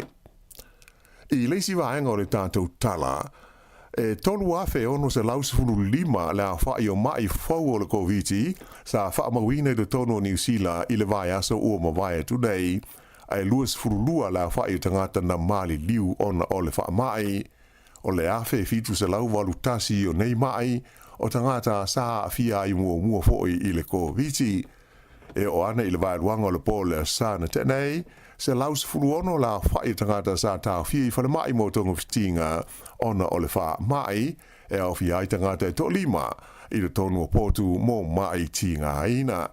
O whainu mela ma wha mau maunga o le vai aso i ona tua sa tula i mai ai e tolu afe fitu se lau ono wha la whai o mai fau ai luas fulfa e na mali liwai.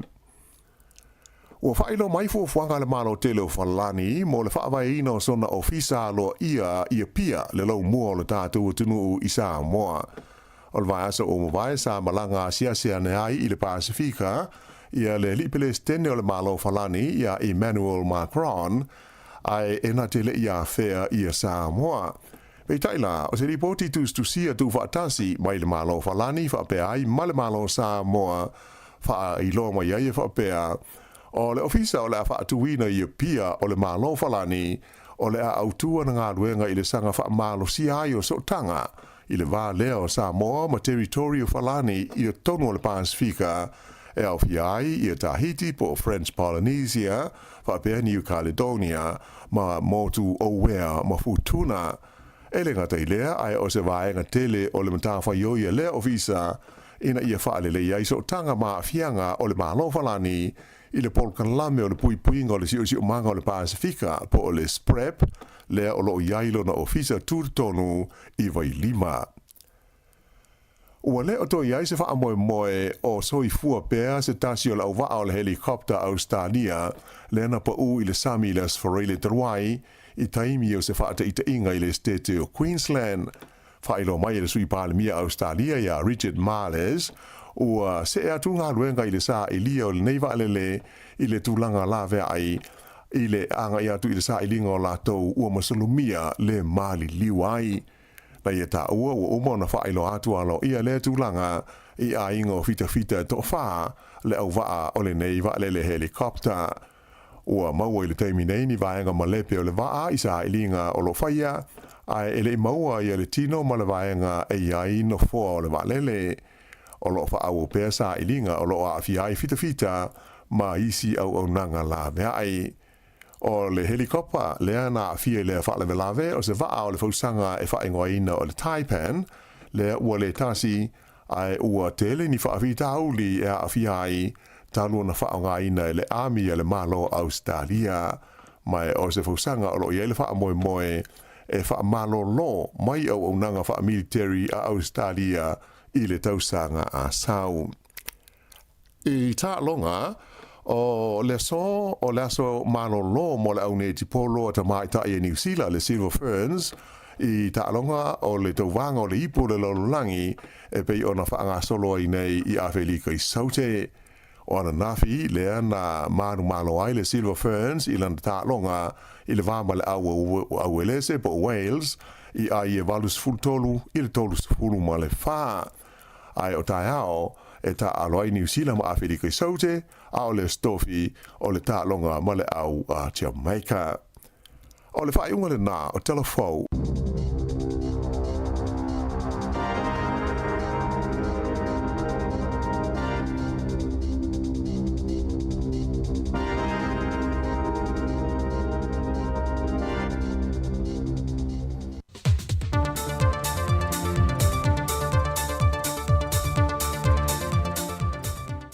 Talofa lava se whaopoponga le ni o telefou mai Samoa e mea o lo tutupu ai. E tomo atu e tātou telefou. O le asole wa whailo mai se pepo whaamtalanga mai le official pālemia, whantese me le vaenga o whemalanga inga Samoa. O le atu e te tala i le avanoa mo le whaatumuina o pepa tālo sanga. Mo le se o le kota di usila e anga va aiso o sitasi e fia tālo sanga. A wāwa noa si te seni no whamauilea tino.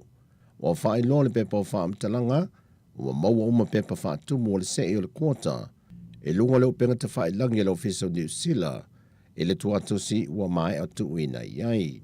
O ia pepa whaatumu, o lo iei le ngana Peritania, whaate se mananga ngana whaasa moe pe o na masani iai. Ua na o le tasi le masina leo u te tala mai ei mo le nei a wanoa, e toi wha mai amata punia, e le aso tōtu se fulmalitasi o le masina nei lava.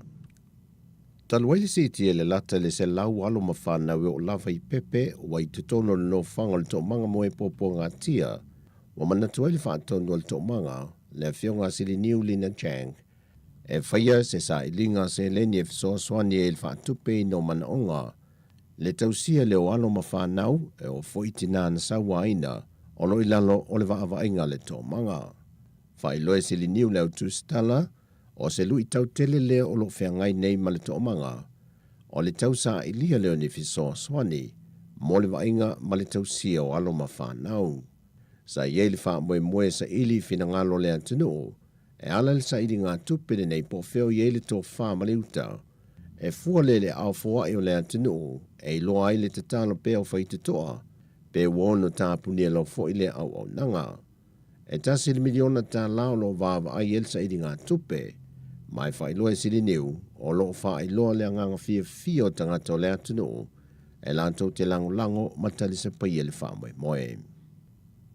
Wa te talo mtanga luenga o leo le mamalo lea tunu, e na ia fiso swani atu i le sa ilie le taavale, male ave taavale, na maliwe se te mātou fulfitu tau sanga le matua I la luvaya, e le pole aso tona I le whai unga le vai yaso.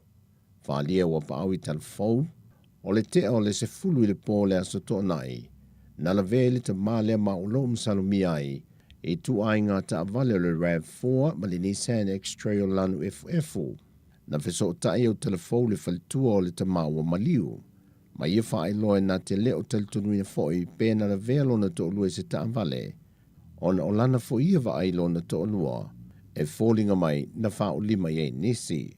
Sau noa pa au, o loa ngā iso e suenga le sa ilio le taavale o le taavale, o lom salomia, na maliwa I le ta mātou fulfitu tau sanga le matua. E o mai le te minei, e le ito e maua mai se tala lata mai, pe ua whao luatu le talu sanga le fionga le fonfatalai o le mota, le fionga papali ili o te euma se pao, e le apili no le whaai unga na tuina mai le whaama sinonga, e toi fo I sui e tōlu o le vaiang whao pufai le JPP te tonu o le pālemene, ma toi maua umau la te tongi ma la whaamanu ianga. E leo mai loa le te minei po lea tālu sanga, o le atu I nātu le whaamsinonga o tālu sanga, po le vaianga o whaamsinonga toi apili. Ai no wa fisiringea o telefou le taitai o le pātia le JPP, tui le epalu pe soli aisa I le maria le ngoi, pe ua maua o la te tongi le te minei, na sau notu I le epa, o lo tau sa I lia wha maumonga ma wha amtalanga wili I le wha te tau lea wha I unga, o nei mauti no foi a whai o lea wha tau nu, o whainga masani e te tau foi o nāwe ese le la fonga, mai o lo tā lia pepa o wha maumonga ma wha amtalanga wili ili, e wha te tau I o la tutongi. O le veiaso te nei na whaia I se ulua I whono mo se te mi mō mua, a le mtanga luenga mō whala puputonga ma pese nisi tū ma o te la mā lo. Whatase me whala puputonga e luasa fulmali fitu o le atunu, e soala upule e taunu unga o la tu ngā luenga whaatino, e peo na iei le lima tau sanga o mawhae. O se I tū tā ua fo I lea o le toi tā pena I o fōfuanga lual mamau, a le vaenga o whala popitonga tūma o te le malo.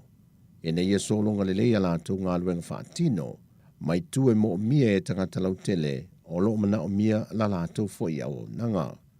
O le fionga le minista o pisinisi ala maduia maleipa, le fionga le atinu Wayne so ialo, na sau noi wha malama le tā ua ma le autu, o le fon tanga nau suia. O se ngā luenga o lewa o na tūri matai e le mata ngā luenga, no na whaatino ina, ai whaafitai o le o tino mai. Ma au te manatu, o le aso, o nā o se amatanga o maafitanga whai pēa. Tātou te whaaso ai e le ngata i taunu unga o ngā luenga, au nisi o mta upu, po fuatanga e te tau o na toe, ti mai e ngā luenga whaatino, e ala i whainga whaavai, ai meise o ni loi longa, e le mo o mia o tū la fono, ma le tū la fono whaatuntonu, e whaali leia atili ai taunu unga o ngā luenga whaala potonga ni malo.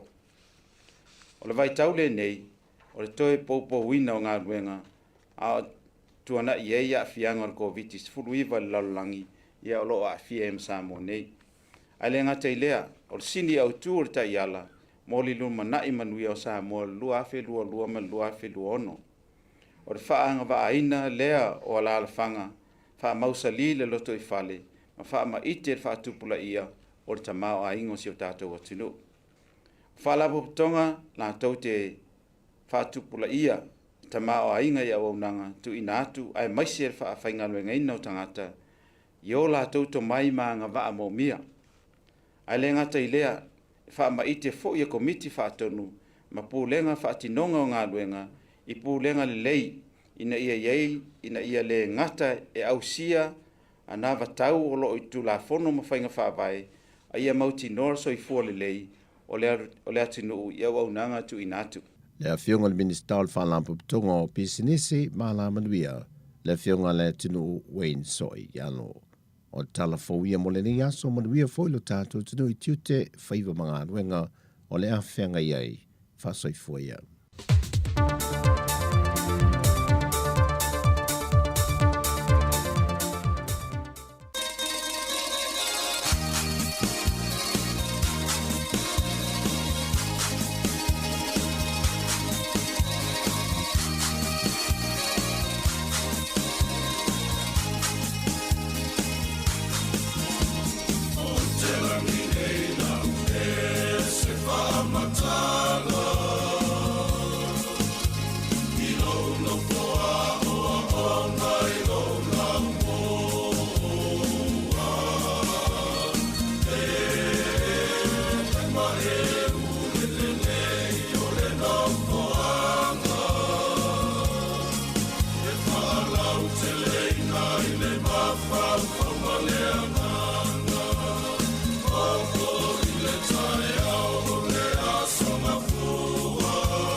Tua ole a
tu senga te te ofo si paka o umatawa umalo upoto I tau mawhai nei ona po Tata mei a whea tawai I tau popo Eleni, Eleni A whalai, whalai, sili manongi Eleni, Eleni Whakale, sili manongi Pai tali oe, isa whaingai pai ai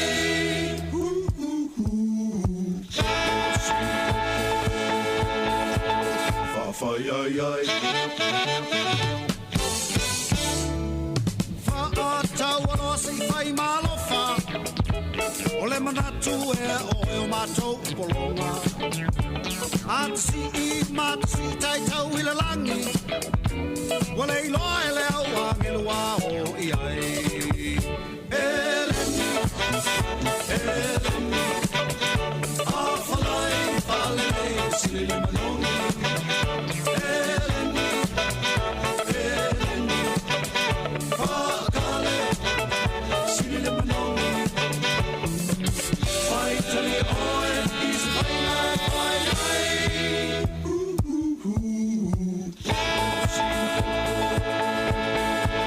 Whawhai ai ai Mori masi ma whawhea ma puaa Ele ngatai le tau ngatai ti wasaka Tau ma whai nao leo ma mawha Ui a tata whea tato isi a tingi apa Eleni, Eleni A whalai, whalai, sili manongi Eleni, Eleni Whakale, sili manongi Pai tali oe, is whaingai pai ai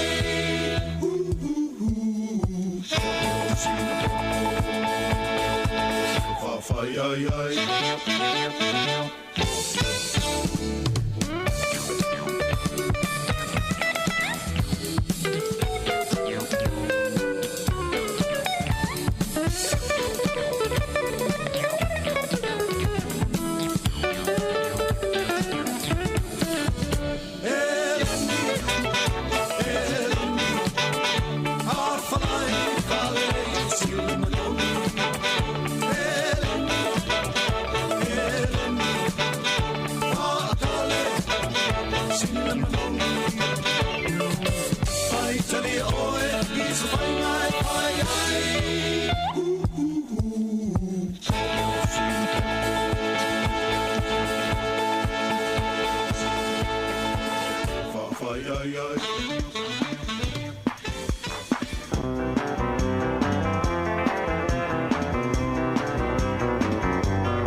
Se mai a tuua tuia le mana o le oa ma le tau vale a le noa pele o Samoa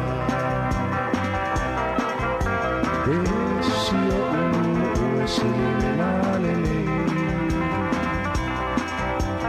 e se foi o na ui mai una pone fia fai ai na oi Wala i o whapene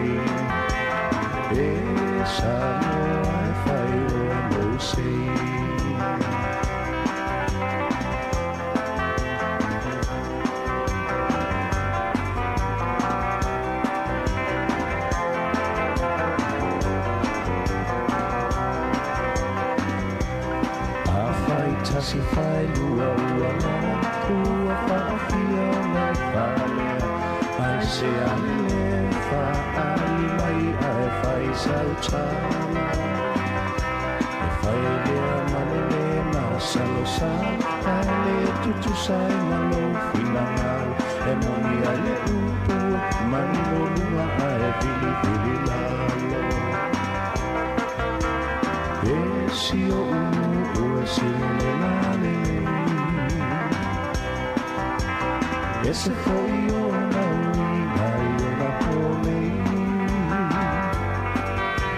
fia whae i na o ua lai no whapele e sa no e whai o e mause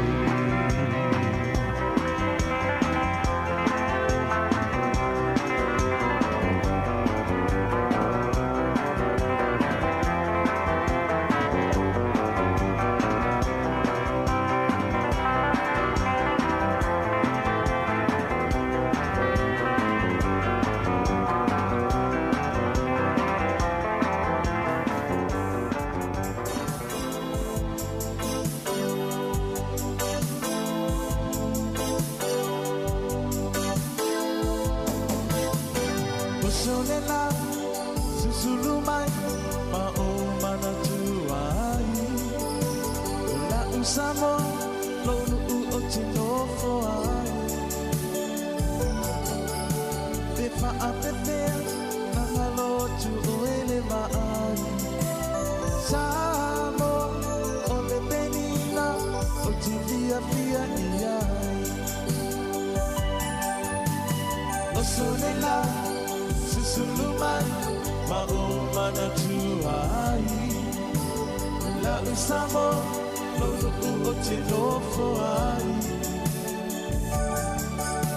Efa apete nangalo tu oele maai Samo ole benina ote via via iai Ani mai se tangi Mamori antumai Alo faila usamo matalasi Ami mai se matangi Mamori antumai Alo faila usamo matalasi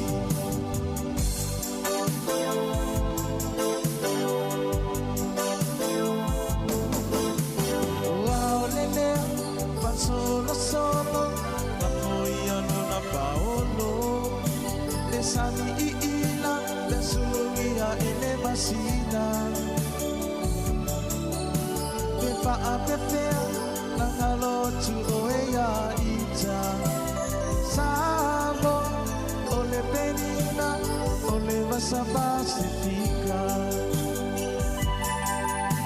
o ole lea ma solo solo la familia non ha paolo le sami ila le sulugia e le masina e fa apefea la tu orea ita samo ole penina ole masa pacifica angi mai se tangi e mamoli antuai alo fai la usamo atarasi angi mai se tangi e mamoli antuai alo fai la usamo atarasi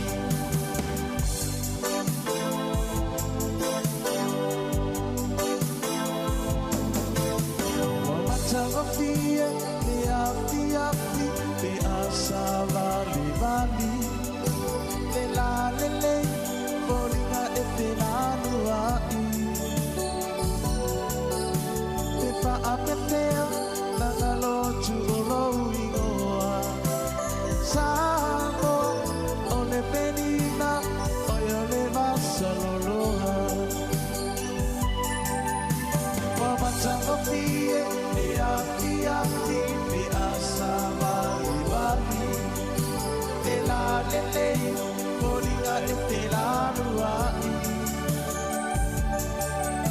Te whaapewhea Tangalo atu lolo igoa Samo o le penina Oi o le basa loloa Angi mai se matangi E mamali atu ai Lo ua lo whai na Samoa matalasi Angi mai se matangi E mamali atu ai Lo ua lo whai na Samoa matalasi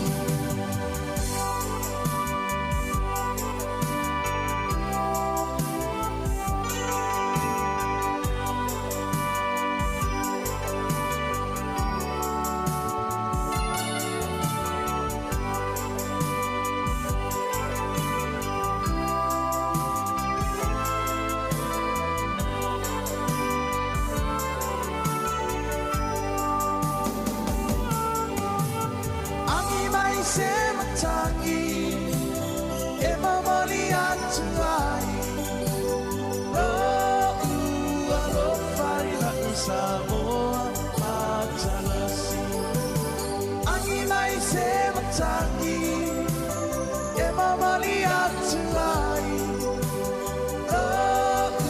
Ua no whai na Samoa matalasi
Te whamano atu leo ua toi 5 minute whaamuta tatu tautua alo whatele atu mo o tau o mafuta mai runga o le tasi ono te sima le tasi wha mo whaftai whare mafuta mai nei tatu mātua mātutua whaonga mai le tio whaalongolongo mafuta mai i le tautua si ufonga lau mua nei aso pa mangalo whale tautua pēo i se upu po stala fo i wala avale i lau whaafonga ai tatu whelua ai tai au i le itu lai fitu pe a tato li ai le alofa le li tato lunga Facebook ma le YouTube tale tasi to erinato i a tato talafou whaftai le mafuta mai.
gotta think twice. Will you be alright? Be dreaming how it will be on the other side.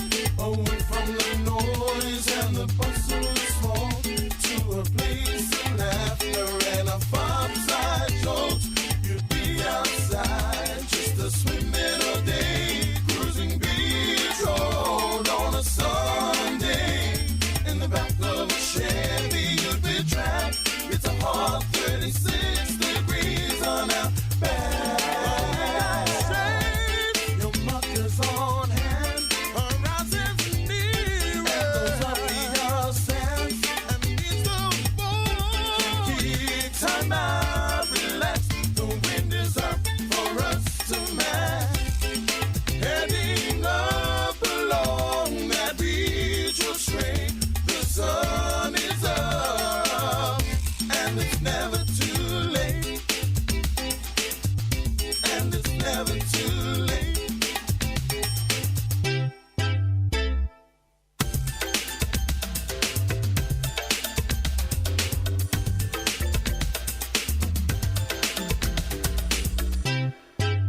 Come on, baby, that sun is rising. We're breaking sweat, brown skin is shining. Heads are bobbing and the tune is humming for a long that town has got its own little ways. Our beers like that every day. In the back of a Chevy, you'll be trapped. It's a hot 36 degrees on our back. The sun is rising. The sun is rising fast. The girls are plenty, and all have gas. The sun is rising fast. They'll catch your eye when you walk past. The music and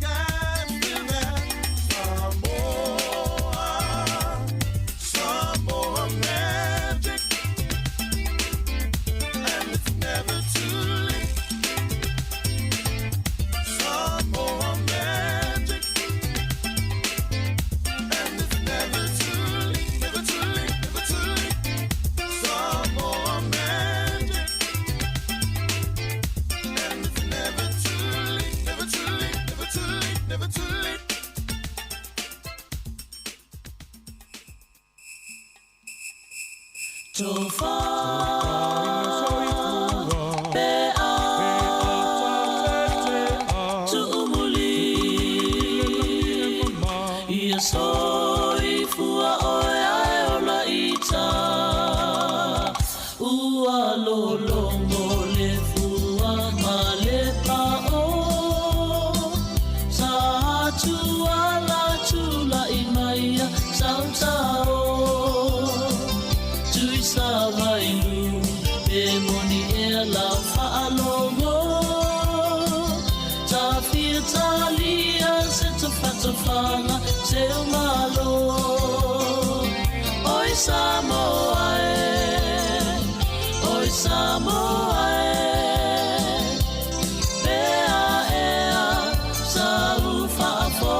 Ta alofa lava o talafau le si ufonga le lo mua I Wellingtone, mo le aso mua le nei o Augusto lua afe luas huluma le tolu. O le tatu tala mua. Ua talia ele wasenga o tausi soifua, fa pela au fai ngā luenga so swani au nanga fa le soifua malo noina, ia ngā lulua I fale mai o le malo, I lalo o pulenga le te fatuora, ia le ofa mo se sitanga o la tau tongi. O le nei ofa mai le mtanga luenga le soifua malo noina, e ono maua aise au fa inga o atu I le luas fulma le valu wafe tā la, o le tongi fa back pay mo te ngata whai ngā luenga te itasi. Pei taila e ui ina o lea ua talia le societe o tausi soifua ia le sitanga o te tongi e pei ona sa fi na wai mo se teimi umi. Aina whailo mai e le o li unga lea o le mata aupu ai moise o lo ia se fuafuanga mo se teva e whaia i le tawhia leo ngā luenga mo le aso iwa o le masina le nei o kurso. Tanuai e le ipasia le societe ia isi vahenga o le ofa mai le te fatuora mo se manienga lautele i le vālea mata ngata whai ngā luenga.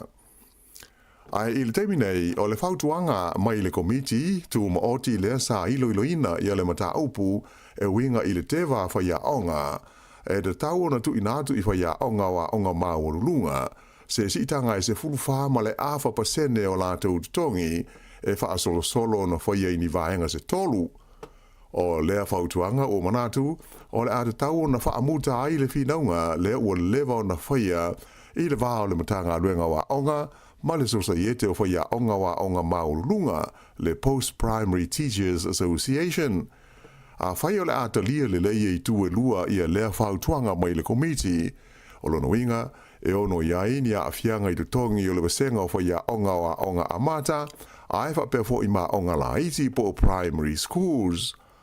O tula whono wha atusa o mea tau tongi o whaia onga, e noa ti ailem tanga luenga wa onga, ina ia ofo ina atu ni swinga e ono whaia i tongi wha vai o whaia onga wa onga la iti po primary schools, wha solo tuai i whaia onga o a onga amata po kindergartens.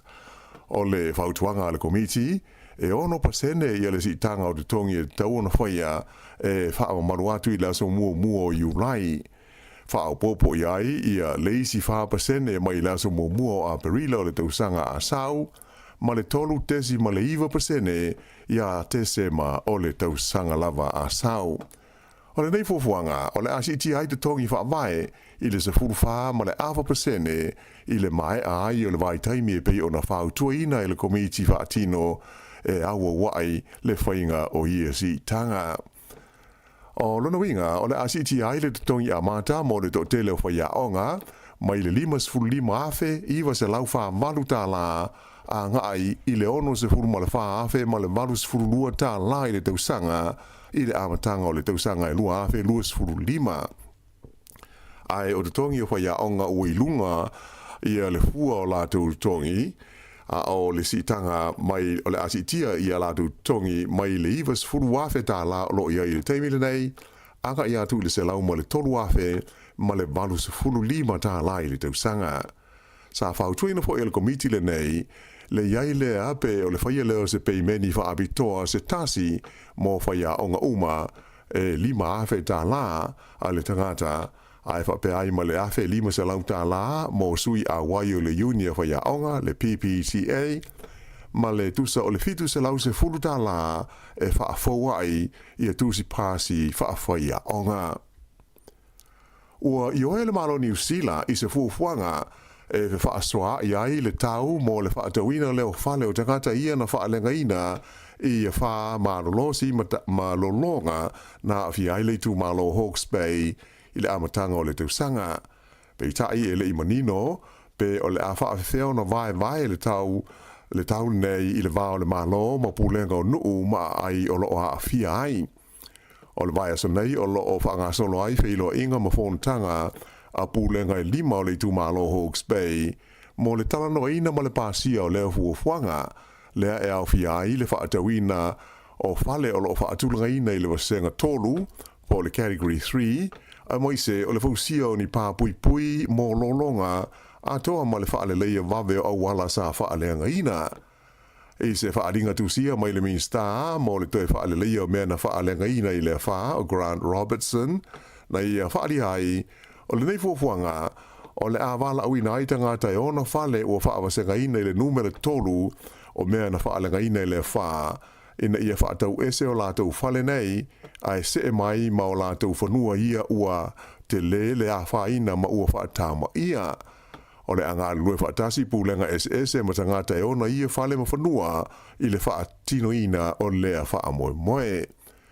Ua ioe fo i le malo New Zealand, e feso swani i le tau o le fausio ni pā pui mo lolonga, ina ia manu pui ai le te leo isi whale o le tu malo o loo whaawasenga ina i le numela lua. Whaalia mai e le teitei whono le komiti o pulenga whaaitu māloa Hawke's Bay o Hinewai Ormsby, e whaato ai loa le vai asa o mua le a whaai o le seleni o le a whaamatu atu le māloa mo le nei wha moe. Aina i ta ua, ese le fua po le pasene o le vai ngā tūpe le tau anu tongi i vaenga teitasi e tolu, mai le tau i pulenga uma e lima o le tū māloa, ona ioe mapasia le fuafuanga ina ia mawhai ai o na whaatino. Sa whairo mai fōi e le li minister ia Grant Robertson, o le teimi nei, o lo ngā solo le lei lawa fōi tala noanga ma le tū mālo tele o Aukilani, whaapea le tū mālo o Tai Rafiti, e tusa o le nei lawa mata upu, e winga i whale mawhanua na whaatama ia ona o le wha ma lo longa ma mawha. Ua fola e partia le National le fausio nisi awala te tele fau ma whaatu langani awala vave mo pela awa inga i do tonu au kilani i se tau e whaitau piliona tā la o le a whiwhilo iai tupe whaalu ale malo ma tupe mai whaalapo tonga tu ma oti. Pei tai ua whaalia mai le partia le Labour e wholinga mai o le tau o nei ati na e de tele o lo whaavae e le National ini fwainu mela tuai. Mai o le tawa whaai uni vaenga te tele se whao ia Paul Kalame e i le vao le lua tesi ma le valu, ma le wha tesi ma le valu piliona tā la o lo pa uai le wha te tau o le parti a le National. Ona nafi lea sa whaai lo mo iai le Ayo Hamilton i le whainga wha vai le National mo a wala whela ua inga mo le lumanai i se taua whaai e tu se lua se fulu wha tesi ma le valu piliona tā la i le tono se taimi e se fulu tau sanga. O lo au fi aile nei fuafuanga le National i awala te tele au tū e te tau na wha le leia le tūlanga o awala whela awa inga i le tonu au kilani whapea ma le vaenga pito i lalo le motu i mātū. Ai whapea fo i le wha le leia o awala i tū mā lo manu sa i longo na mawhatia mawhaina i tā whenga malolonga i le amatanga o le tausanga. Whaalia le partia le National o tupe whaatino ai nei ngā ruenga uma o le ao fi ai i le fitu tesi ma le whapiriona tā la mai le whaaputu ngā tupe o le Land Transport Fund ma le lata i le ono tesi ma le tolu piliona tā la mai le malo ma le tasi ma le afa piliona tā la o tupe o le ato e whaatulanga mai le Paul Kalame o le wha le leia o ati na e le malo ma le sili atu i le iwa ma le afa piliona tā la mai whaalapo tonga tū ma oti. O nisi vaenga le nei Paul Kalame le National ua umo na whaasala lawina i le whaeunga le vai aso na te anei e au fi aile fausia leo se awala tele e whani lanes mai whangarei anga i ane i tā ranga ato ai ma le so loia lea o le Paul Kalame whaale le iai awala o whela awa inga i le tono o le lau mua i Wellingtone le ta ua o le Let's Get Wellington Moving. A o iei pēr i mta uputa upwhai o mā lo e fitus fruiwa la whai o sui o filifilia o le parti a le Labour mo le pālota tele a New Zealand ia o ke topa e ma furi lava i sui tu ai po la tau o lo a vea nei ma fai pule ia le lisi alo ia le nei a le Labour ai pita ai e to a luas fruono la whai o sui fau o lo au fia ai o minsta umalava o le kabineta leo lo iai le teimi nei wha pe ai le fongofitalai o lo la vea i la to uma ia i no fua ia wha pe o no fua mauti noa o le pāti mai o lo iai fua i ni tūlanga i ono whaingo fia ai o na toe a vea ma fai pule. O le suinga tele i le mai tau atu i ai o le li lesa a vea la tamai nei ma minsta o awala o whela o inga ia Michael Wood lea e ono whaalango lango o lo na toe fua i atu i le pālemene pe a whai e mā lo mai i lo nei tū mā lo o le a tau wā ai ma fua lea ona ua palasi mai le tūlanga tolu se fulu sa iai mua i le numela whali mai le lisi alo ia a le Labour. O le whaipula New Plymouth o Glenn Bennett o le sui teitei whono o le komiti filfilia o ati na el tamau a inga le pānemene sa numela limas fulu iwa mua a o lea ua se ane i le numela lua se fulu ma le iwa i le lisi. O le whongoftalai a Adrian Rurafi e le aise tu ma lo e tau vai ai o le o si tia mai i le tulanga luas fulfasa ia i mua i le lisi i le numela se fulu ma le tasi e sanga wha amautu nai lona toe fo ia tu i le pale mene.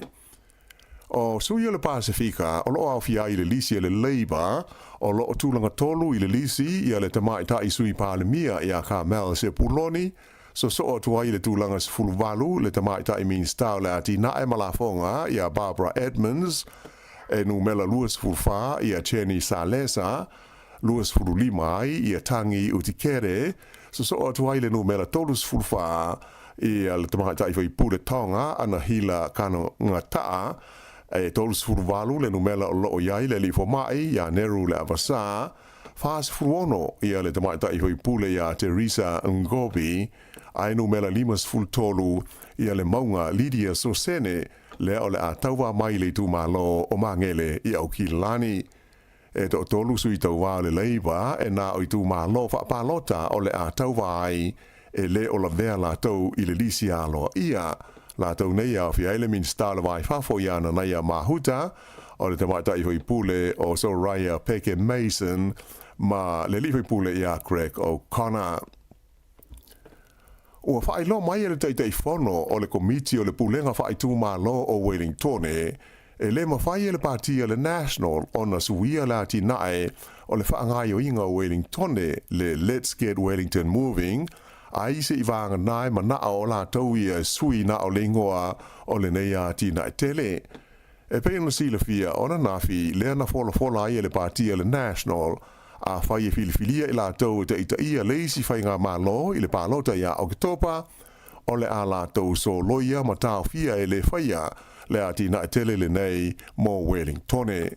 Whaelo mai ai e le whaipule le National o Simeon Brown i se talanoanga ma le wale se whaasara laua New Zealand o lo mana o le lātou pāti e ave le whaamua i le whaale leia o le tunnel i Mount Victoria whaapea ma le awala i le Basin Reserve ina ia so longa le leia i le whewa inga o ta'vale e anga i atu i pito nuu i sa sae o le lau mua.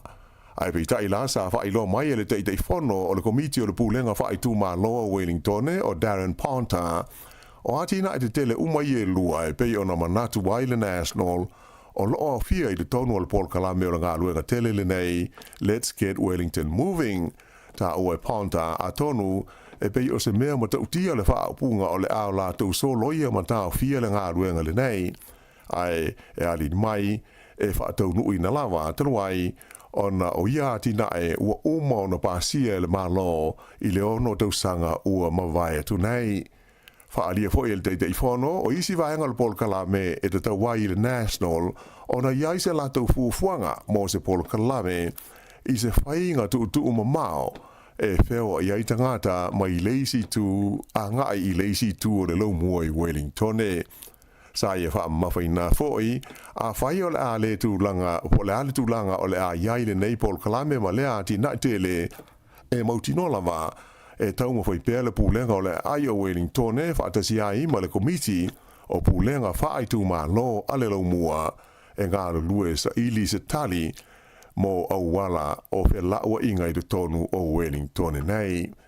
I se whaamtalanga tustusia mai le pule nuu o Wellington na tā ua ai e tori whanau o le fuafuanga le nei e le pātia le National e le ai se vesoa soani e mawai mo le whaale leinga o le lau mua ina ia whaingo fie ma fie tangata ino nofo ai i le luma nai. Mai au nofo i ma se fuafuanga e tusa o a fianga o le ea ma le sio manga a toa masuinga o le tau. Ta ua le tamata i pule nuu o le tau fia ma le so loia o le fausia o na fuaafi e le tise mo Wellington o se la sanga o le ato e whaafoia i tua la ti nae o le lau mua mai te tau i le National o na talanoa ma whesiringia i a insinia ma le awata mai sa haa fia i le whainga o fuafuanga o le nei a ti nae tele.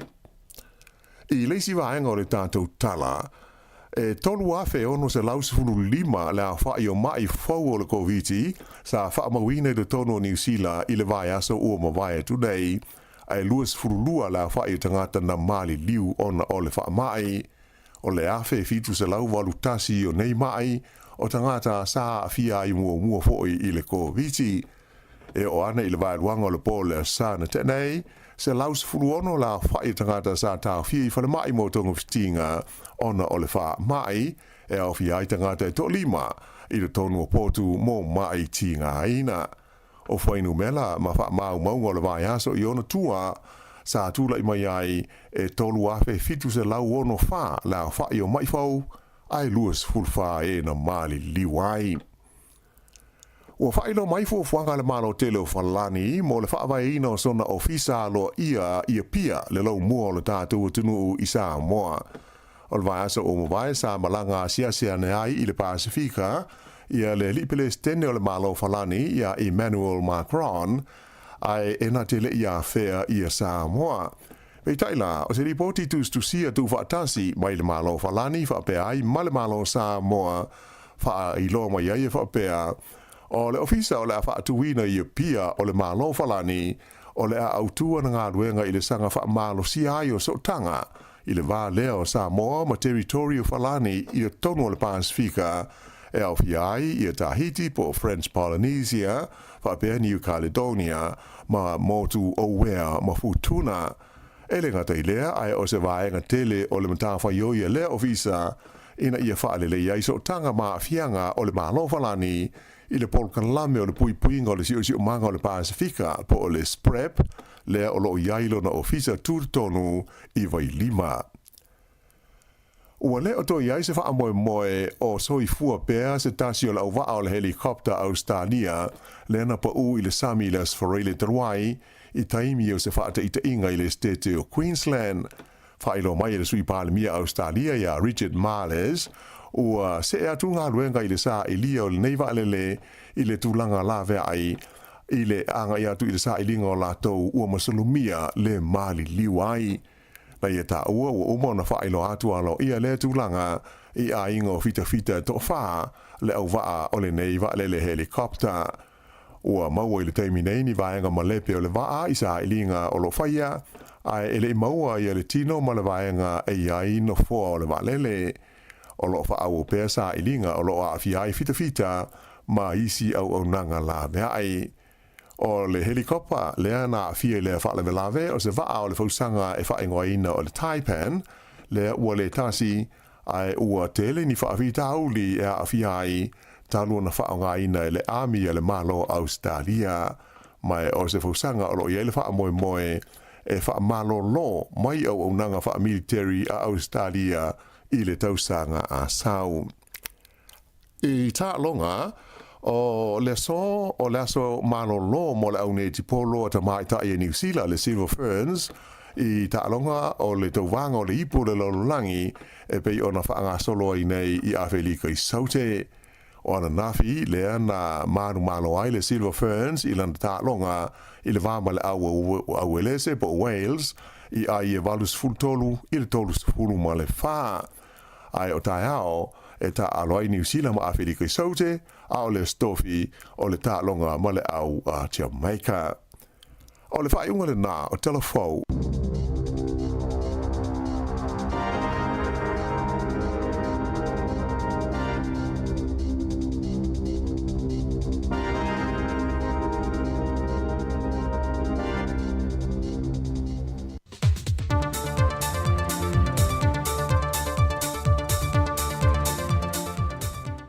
Talofa lava se whaopoponga le ni o telefoma i Samoa e mea o lo tutupu ai.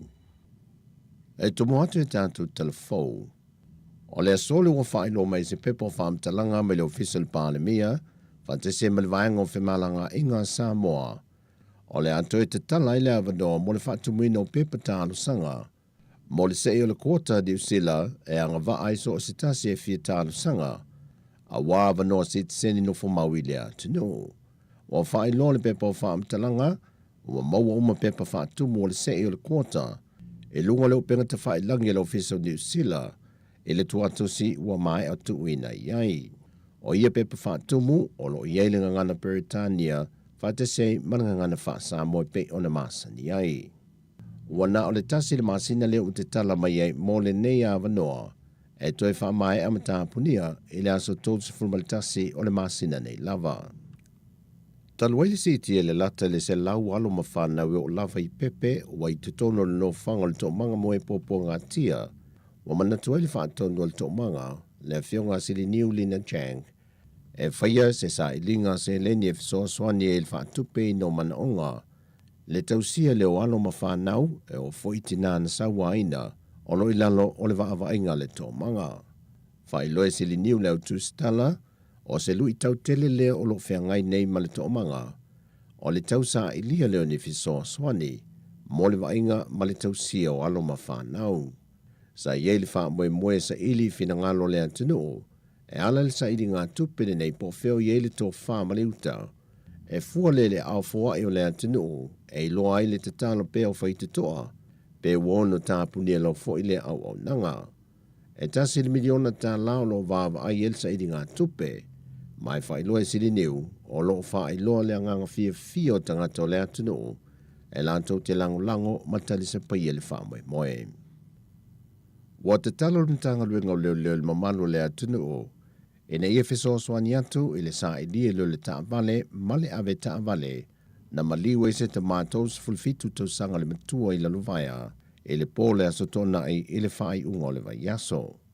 Whalia wa pa au i telefon o le te o le se fulu i le pole a sotona i na la vele te male ma ulo msalumia i tu ainga ta vale le RAV4 ma le Nissan X-Trail lanu FF na fiso tai o telefon le faltua o le tamaua maliu. Ma ia whae loe na te leo teltunu ia foi pēna la velo na to lua se ta vale.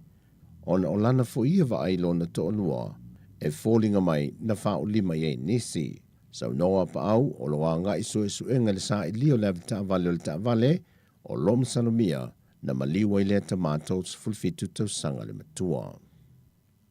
E o mai le te minei e le ito e maua mai se tala lata mai pe ua whaulu atu le talu sanga le fionga le fonfitalai o le mota, le fionga papali ili o te euma se pau, e le apili ina o le whaai unga na tuina mai e le whaama sinonga, e toi fo i e sui e tolu o le vaiang whao pufai le JPP te tonu o le parlemene, ma toi maua umau la te tongi ma la whaama nui yanga, e leo mai loa le te minei po lea talu sanga, o le atu ina atu le whaama sinonga o talu sanga, po le vaianga o whaama sinonga toi apili. Aina wa fisiringia au telefou le taitai o le pātia le JPP, tui le epa lupe soli aisa i le maria le ngoi, pe ua maua o la tutongi le teminei, na sau notu i le epa, o lo tau sa i lia wha maunga ma wha amtalanga wili ili wha te tau lea wha ai unga, o nei mauti no foi a whai o lea wha tau nu, o whainga masani e te tau foi o nāwe ese le la fonga, mai o lo ta lia pepa o wha maunga ma wha amtalanga wili ili, e wha te tau i o la tutongi. O le veiaso te nei na whaia i se ulua i whono mō se teimi mō mua, a le mtanga luenga mō whala popitonga ma pisi nisi tū ma o te la mā lo, whatase me whala popitonga e luasa fulmali fitu o le atunu, e soala upule e taunu unga o la tu ngā luenga whaatino, e peo na iei le lima tausanga o mawhae. O se i tū tā ua fo ilea o le toe tā pena i o fōfuanga lual mamau, a le vaenga o whala popitonga tū ma o te le malo. E na ia solonga le leia la tū ngā luenga whaatino, mai tū e mo mia e tangata lau tele, o lo mana o mia la la tū fo i au nanga. O le fionga le minista o pisinisi ala maduia maleipa, le fionga le atinu uwein so i alo, na sau noi wha lama le tā ua ma le au tū, o le fon tanga nau suia. O se ngā luenga o lewa o na tūri matai e le mata ngā luenga, lona whaatino ina ai whaafitai o leo o tino mai. Ma au te manatu, o lea so o nao se amatanga o maafitanga whai pea. Tā tau te whaaso ai e le ngata i taunu unga o ngā luenga, au nisi o mta upu po fuatanga e te tau o na toe ti mai e ngā luenga whaatino e ala i whainga whaavai ai meise o ni loi longa.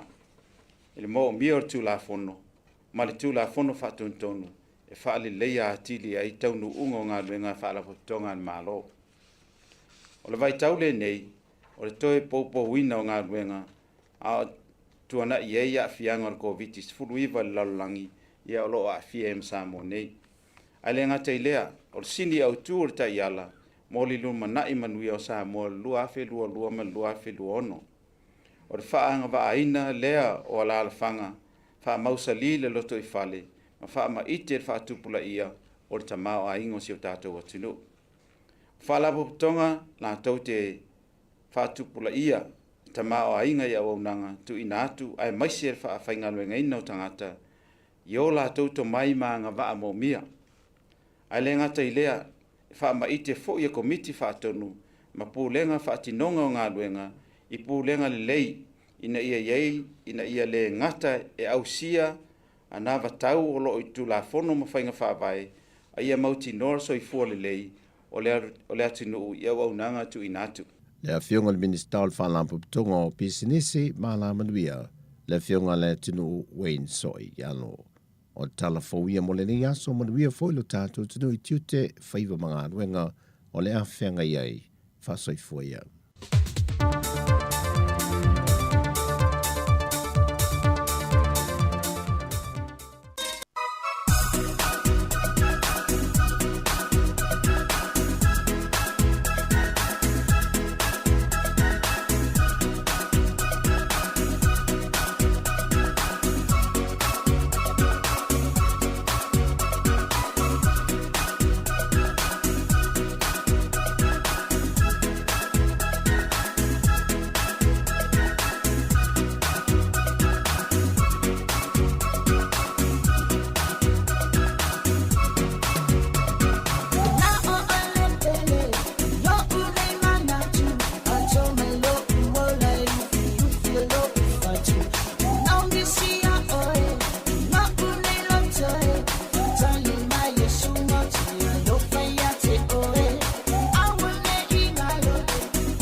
whaafiwhianga sui whiwhiloi wan nei vaenga le auli.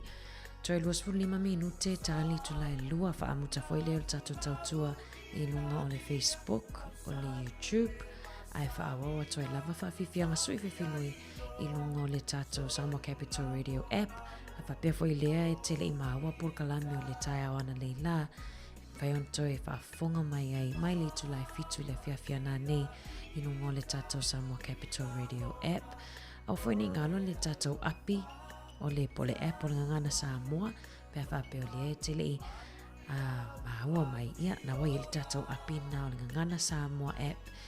Whai ona e tango e tui lau telefoni ia e nunga lau iPhone po o lau hana tuinga telefoni Android o lo iai ia e mai mua I fo I nisi o ngā luenga sa whapeon tape na ina ia I le sifonga lau mua ia mo I la tau fo o lo fia toe watau ngalo atu le ngana ia na wai e nunga le tatau api na ngana Samoa app I nunga le Apple Store ia po le Play Store I la toe I le Android ia e toi whamalo atu te ilo fo I lewa lam whai u fo inga nuenga ni aso I la tau na usu I le vavea ona leila ia ai le whangaloina fo I la tau leo o lo sao ni o wanga luenga le fiafia na nei patalo whaatu fo I niso I tu o atunu o nei lau langi o e maua mai le tau tua a le si ufonga lau mua ia na whatoa oso ai le lai I nisi o atunu I o mātou leo le atali tu lai lua I le auli ia e malo lava le tau atai malo le ono sai malo fo I le ngā lulu le nei aso ia ai o le awina atu tatou whaafiwhianga sui whiwhiloi mana tō le saunga le mūnungo o le ana tele awane I ngalo I la tō le atu ua le whale awal pikin mai o nei tatou whanau a onga ai le saunga le mua nei tatou walung whanau fo ia le tai tasi tau sanga al pe la loi fo I le whatoa a matau nei loa savali ia tama vai tama tele vave na le o lato vai I te iwa ui fo I tua lau ta avale pe ar fo I lafi lalo ta avale I tua le wili ai le lei lava le siaki le lei ia o au tafa I le a toa lava se minute te ta amino I lo ta avale siaki lalo au tafa pe lo yesta mai titi ia ai le solo muli toa tele alo mwhana ua whano so ua whano ia po mau soifua ia ona o le oainga wapena I driveways a ainga ia tele lava ina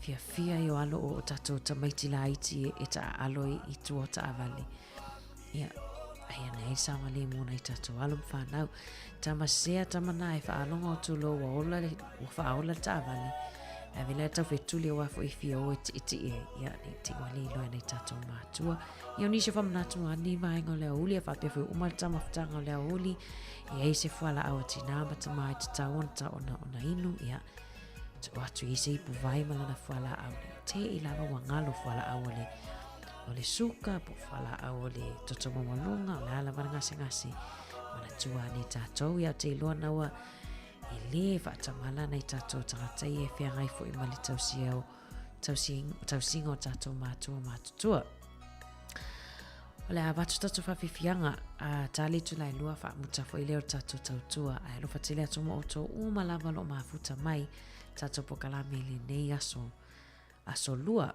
o le aso mumua ne masina o kuso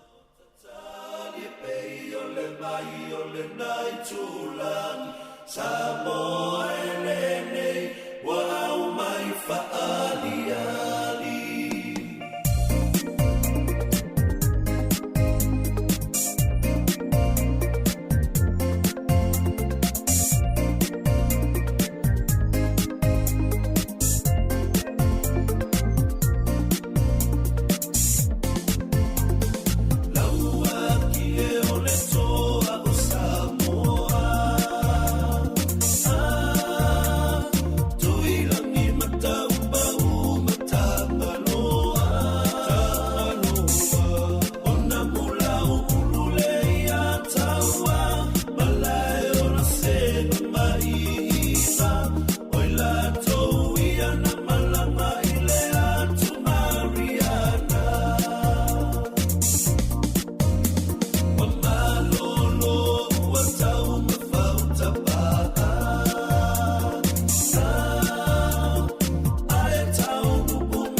tele tau sama o tatali pe o le vai o le nai tulangi Samoa ele nei wa au mai faali ali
Tele tau sama o tatali pe o le vai o le nai tulang Samoa ele nei wa mai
Fianga nei vaenga lea o uli tatou e lua tua o pese vave o pese whamatala isi pese iau a matan whangasolo atu.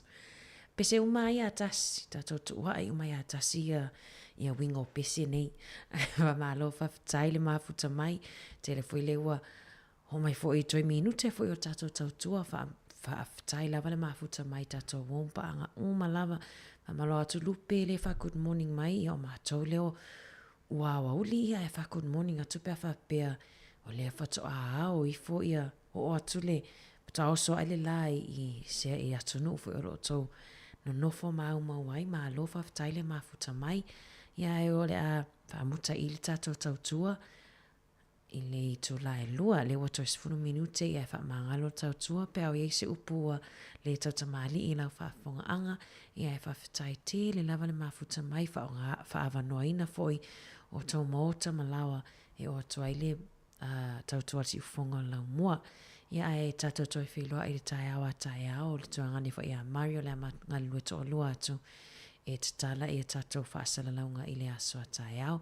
Alo whatele atu mo o tau wha manuia le atua ia whatase o te fwoi le nganga o le atua mo o tau umalava o lo whiangai mawhatianga so se mawhatianga o ni o langa so soani le mana le nganga pa ia te o tau ia ai mai le a fionga le li pule ma le au whainga ruenga le si ufonga lau mua ma to te whatou whafa soi fuatu whatou whatu whatua whenga wia i sila whaftaile mafuta mai.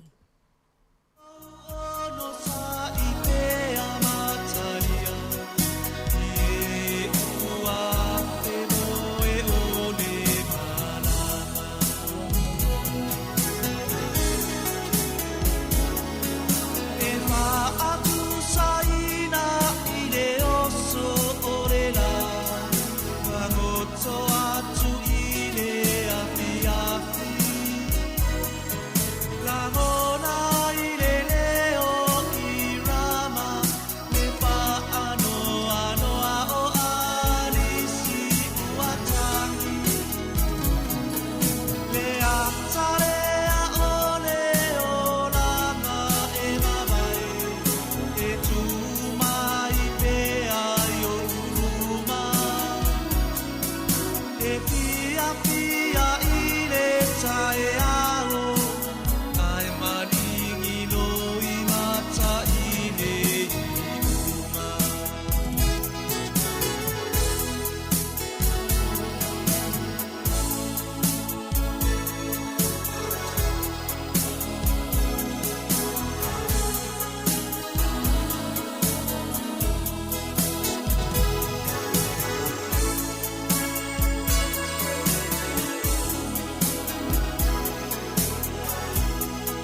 matangi wa mafuai le ingoa lea o lea tulai o le ulungali o ui mate o la suafa sano nofo ifa avili le fanua isi o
Italia ole la chokuluai ulufai ole masi wamana onesi na ealuma ave la natama